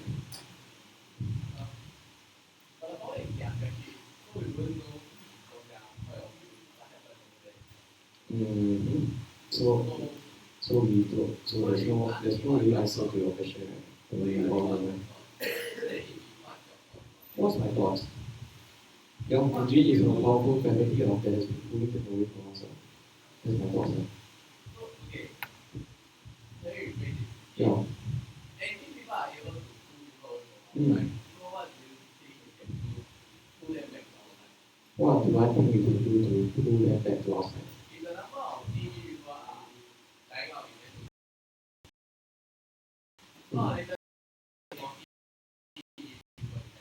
Mm. Mm.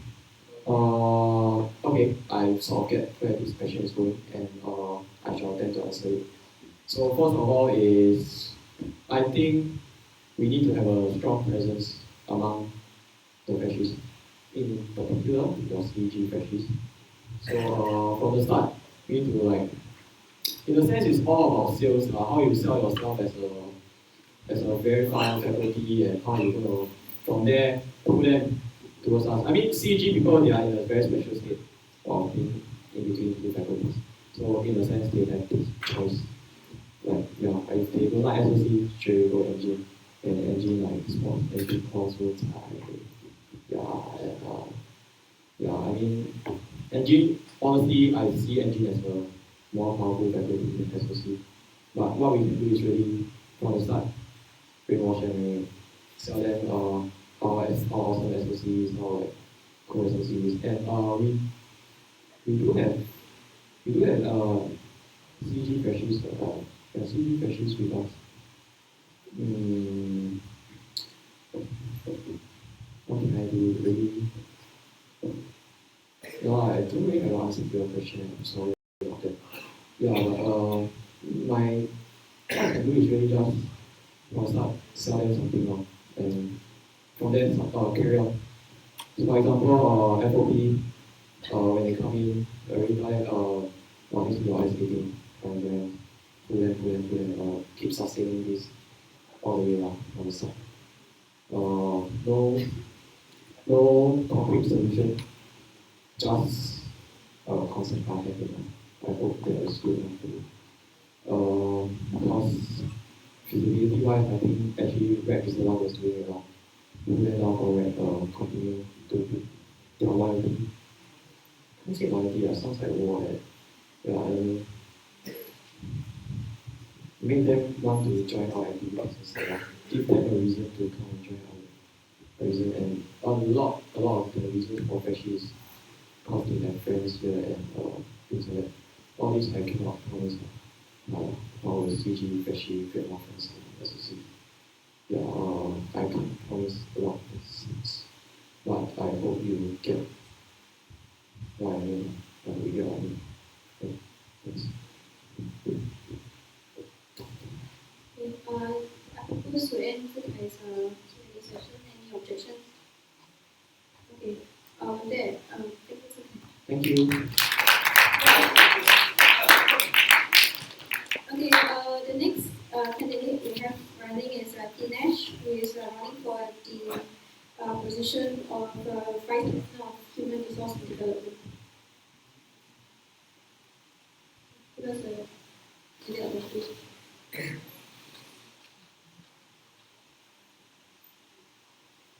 of does anyone want a 5-minute break? Or should we just continue on?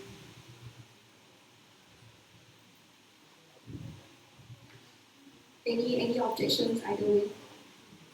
Okay, I propose a 5-minute break. Any objections? No objections. Okay, we have 5 minutes. Come back at 11:20. And please come back on time this time. Yes.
can start.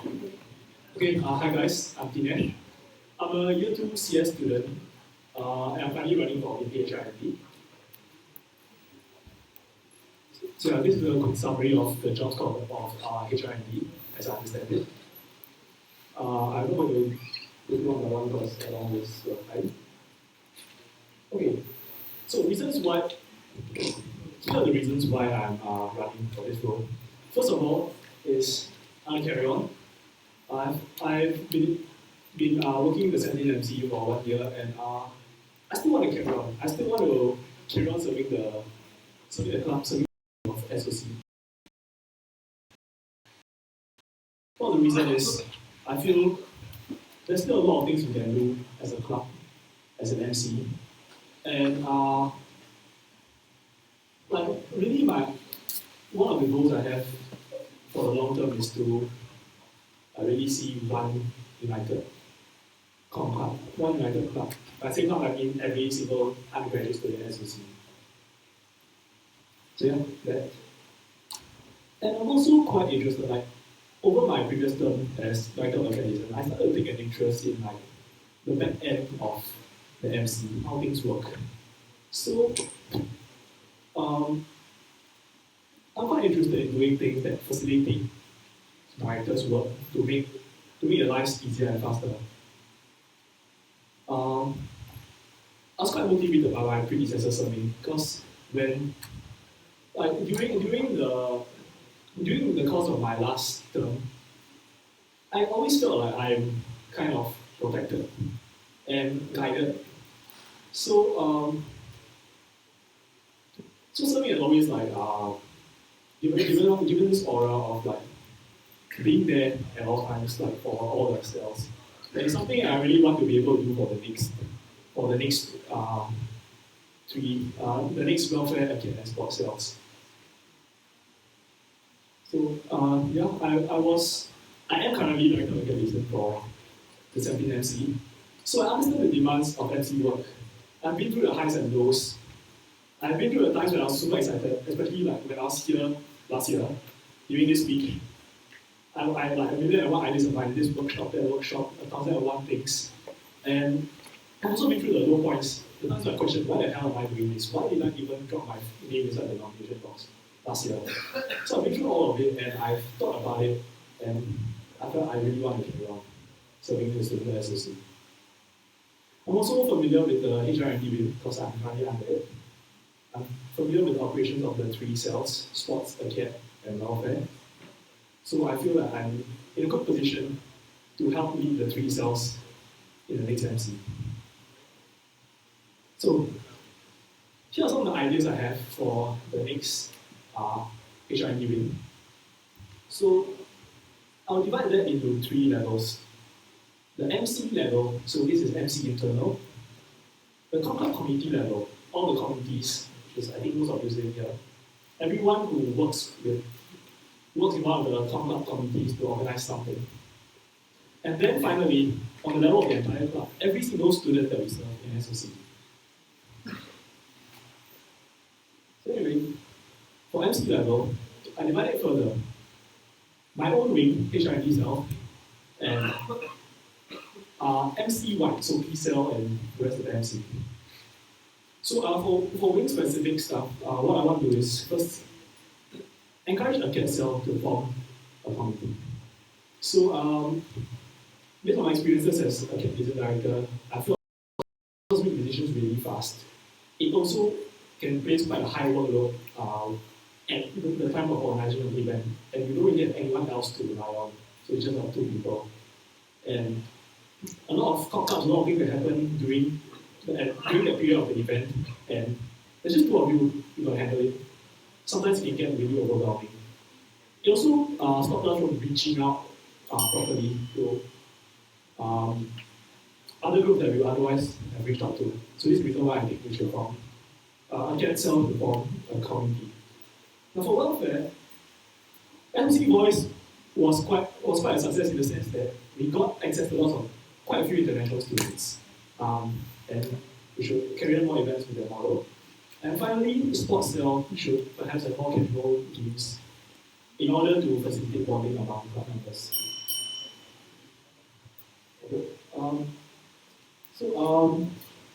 MC-wide, I would want the three, for these three cells, I want their representatives inside each of the subcommittees to really be part of their respective cells as well, to facilitate the coordination.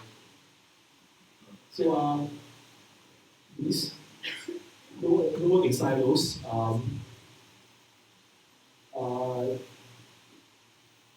and one thing I really want to see is every single person be an ambassador of the club. And the club room issue, you can ask me more about it later. Yeah. So I have to rush through, but you can just shoot questions. Okay, we've got 10 minutes for Q&A. Martinesh, any questions?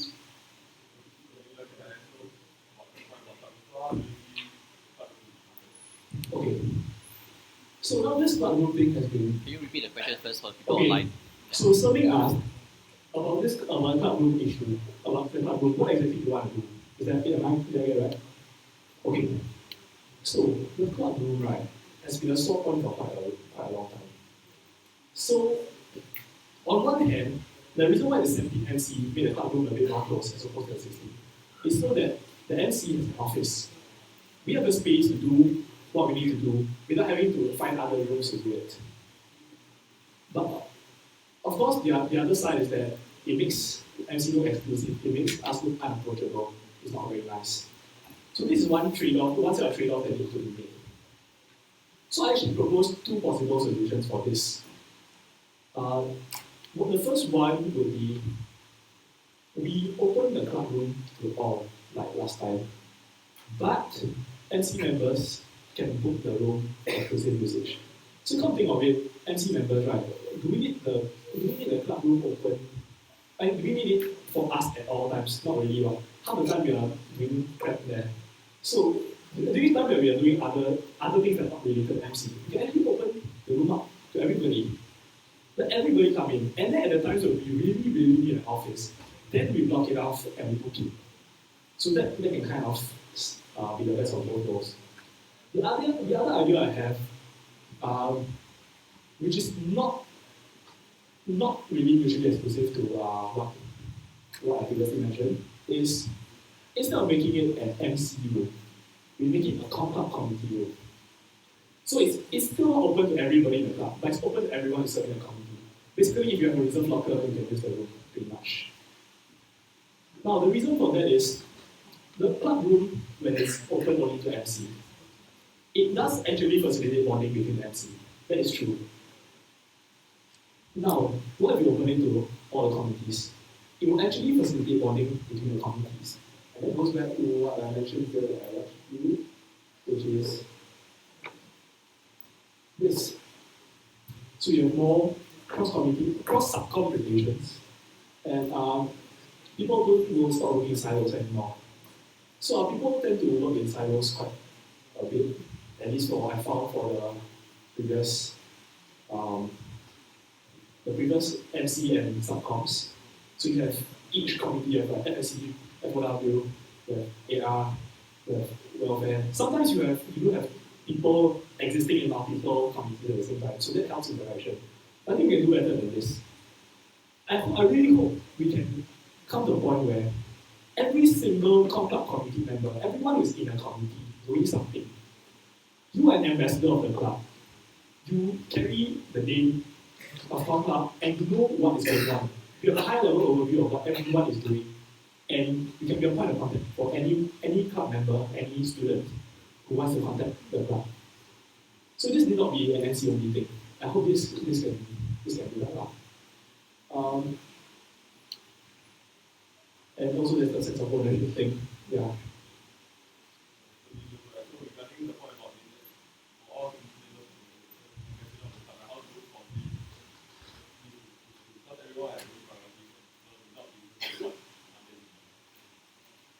Okay, so how do I do? How do I push this idea of opening the club room to all funding?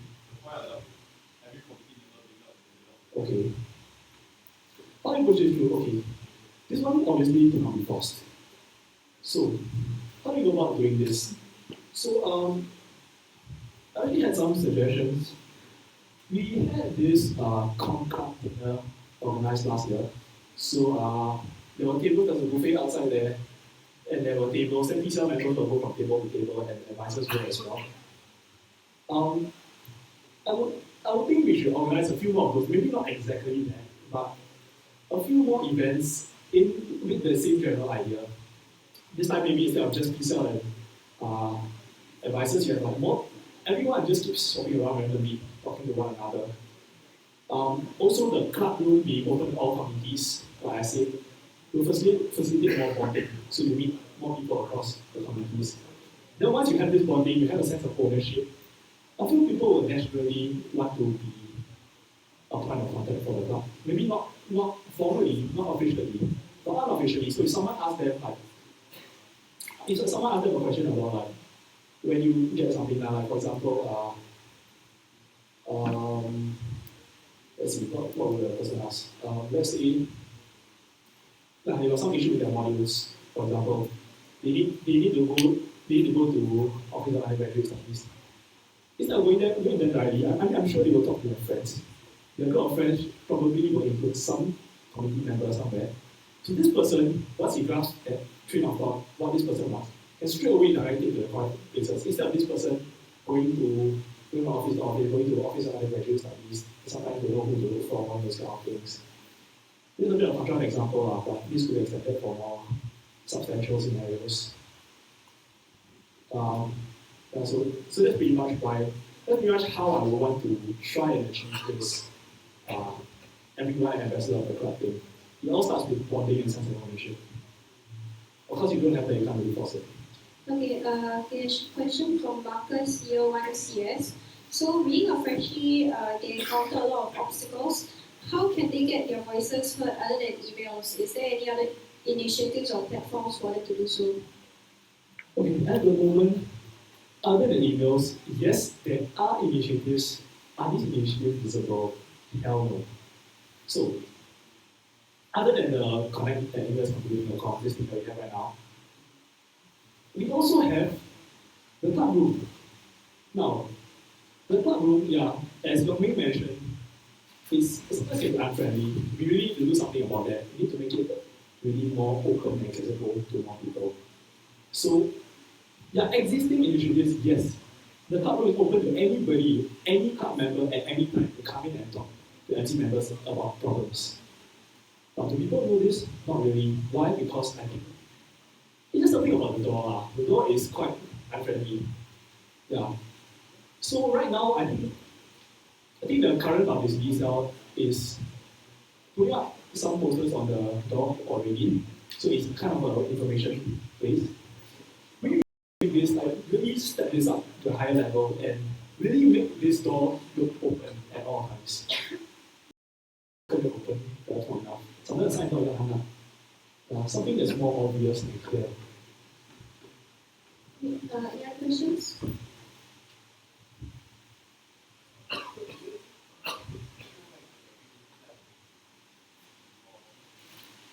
Yes? Yes. Okay.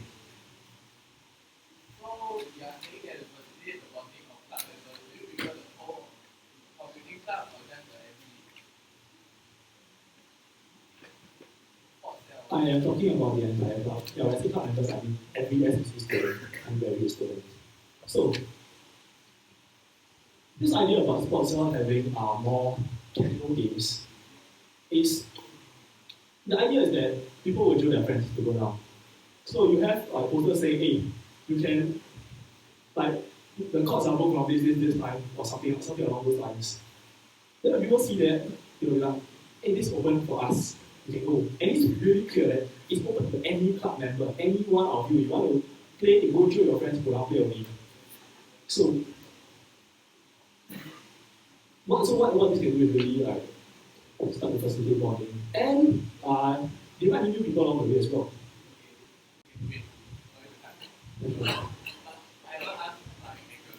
Sure, go ahead. If you want sports cell to have regular scheduled game sessions, do you think that they have the time to plan all these things? Yeah, this is actually something I was thinking about. I was talking to Jaden about this yesterday. Yeah. So yeah, Jaden is the person running for Sports Cell. So one thing is that IFG is kind of a priority at this point. Reason being, IFG is a base. It's the core which everyone will congregate around. So if there's no IFG, there's nothing going on for sports. Obviously, there will be nothing else. But I was thinking, all these regular games, it doesn't have to be like really like that often. It can be just like once a month or less often. So it could be regular, not very hyped up events, or it could be very occasional but more hyped up events. Or in practice, perhaps we have one super hyped up event like sports camp. If you know about this current IFG and thing right now, because like right now the problems can't really be because it's something that you need time to get traction slowly. Yeah, I've heard things about IFG not comfortable to people coming down, all these. So perhaps sports camp, there could be a time where we get all the traction. So there's one event that's the same workload as the previous MC. And then after that, just like occasional casual games. These don't really need like a lot of hype, a lot of publicity. Just book the court and state that it's open on a centralized platform if one is going to exist. Yeah, pretty much. If they really have all these casual events, will you take part in all those events? I would, like as in personally, is it? Personally, yeah, I would. Our few friends go. Okay, actually, Q&A is up. If anyone wants to propose an extension. Okay, any objections? Seeing there are none, we're exposed to extend the Q&A for 5 minutes.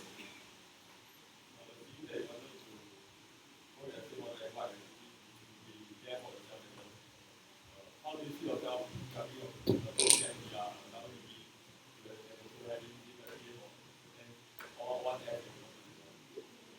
Okay, I do have really commitments this time. Okay, my commitments wise, as we mentioned, double degree, TA 2 months.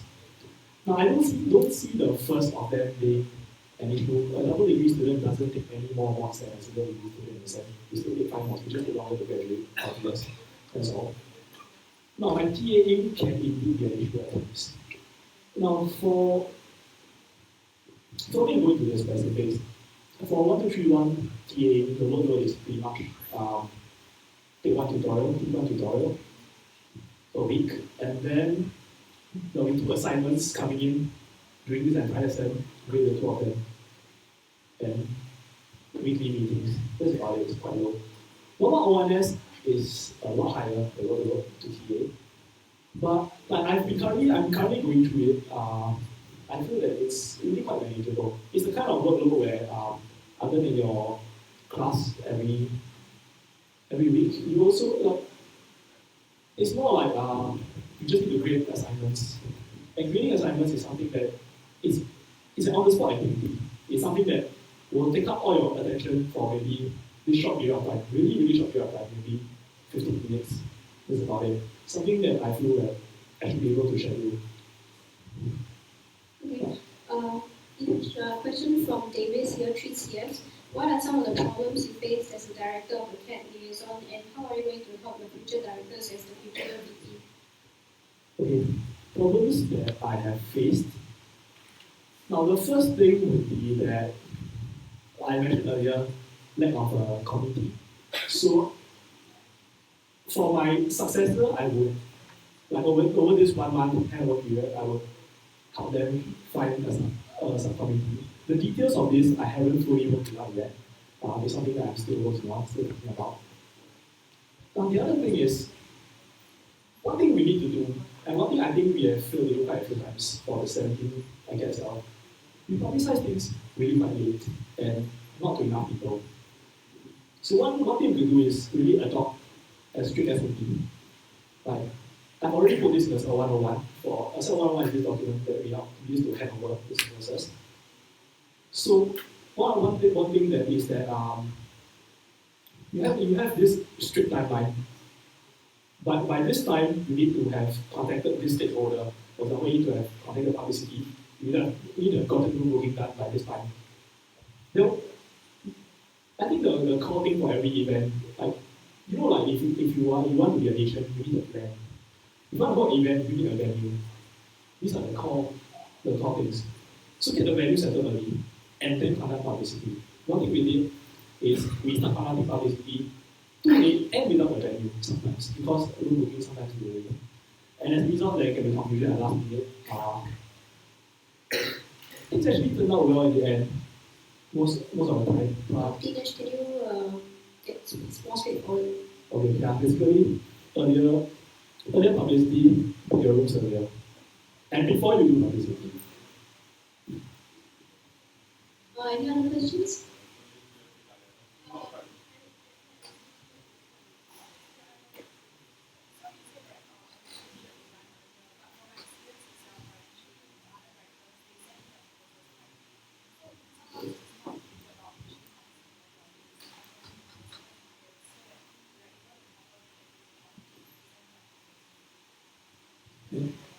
Okay, so yeah, there's this thing about we often finish our proposals a bit too late in order to, and then this thing about group booking obviously gets rushed.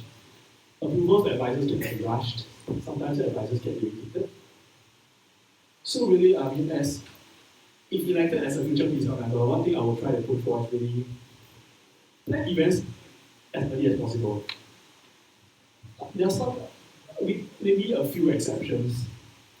Most events really should be planned well ahead of time, so that you can slowly, in a more relaxed manner, without being stressed out and rushing, do all the back end things we need to do in order to get the event out to people. So start planning a lot earlier.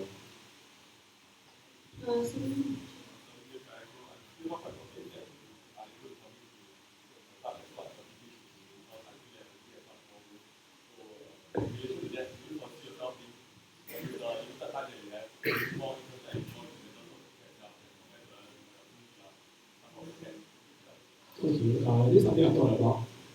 I have actually tried to spend more time getting to know more about sports and welfare at this point, because I'm not too worried about I can sell, because I'm the one who's going to be handing over.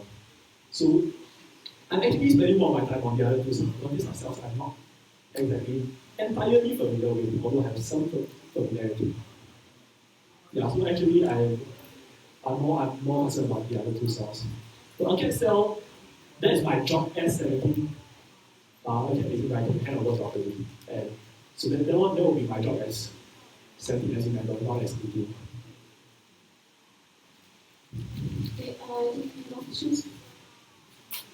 Okay, seeing as there are none, I propose to end today's Q&A session. Okay, no objections. Thanks much.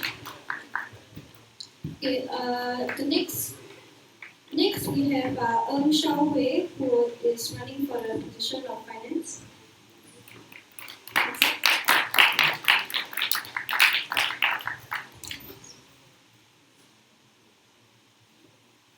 Hi.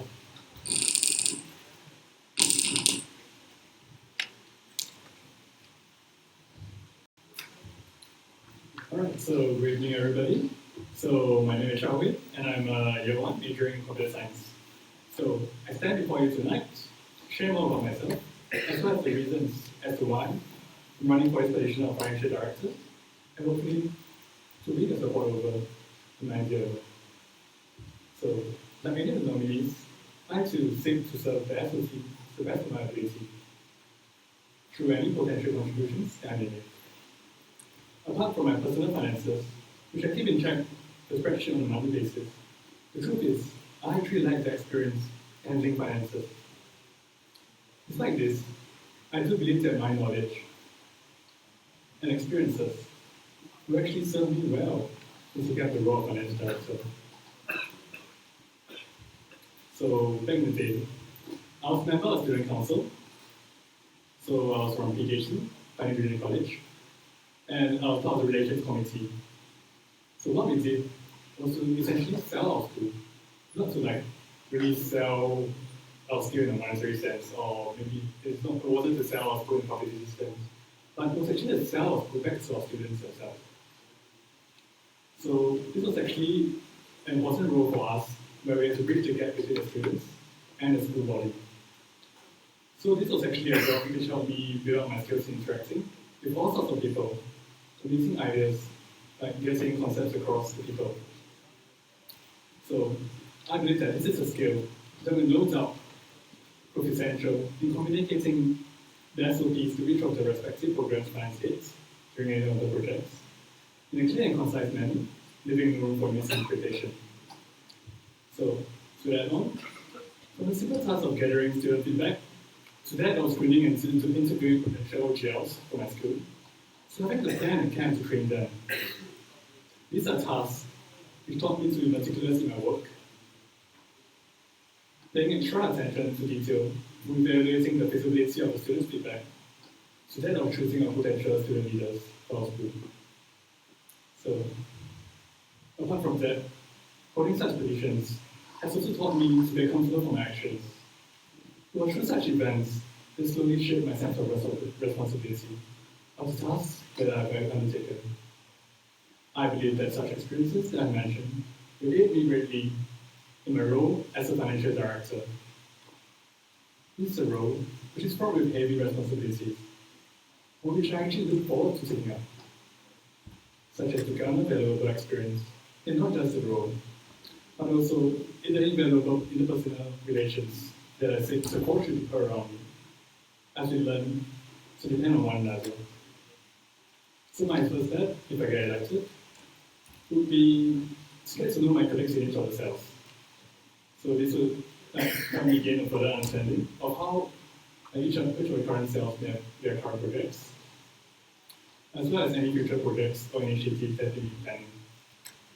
I hope for this to help to facilitate the process of allocating budgets to any new projects that we may initiate in the future, in our quest to make SOC a place that we can truly call home. And then I end my speech. Thank you. Okay, now the floor is open to Q&A.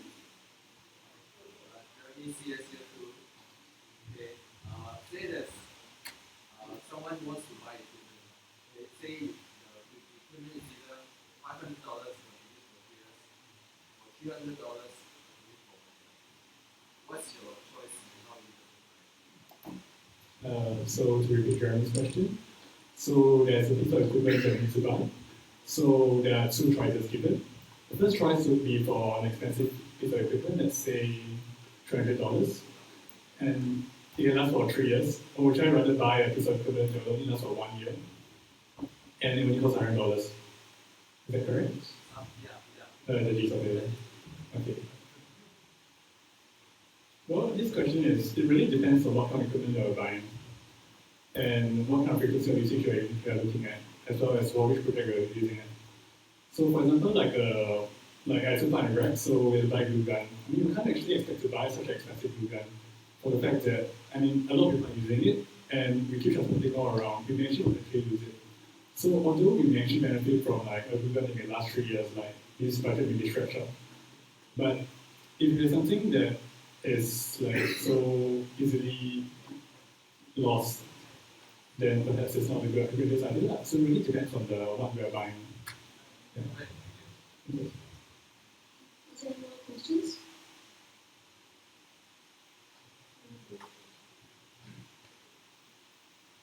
Okay.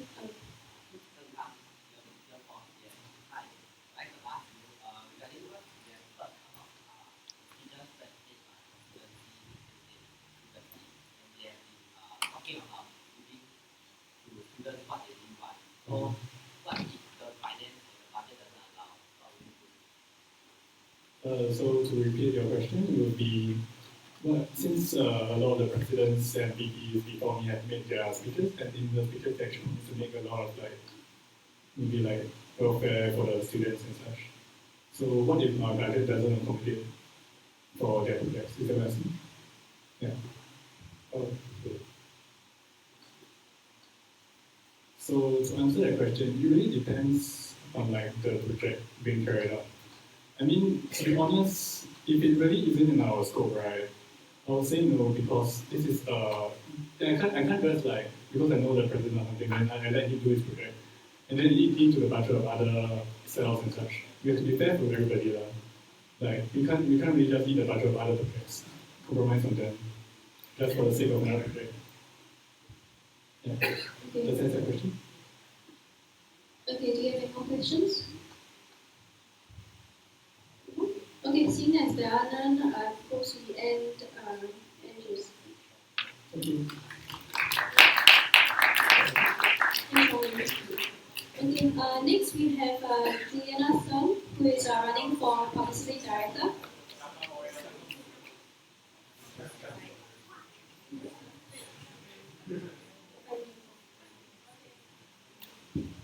Start when you're ready.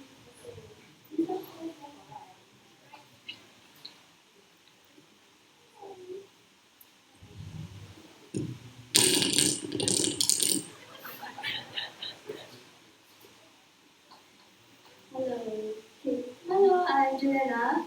I'm running for Publicity Director and Second Warrior. So what I write in my interview the other time is like, whatever you need me, I'll be there. Kidding only, but depends on whether I got time or yeah. But I really try to support like not only my own events, but other events also on one. Okay. So next slide we are like okay. So leadership experience, right? Previously I was in the LIP Students Union. So I was in the 19 and 20 Expo, so that's the right side one. Yeah, and I managed a lot of people, and as you can see, so many people, I don't even know where I made a photo. But then I'm tagged inside, is what I mean. Yeah, and then on the left side, I'm also managing this NYP Got Talent. It's the first ever event, talent show in NYP. And we actually managed to get a lot of sponsorship and stuff, and it's a 1 year event, so we work very closely with the people and managed to retain their attention span for 1 year. So this is my leadership experience. And for SOC, right, last year I was in the publicity of the welfare cell, as well as the red costume, makeup, and hair. So you can estimate how much shit I've been through. Costume!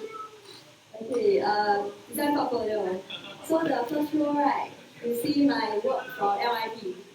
On the second row, first second, LIP student planner, printed and distributed over the whole LIP for 2 years. And then after that, you can see the more recent work in SOC, probably stay around the corridors as well. And on the bottom is the more recent poster, and as you can see, some of the nominees are outsourced to me, so not bad, right? Yeah, and then along with this, right, I'm also running with the awesome William for photography and videography. With awesome skills in photo and video. Okay, so looking ahead, right, what I want to do in my next year if I get elected is the standardization of look and feel to the wall. So notice what we have 20 around SOC command form 2 as I heard from the previous director Justin. And I want to standardize look and feel posters and maybe focus more on videos and upload it to a common channel, YouTube channel perhaps. And 12K, 10K views can get you a YouTube partnership. So let's strive for that. 10K views, you can earn money. Whoa, okay. Then outreach, right? Wider outreach. So right, publicity on social media networks, like at least 1 week in advance. If not, people can't clear their schedule to come for the event. For example, stuff like Cat Day, publicize online while you plan, and publicity on the SOC computer wallpaper as well. Because when you go for 1020, all these classes, right, you open the desktop, that's the first thing you see. So if we can get approval from the higher ups to do this, that would be great. Yeah, and also we have a SOC cat last year as family mascot. So why not make it a physical thing? And when you walk around in SOC, right, people will be like, wow, what's that big thing? So right, you take photo with that, right? Attract attention. Not bad, right? Yeah. But the only problem is money, but we can make that happen somehow. Yeah. Photography coverage, right, of all events as well, because like you want to let people know what they have missed.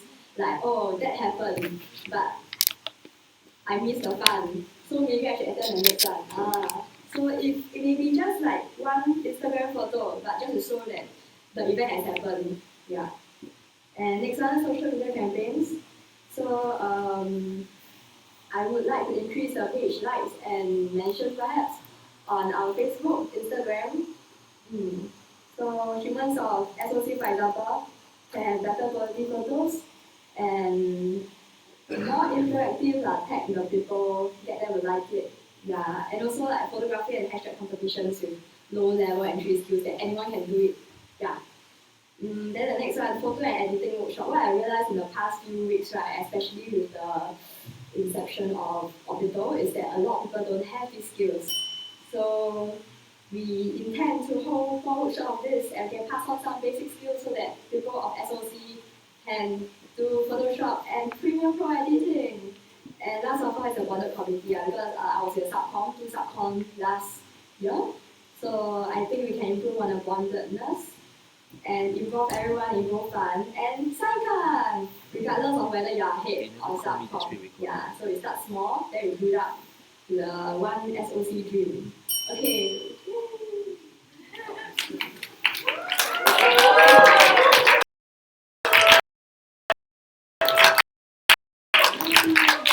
Okay, so the floor is opened up for 5-minute Q&A.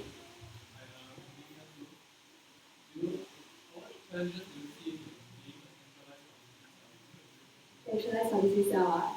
One issue that I think would cause this one to fail is that we don't have enough members. Like from the start, right, already very few sign up because like publicity is a very technical cell, so you must have the skills. If not, through the workshop we try to teach them. Yeah, but still it will take some good eyes and how to say how to say 灵感? Yeah, inspiration.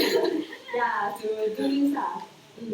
But if there's people, right, obviously we'll try to cultivate them, keep them, and with all these people, then we can support the idea of centralization. Yeah. That's it.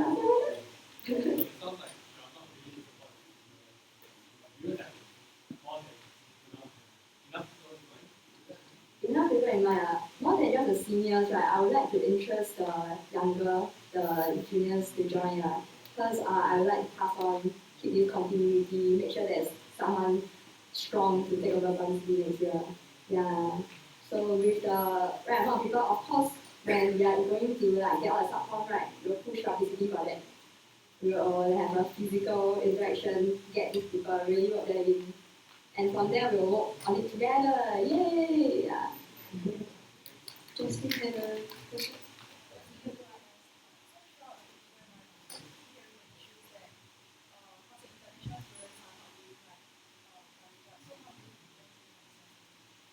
International I think the issue is that not perhaps international students are more like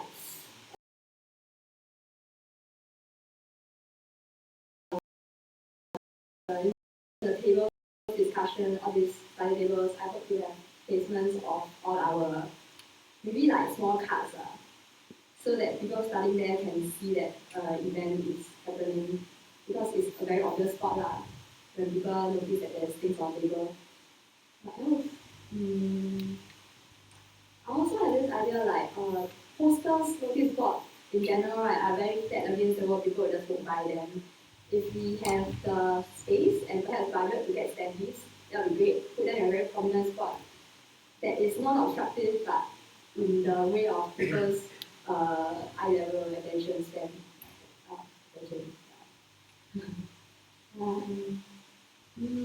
And also like comment on the existing one, right? We have Facebook and Instagram currently. I think Facebook can be further updated because right now it's not very up to date with the length and breadth of events, so it can be kept like updated while we advance. Instagram is mostly on humans of SOC, but it can be extended to be humans of SOC and NUS computing events. Yeah. What else? Social media. I think the website can also be put to better use because currently it's just I actually implemented a timeline on freshman orientation page. We can move the idea to nuscomputing.com. Yeah, good idea. So everyone can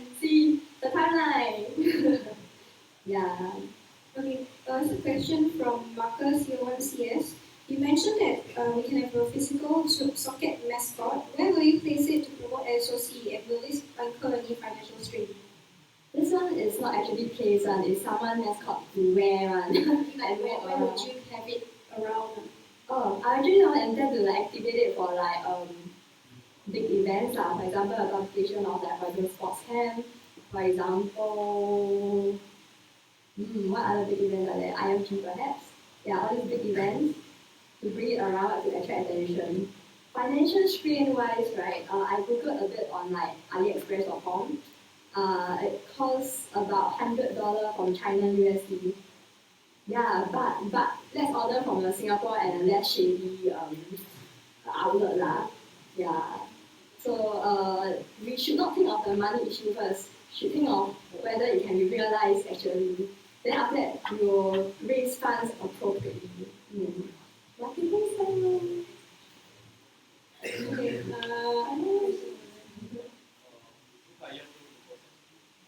It sounds like you got a lot of like ideas in mind. So like, I just ask you to like choose maybe one or two. Which are your Priorities priorities. I would think it's the photo editing workshop because these technical skills really need to be developed not only for our com club but also like development of SOC students' skills. Like you come out of like SOC and like, hey shit, I don't want to do a poster, like quite embarrassing. Yeah, and apart from that, SOC can. Okay. Q&A time is over. If anyone likes to propose extension. Okay. Any objections? Seeing there are none, Q&A is extended by 5 minutes.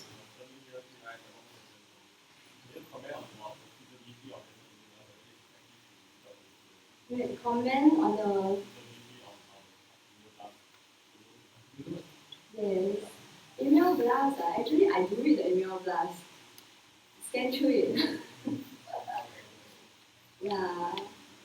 I think the email blast, right, can be actually put in a website or somewhere that is static because emails, right, it gets, how do you say, it gets pushed down by all the frequent emails like that the school sends. So to have it on like a website or our Facebook page, static pin up there will be better.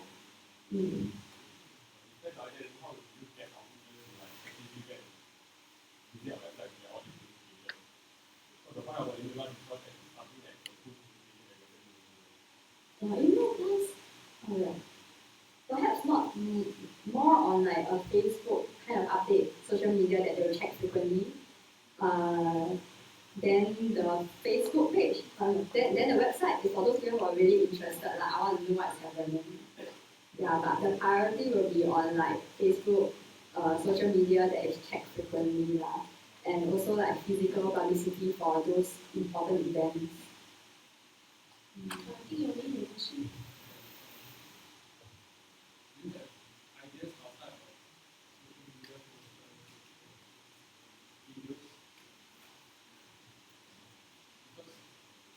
all these have been here for myself. I see that everything is definitely sometimes it doesn't enough to gather enough participation. So we have any ideas? I usually like comment like, okay, I don't want to put down anyone, but to be honest, the 17 social media involvement is not really that good. Like I can like, hey, scroll out event, this event shit. The last post is July, that kind of stuff. So I really think that social media can enhance on. But apart from that, social media, physical.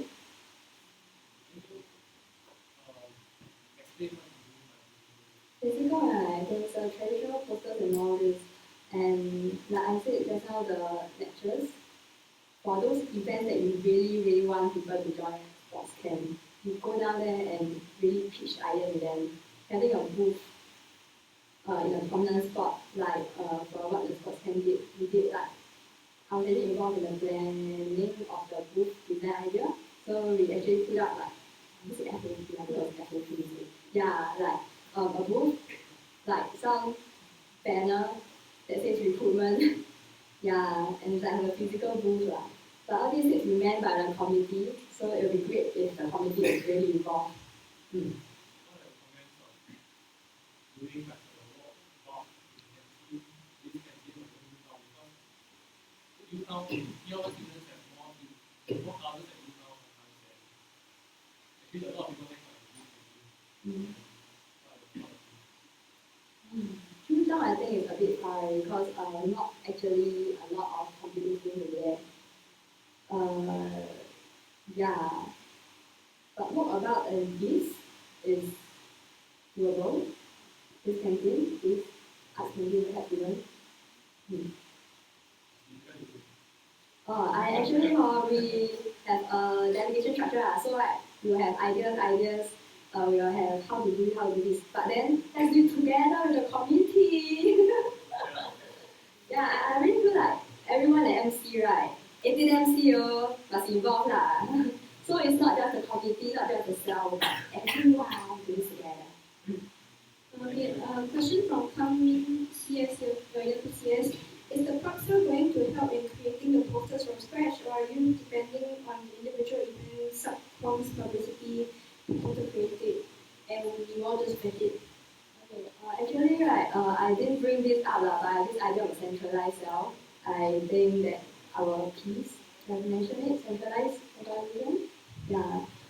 So I did mention just now, but good question, I'll bring it up now. So the idea is that if we have a strong subcom of publicity, then these people will teach them the knowledge if necessary, if they already have the skills, better. So after that, let's say an event needs a committee, logs, hubs, program, publicity, they need publicity.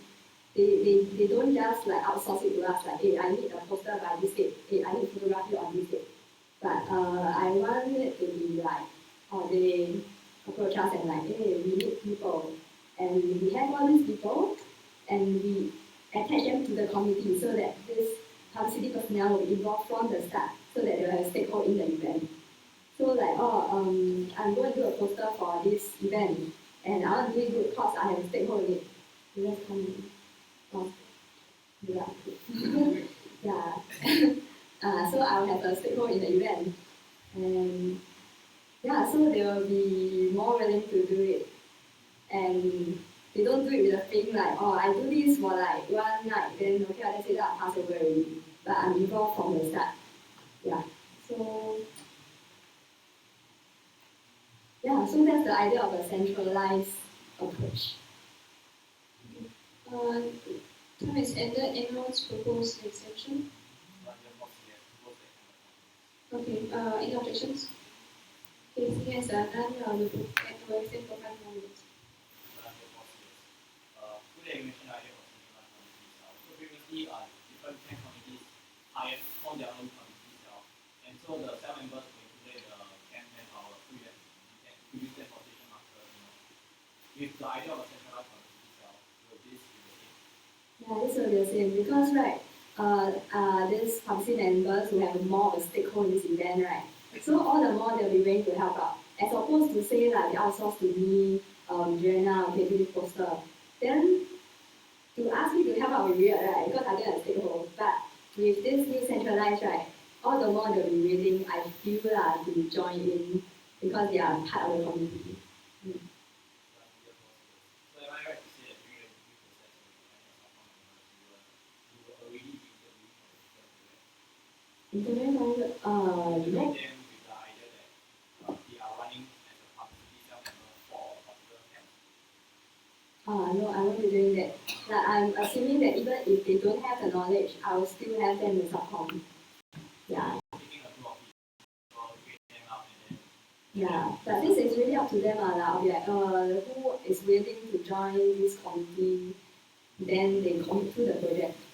Yeah. And why is nobody wants to take up FOW, I have the idea that FOW publicity, right, I was told that by previous writer that we only give advice to FOW and FOP projects in general, that we don't take up publicity of FOP actually. But this can be further discussed whether we actually be part of it or we actually draw a line and take an advisor role. But always like new people can be added at any time. Because that was the case in FOP, more people join, they are capable in publicity, photography, videography, others. Just one comment on centralized publicity. If you're going to assign people to FOP, think about what they're going to be doing for the rest of the year. Are you going to assign them to writing workshops or are you going to be doing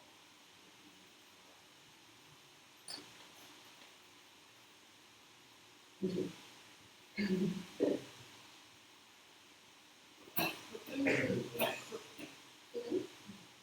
is there any other questions? I have a feedback about workshop collaborate with the council skills for students. And the question is who will conduct this workshop? Okay, who will conduct? Okay, so Nim has actually kindly notified me that NUS Com IT provide a free Photoshop workshop at the start of the year, start of SEM. But apart from that, right, we can try to collaborate and get external parties. But if worst comes to worst, right, me and William will conduct it. Yeah, I have basic Photoshop, premium I think you handle, so we'll do. But basic only, no promises. Any more questions? Okay, seeing as there are no more questions, I propose to end the last Q&A session. So, no objections? Okay, I end the session. Okay, next we have Li Jialin, who is running for the position of Alumni Relations.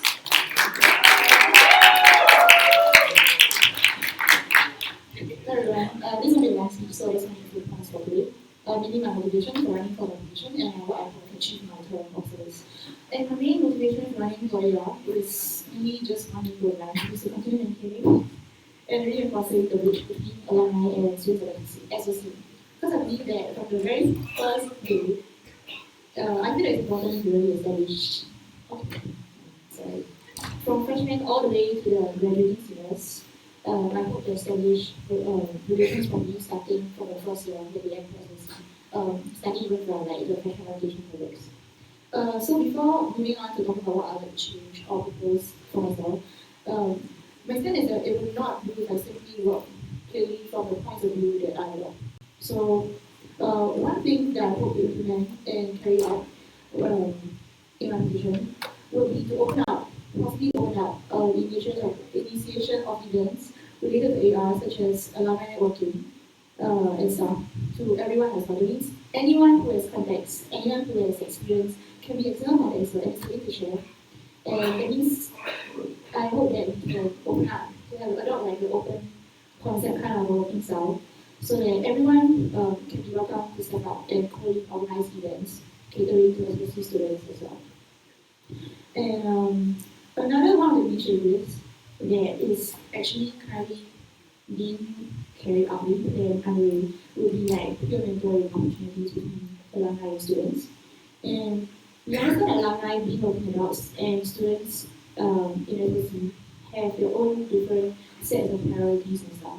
So through this possible channel, what we hope is to at least minimize maybe the discrepancies between the constraints of currently working alumni, graduating alumni, and newly initiated students who have the passion to pursue something they would like, but may not be able to do so in their current curriculum time. So this will be another channel for them to like really explore stuff beyond, like basically an additional channel that would, I believe, would be really beneficial for both alumni, graduating students, and students in the long run if we carry it on in like the next few years of time as well. And as for my seniors who will be graduating soon, one of the key events will be Grade Night. And this year, I hope to really start earlier and get really as much feedback as possible for the ground. So from the programs possible, that I want to evaluate based on really feedback. Because without feedback, there's no way that I can see myself running the ARSL properly. And as well as from anything from programs to the kind of venues that we want to have, which will be subject to our prior resources and all. And again, so I want to reiterate that feedback will be one of the most important channels that we're taking advantage of. So if you see us bugging you or anything, don't be asked if you can.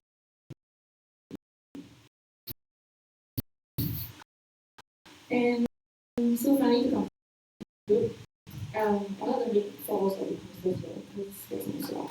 But simply what I think I've achieved. So whatever that I say today is what I thought, what I think that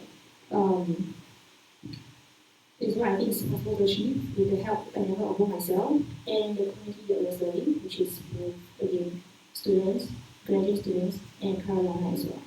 And with vote of confidence, we definitely hope you guys work better towards the goals that we achieve together. Thank you. Sorry,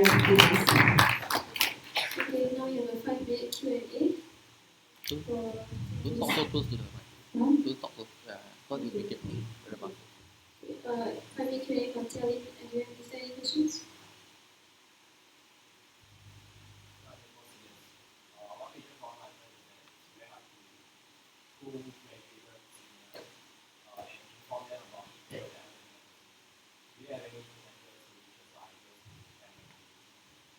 I definitely hope on the various expertise of the other cells, like publicity. So this year,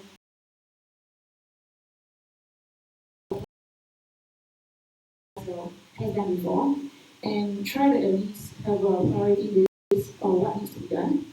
And of course, as always, ARSL and the students one. So again, it will be a step-by-step, a systematic process.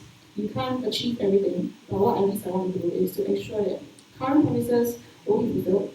So if there would have been other things underway that may or may not have been cleared, right, from the PSL. So what I'll at least do is to at least clear up any potential deadlock first before I actually start stepping on other plans.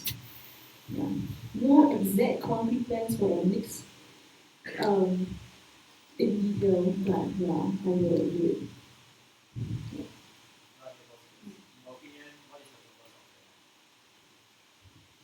To quote a senior, right? It's a celebration of the end and the seniors. Great night. I guess as because everyone will be alumni in a few years' time. To me, it's also besides being just potentially just another event that everyone expects that it will carry out. If Great night is also to me it's also mirrors like your JC prom night, but more transitioning into adult, really proper adult state. So it's definitely like a more mature conversation. It really depends on how you execute it. So plus I know that grad night perceptions of like grad night participation hasn't really been very, very high. So I also do hope to change the seniors' perception gradually of grad night from there. But yeah. Okay, any other questions? Okay, seeing as there are none, I propose to Director of Logistics.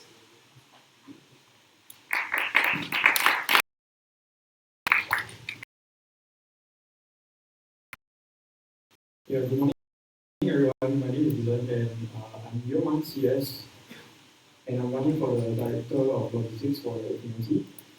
Okay, firstly, why logistics? Isn't logistics so why you want to do cycle? Right? I'm sure if you ask many people, right, after you do cycle, right, I'm sure they wouldn't want to do. So, well, my answer is simple. Instead of viewing it as a cycle job, I see it as a job that requires a huge opportunity, and this is a challenge that I'm looking for. Imagine situations whereby items are being unaccounted for and looking for items in a pile of unorganized mess. Yeah, this requires a lot of time, and of course, time comes before the money. And nonetheless, the amount of time spent on locating these items and sources that can be reused, it can be reused with great organization skills and preservation.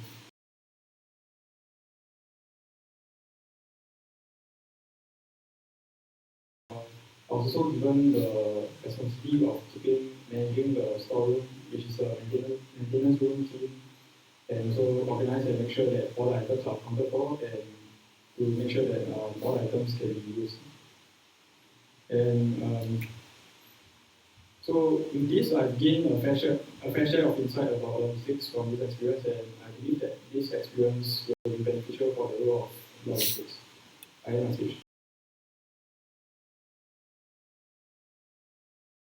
That I think is quite dispensable. I not go in the records depending on how much you have to record, because this also takes a lot of time to record.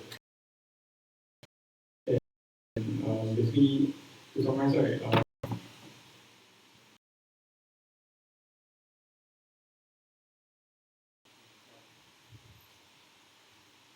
okay, to be honest, for myself, I like the subcommittees, but I foresee that there will be very little people, and this brings about centralizing and decentralizing. I'm trying to expect around at least 4 in criteria, but then nonetheless, with this in mind, if I have very little manpower, I will need to decentralize it, because this will cut down a lot of leakages. If all the items have to go to me, there'll be a lot of processing. There's a lot of time involved, and yeah, in order to access to the storeroom, you need a key. Yeah, so I need someone. Basically, one of my proposals, which I have in mind, is to probably change the key of the storeroom into number lock, if it's possible. Because having a key, having a physical key, you need. But then, as the director of logistics, if you can pass on the so-called key by the number lock to another person, yeah, it will be better and it will smoothen the process and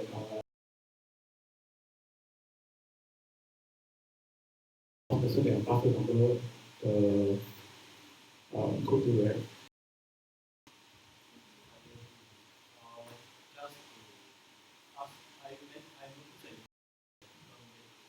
Yeah. Okay, basically the advantage of looking into is all these for any transactions, right, you need all the records. So instead of having can if it's decentralized, it will be easier in the items, but the items, right, you have to go through it because it requires custom key for it.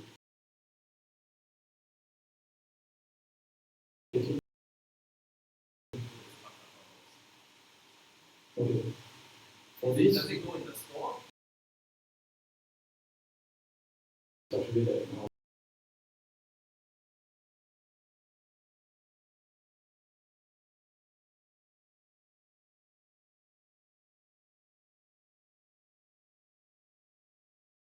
if I manage to utilize it, which is what I actually need to be, then I will assign various cell members and various subcommittees to handle different to align with different cells in order to for the transactions to take place, etc. with regards to the loading of the thing.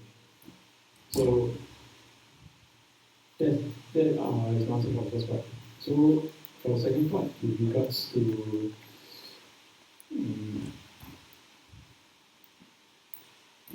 so I think I've answered it. Yeah, because it's kind of big.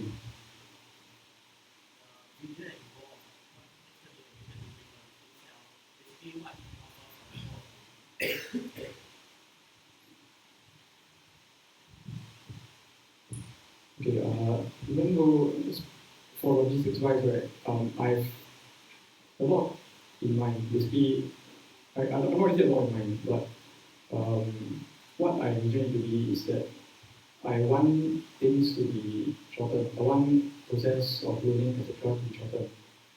So because time is precious. I want to, for logistics, you need a lot of time for preparation, you need a lot of time to organize all these things. So my objective is to cut down on the time taken in order to learn these equipments, in order to find these equipments. Yeah. And although that involves the subcommittees that we report with. I hope that answers your question. Any other questions?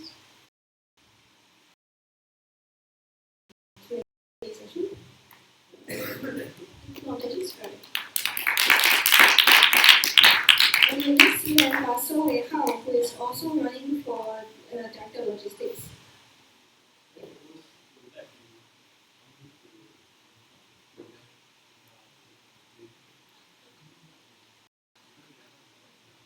Okay, the proposal was to let Nominees take up the papers and they have to present the papers. So any objections?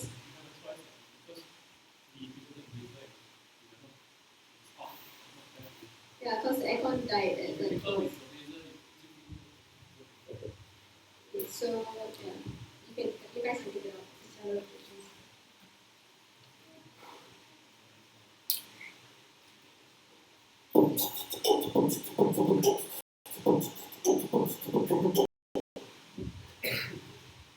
Okay, hi. Now that I have your attention, let me introduce myself. I'm Wei Hao, NIS specialist. So I'm running for the Director of Logistics.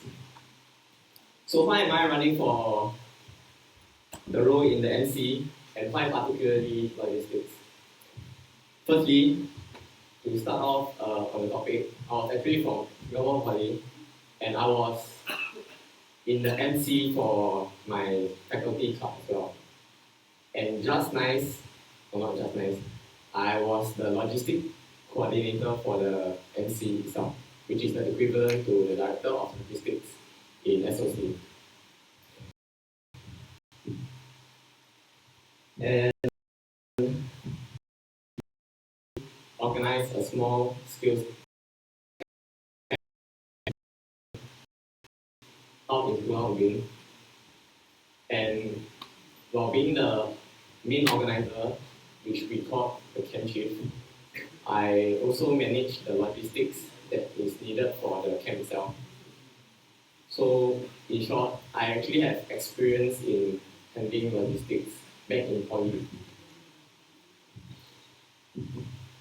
So why should you vote for me? I believe that I have the relevant experience to logistics and being part of in the main committee itself. Although it may be different in Poly and in university, I believe the relevant experience in Poly will be able to aid me right now in university and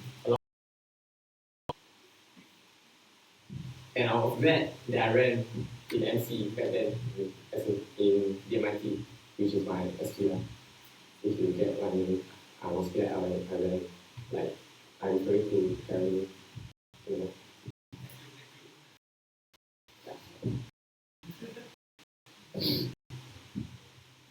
Okay.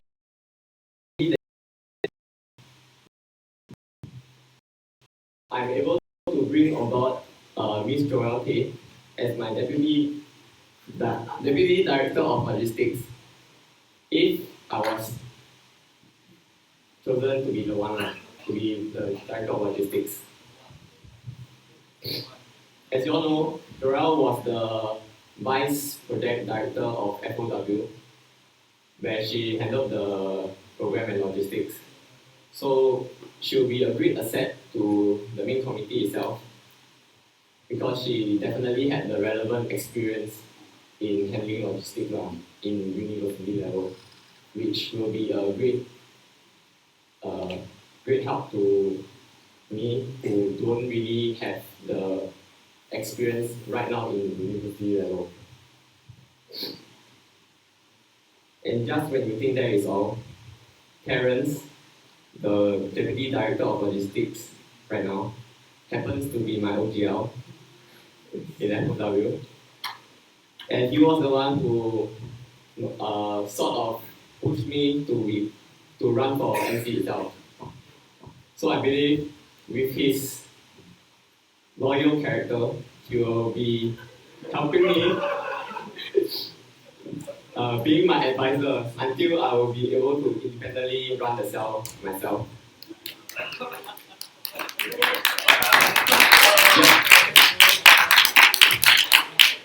So I'm here not only to offer my experience, but I'm also here to offer a team of experienced individuals.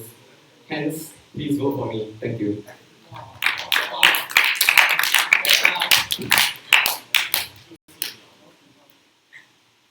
Okay, now open the floor to Q&A. Any questions?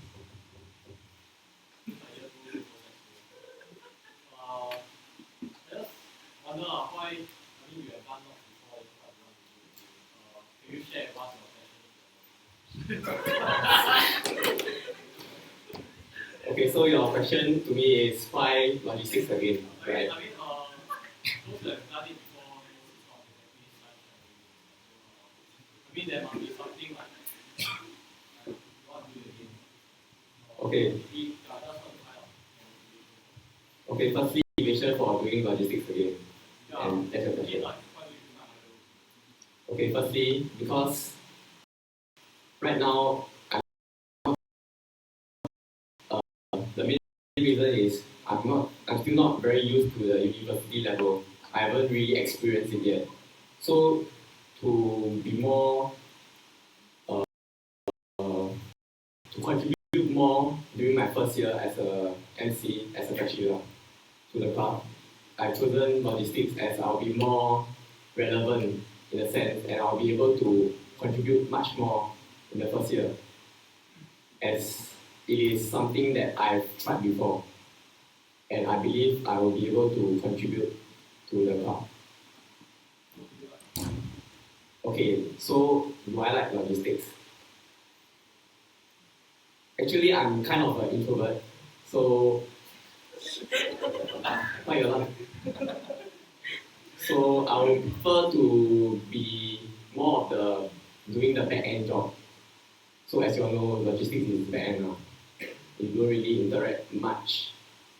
You don't really interact much with a big group of people, or rather, you don't really have to. I would say,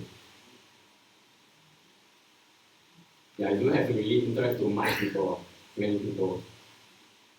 In a sense, I'm okay lah. Actually, I'm okay with interacting with more people, but I'm the kind of person who likes to be in my comfort zone. So doing the back end job for me, and that's why I choose logistics.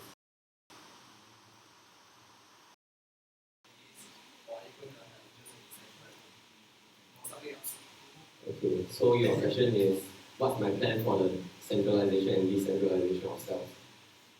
Okay, my answer to you is, I would prefer that they will be committed to their projects, which means I would like the FOW, FOP, or whatsoever, their logistics to be under myself. Why so? Because when they are under myself, they'll be much more, they'll be more familiar with the store, and so be able to handle their tasks much more efficiently in a sense. So let's say my cell members is not in the project committee itself, then there will be a lot of different way of handling of things, and the store will be a mess. Yeah. So that's my view on it.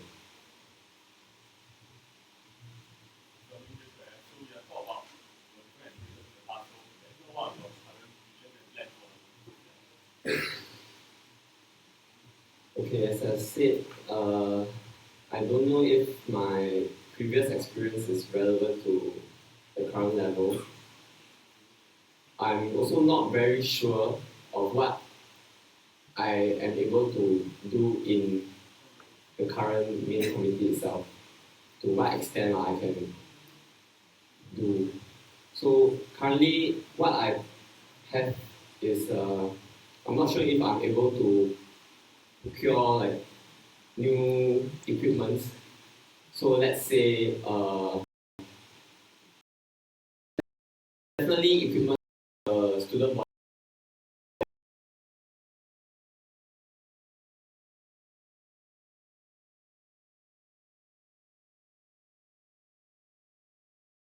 FSC and FOW. I think everyone knows what are they called, right? Okay, so I had a good experience from these two camps, and I wanted to. And so last year I joined as a program head, and after that I felt that I can do even more. So why not I go one position higher, and that is the director of freshman orientation projects. Motivation behind going for this role. The second one will be I understand that when as a student in uni, when you have no friends to go for lessons with, or you actually have to handle all the workload alone, I feel that one tends to feel very lonely. But this can be remedied by having a great experience in camps. So what I want to do is to create this great experience in camps for the next year. And I know that camps every year they are roughly the same. So what makes me different from everyone else?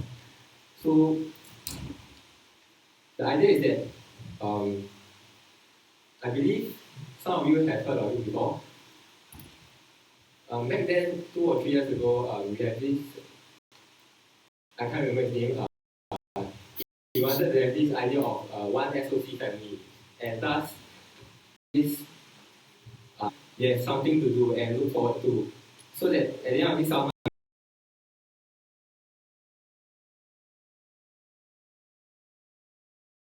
integrate also or even like person can continue this. And then like go about tackling the issue. Okay.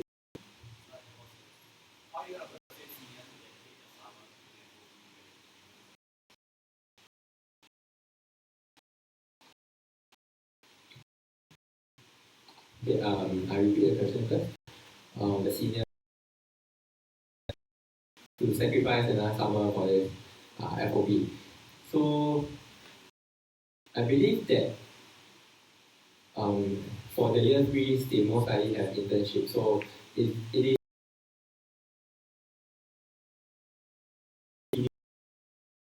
experience in as a freshman. Any more questions? Yeah, answer the question, sorry. Okay. Okay, so the time for when anyone wants to propose the extension. I want to propose an extension of 5 years. Okay, any objections? Have you thought of any like ways to come up with additional income for My best to find out, like, to find out as much information as possible and actually work on it. My thoughts as a freshman.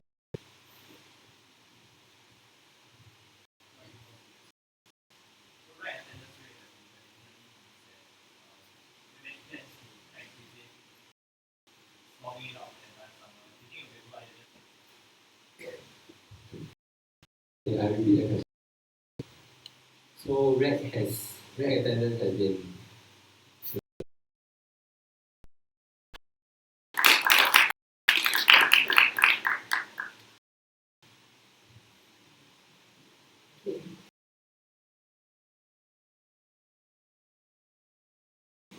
However, they mark in school until late night. Once their project starts. First, I suggest to set up a snack corner at Com 1 basement to sell cup noodles, instant powder drinks like Milo, Nescafe, and biscuits. It will be run by the cell members.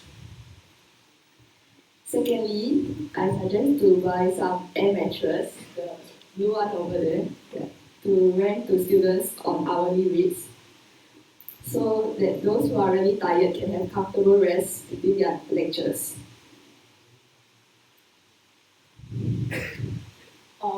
The money earned from this initiative will be used to buy microwave, which costs a bit less than $100. It will be placed in the student lounge for all students to heat their food. Yeah. So on top that row is the income row, and then the money spent is the bottom row. Yeah. The leftover money will be used to improve the quality and quantity of the exam welfare pack. So you might even get a free shirt from the welfare pack. Because I'm experienced in bulk buyer from Taobao and Alibaba. Yeah. So if you all like this initiative and want them to come true, vote for me and ask 10 other friends to vote for me as well. If making someone smile makes you smile, join the welfare sale as well. With your simple act of kindness, you can make someone's day. Yeah. So with this, I end my speech. Anybody got any questions?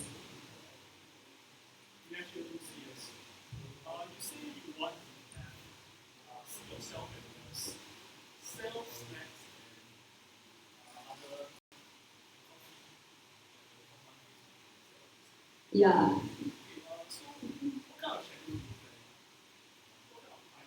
I probably have a roster for the first semester. I plan to have it like I plan to start it after the recess week, where it's more hectic and more people will stay up late in school. If the response is good, then I will improve it to like start from week 2 or something for the next semester. After 5 o'clock, according to if you can see, yeah, it's after 5 o'clock, because the canteen ends around 5 o'clock. So don't snatch their business.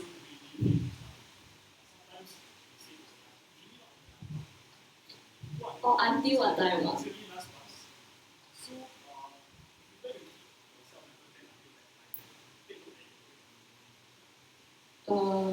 I plan to have it until like at most around 11 p.m. first. If the response is good, then maybe we will do it overnight or something. Kind of information, the canteen closes between 6:30 to 7:30 actually. Okay, That is very early. Yes. So, there is a snack vending machine outside over there. We have more variety like cup noodles, which you can't get from there. Any other questions? Can you repeat?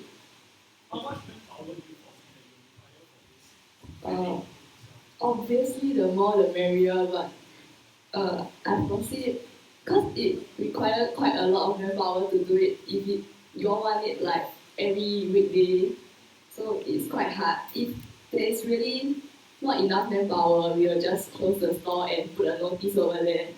And then right, if you want it to be open as always, join the welfare.com and put a smile to those who came after you. Yeah.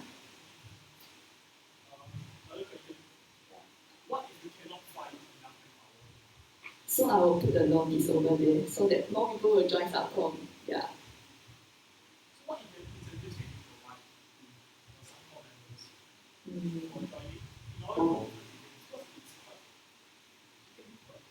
Yeah, it's like opposite of welfare for my Subcom, right?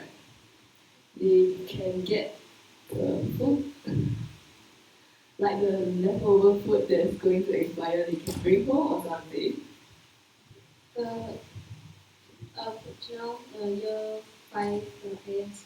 We actually have done the snacks corner before in Hong Kong previously, but it was removed because there was a lot of issues with under-table money and also, competing with get complaints from that's like possible complaints from like team members lah. So Try to sell it. And like I after suggest they end their business. I suggest no, there's other problem under-table money as well with regards to what the under-table money means corruption or something. No, it means that we are actually not allowed to. We actually have any money that you collect, you actually have to put it in. You have to register with OFS, like the day itself or like the very next morning or something. I can't remember what it is. So that's something you might want to think about before before you actually want to promise this. Okay, noted. So I'll come up with a detailed plan before I start it. Reference.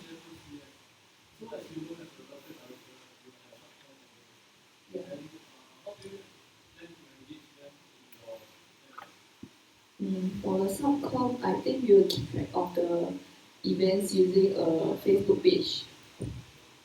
I plan to have a Facebook page to like track all the events, and if they want to come up with other initiatives, they can be the PD of their own initiative as well.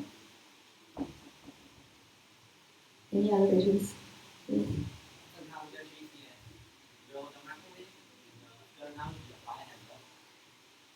We will put up notice over there that says you cannot put metal inside or some non-food things or use it to dry your shirts or put raw eggs inside. Yeah, we put up notice. I believe the SOC. We are bonded as a family, so as a family we won't harm our own people. Actually, there's a microwave in home club already, like in computing school already. Anybody knows about it? I heard from Ash, he said that Com2 there got microwave. It's in the pantry or something. It's for the staff. Yeah. It's for the staff. Any time has ended for your Q&A session. Does anyone propose to extend the Q&A session? Okay. How long? Okay, propose to any objections to extend by 5 minutes? Alright, seeing as there are none, we extend the Q&A session by 5 minutes.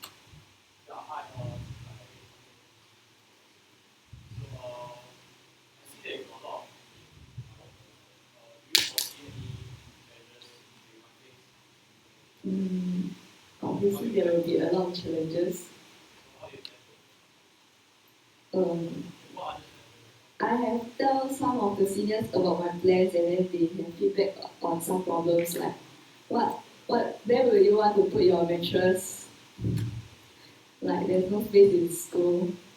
At first I wanted to put it at the student lounge, but then they say when they play games in the student lounge, it will be quite noisy for the people sleeping. So after that I suggested it would be at the basement where the cubicle are, which are a lot quieter because where the cubicle are nobody will talk over there.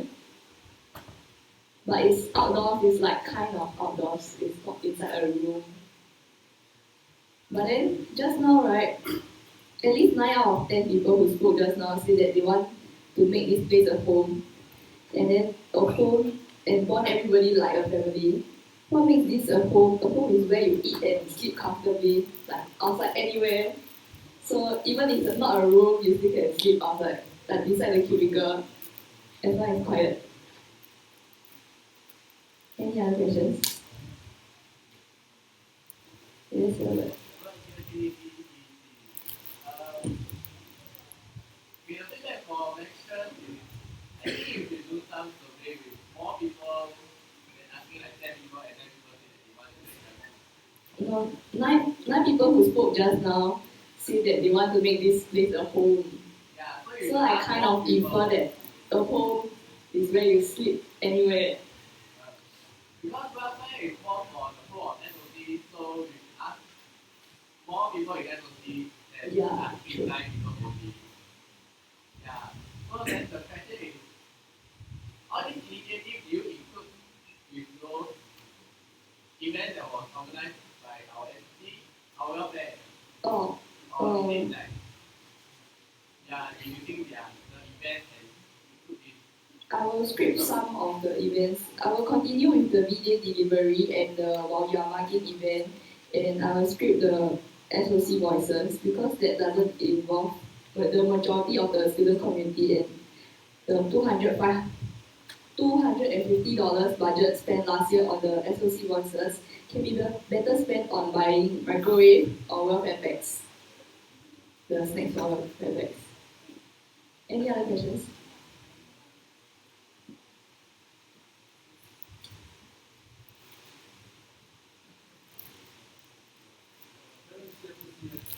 Yes. What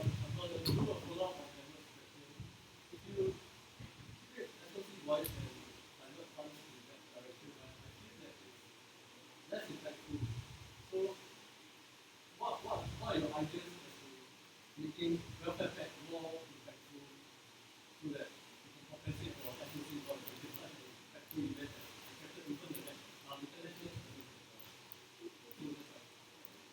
If we have a lot of manpower and like excess budget, then we can do SOC voice. That's what I thought. Yeah. Yes.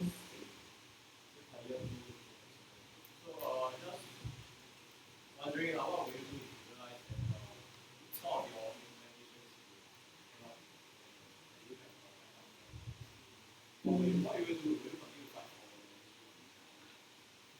I must listen to the reason first. If I can alter the plans to make it work, then I will alter it. If it really can't work, like it's a dead policy that says it can't work, then I will just give it up and do some other initiatives.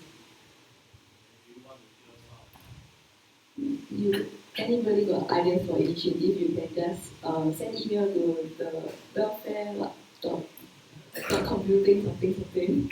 You can find in the website. Yeah. Oh, sure. Can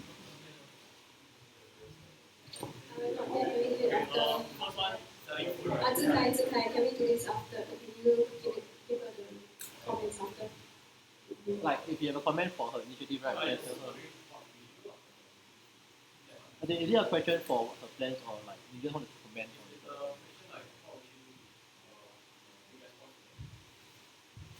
So, for example, first time you're selling a food, what would you do if someone got food poisoning and say that it's your welfare? We will sell dry food like cup noodles. It's like closed and closed is packed or instant packet. Like we didn't open it before selling it.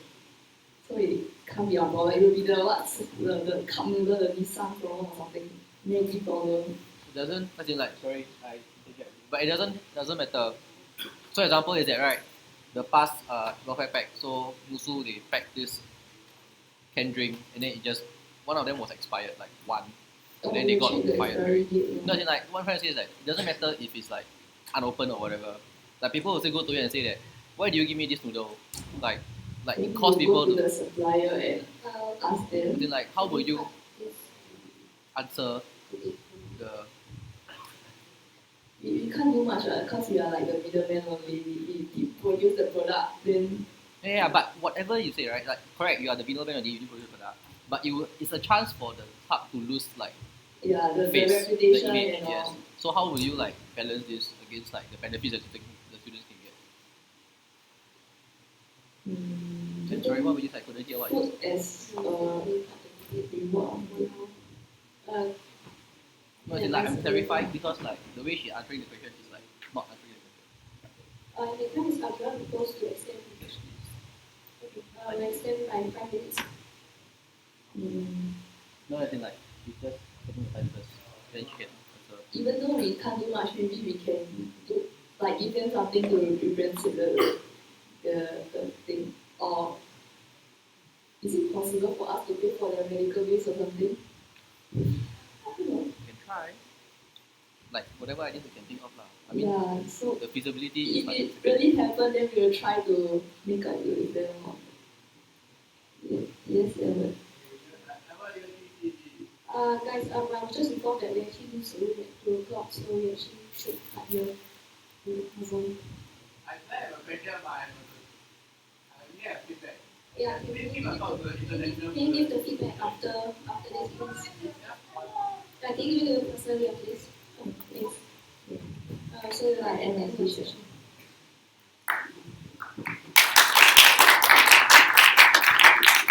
Okay, next we have Terence Chop, who is also running for the director program.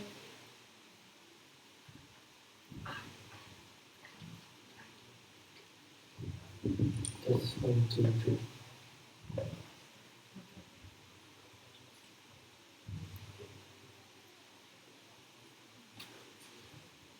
Good evening, ladies and gentlemen. I'm Terence, a year 2 computer science student, and I'm campaigning for welfare director. Why welfare?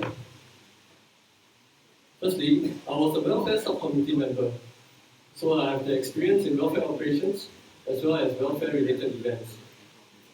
I was also a main committee member for the Freshman Social Camp this year, hence I have gained valuable insights and experiences in organizing large and small-scale events. But most importantly, I felt a great sense of belonging, a kind of warmth that you can only get from your family or your close friends. I want to extend this kind of family warmth to most, if not all, SOC students, and what other place to do it than welfare. So this is an outline of my plan for welfare cell if I'm elected as a welfare director. For semester 1, we will launch new initiatives. So for semester 1, as a potential welfare director, I will try out new initiatives such as Gamers Night. So these events, right, we are trying to fish for audience. These initiatives are generally small scale because they are meant to be carried out in a consistent basis. Let me go through this event briefly, but if you've got any questions about this event, you can ask me during a Q&A session, or you can do this offline. Gamers Night is self-explanatory. Table Talks is like an event that will draw in board game enthusiasts. SOC Raves is for the people who likes the nightlife scene in Singapore. Then Marcus Unite is the more important event of the semester 1. So Marcus Unite, right, we plan to create a hackathon environment during recess or reading week so that students can be assured that they are well taken care of when they study in SOC. So that's a basic outline of semester 1. For semester 2, what I call this the all-out semester because this is where the huge events will come in. SOC's Got Talent is an extension of SOC's SOC Voice. So instead of just a karaoke singing competition, we will encourage dancers, instrumentalists, or even acoustic acts so that we can potentially grow a music scene in SOC. Open mic performances is also quite self-explanatory. Then Arena will be an extension of the Gamers Night thing. Once we manage to join the gaming, we already have a large audience for it. So you may ask, what's the rationale of having so much events in SOC? And what does it have to do with welfare? Because SOC is a diverse crowd. Without these events, people who have interests have little to no opportunities of meeting new people. By hosting these events, we'll create a further outreach to those students who want to socialize but in their own comfort zone. And you can ask, what does this have to do with welfare? To me, student life is about students. It's not about giving out candies and stuff. True welfare comes from a sense of belonging. That's where connection is important. When you make friends, you don't need these candies, tissue papers, or welfare packs to give you welfare. Because people around you are really showing care and concern for you consistently. So this, in my opinion, is a hallmark of welfare in SOC. Leaving no man behind, making sure that everyone has their own rendition of the SOC family. The same kind of family feel that I felt when I was a freshman. So this is my vision for welfare cell. During my run, I will clear the path for future welfare directors to come up with more initiatives to outdo me objectively, so that when people ask SOC students about SOC, they will straight away reply and say, SOC is their second home. Questions?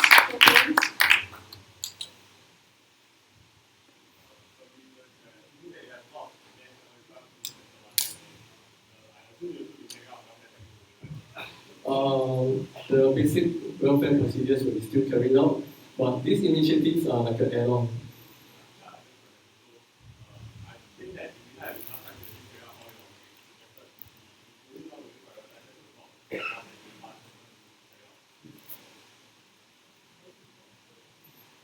Okay, so I plan out these events in such a way that they are going to be run in concurrently. So I think that time management wise, welfare cell will be quite safe because these events don't happen in blocks; they happen together.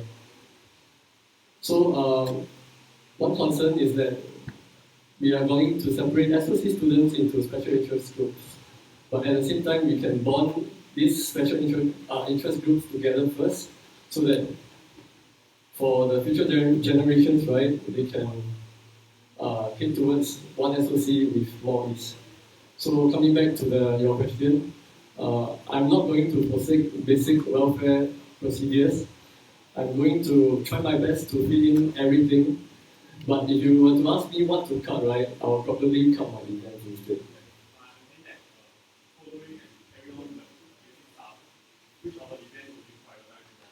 Oh, I will probably choose gamers nights because in SOC there's a hidden but large gaming community.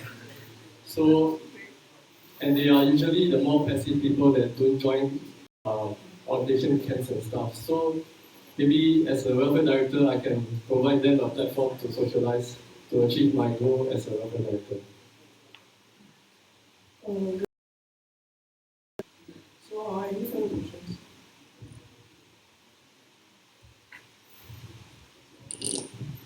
Okay, if there are no further questions, I'll move to the end of the session. Jason, I think it's parents Q&A session. Okay, no, then okay, next we have Jaden Shen, who is running for the Director of Sports.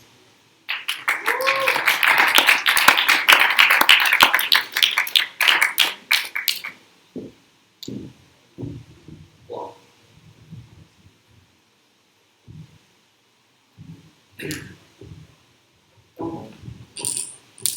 Okay, guys, you all look bored. But okay, I'm Jaden, usually CS student. The position I'm running is sport director. So why do I want to run? For the past 3 years, sports has really been a very big part of my life in SOT. I enjoy, I train, sweat, cry, a lot of stuff happen, and it's really memorable. So why? To cut it short, I want more people to get the experience that I had because it's something that they could really bring out after SOC, after realizing SOC. So how do I want to, my main direction, what do I want to do? First of all, I have to say both these two directions I have no priority, no number one, number two. You have to run it concurrently. First of all, maintain and improve existing sports group, which is most likely the IFG groups. Second, reach out to those who are new to sports, especially freshies and those foreigners or those who have no experience at all. How am I going to do it? Or should I say why I want to do it? Because I believe you need a core group in order to attract more people to come. So I want to maintain them, get hold of them, especially the seniors.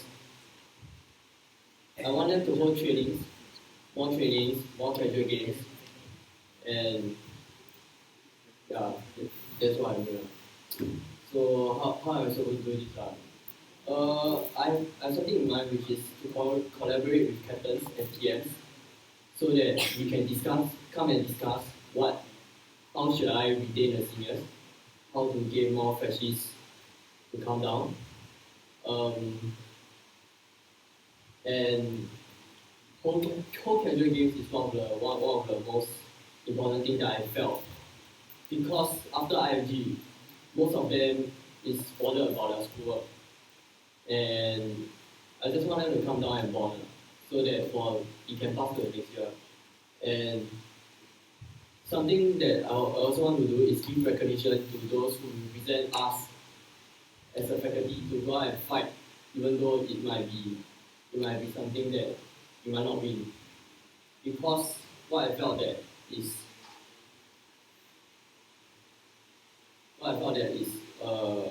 they should be appreciated for their efforts and stuff, and their efforts, their time they spend, so that in a sense, we can encourage them to continue remaining in the groups.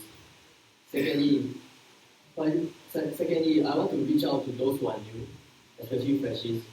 So it's just like your wallet. You have a certain amount of money, but if nothing comes inside, one day you will still run out. So I want to add them more, like so that I can build up a better sports culture in SOC. So how we're going to do it is for recess casual game dates, most likely hosted by IFG groups. We can do it through Facebook, posters, and anything will do. I'm very okay with any opinions that you all can come up with. And advertise a range of sports to those who have completely no idea of what they are. Like for example, basketball. Some people, we might just paste a poster outside like every weekly or every twice a week, so that to inform them that actually this is such a sport outside. Okay, these two, CAMS and IMG are the two main events that what I want to do in sports camp. In my year of sorry. So in short, this is my timeline. This is my plan. This is my time. As simple as that. Okay, I'll cut this. Any question? Yes, come. Victor, CS. Yes. Sorry, can you just clarify what's the 2 points at the bottom? What's the two? Okay, how does it fit inside this is something that I want to do throughout the whole year.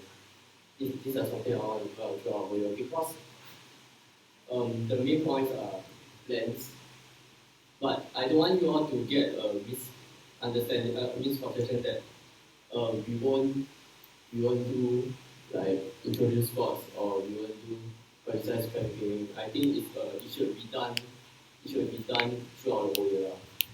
That's why I put that as a follow. Anything else?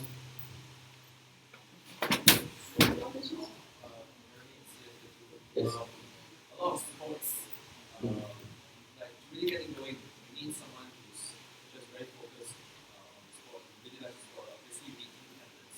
Yes. So what are you going to do for those sports that don't have one, or you can't find? Okay, that is one of the concerns that I think of. But first of all, I want to prioritize on those sports that are popular. Sometimes you might think that it's unfair, but regarding to the amount of manpower, the amount of money, resources that we can give, I don't think we can afford. I don't really think that we can afford to just develop a new sports group. Just develop a new sports group. But what we can do is try to publicize something that we have left out. And I can tell you this won't be done in my year. It won't actually just pop out in my year. You can have one or two people, like you can have one or two people. Then my idea is to push it to continue for next year. That's how I felt. Yeah. It's like what you say, it's a 5-year plan, basically. And I'm buying to that. Yes. Okay. means we have this one, right? Okay, even though I don't have any experience running an MC, as a year 3 senior, I know the sports culture in SOC. That is what I felt that why I think I can run as a photographer. That's the most important reason. Thank you. Yes.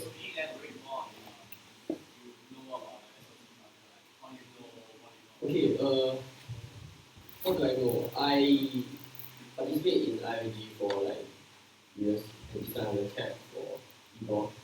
I see how, and there are some events, there are various events that I participate. Nearly I never miss, like sports week, like sports day. I know how much, I roughly know how much people are expecting in a certain event, like, or how many people I'm recruiting in for IOG. So in a sense, my expectation I can set is not high, but also I know where to improve also. I know a certain amount to gradually improve. It's not that I will say, oh, okay, today I want this thing to happen. It's, I want do it that way. In a sense. Yeah. Okay, time for Q&A is over. Yeah, thanks.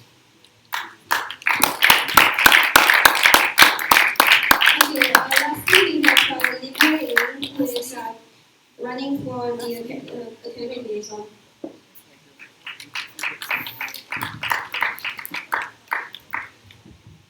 Hi everyone, I'm Lim, but most of my friends call me Zachary. Yeah, I'm running for academic liaison. A little bit background about myself is that that is more relevant to this post service and train and execute that. So there's a lot of liaising with the other units. First, I'm committee, so the exercises is actually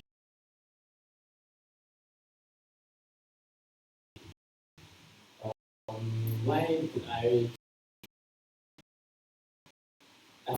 feel that I benefited a lot from the advices given by my OGLs or like friends of people with seniors and basically. That I feel that this information could have been put out more blatantly to help the overall junior batches of SOC. So that leads me to my first idea of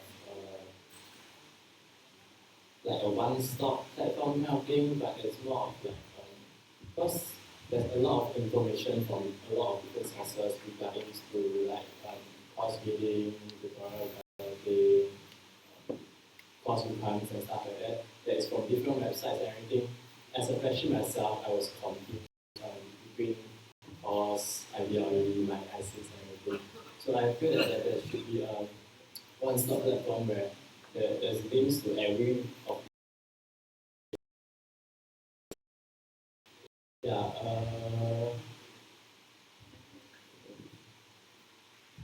once like for example my own experience is that when I first started doing for modules and everything, it's kind of they say that round 1C was exclusive to freshmen, and I was like, yes, yeah, I'm going to agree with this kind of information are very beneficial for freshies and everything, but they are always passed down through like WhatsApp chats and everything where this information kind of get washed down and everything.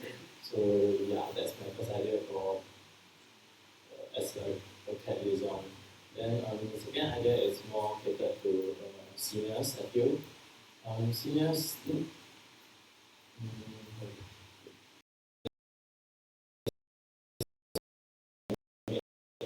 leadership compulsory, right? I feel that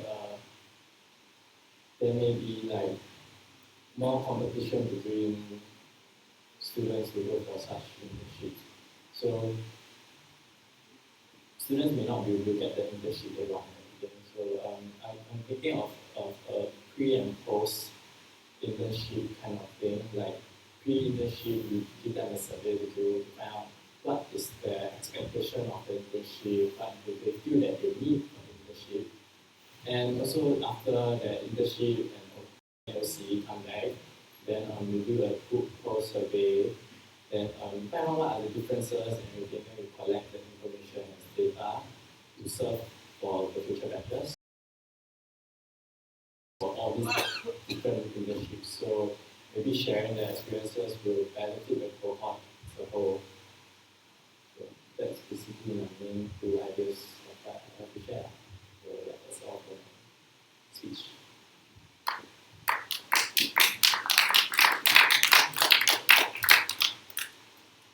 Are there any questions?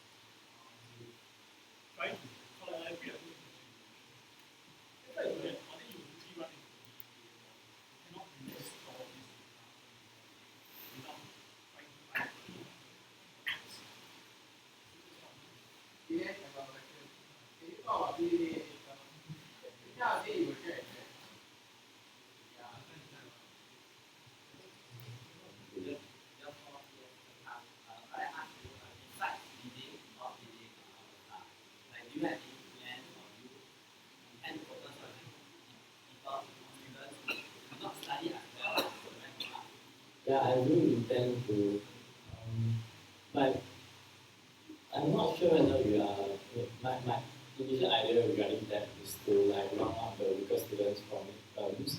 And of course, we all know there's like friends or peers that are consolidation. So we all come to uni to pursue. That is when for graduate. Sorry. Reports, which you can put your posters up on.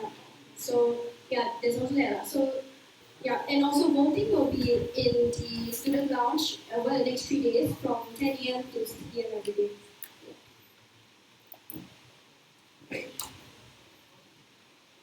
Hi, does anyone have any other business to discuss?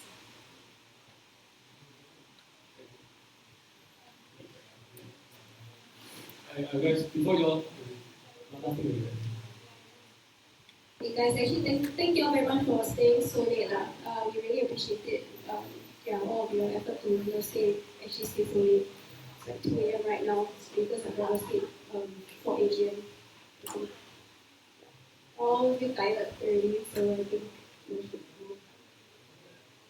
Okay, for the questions you all face in Q&A, right, it's actually also for you all to go back now and think about it, reflect, and because you might not have a best answer at the point of time when you're on stage. So go and digest and internalize it.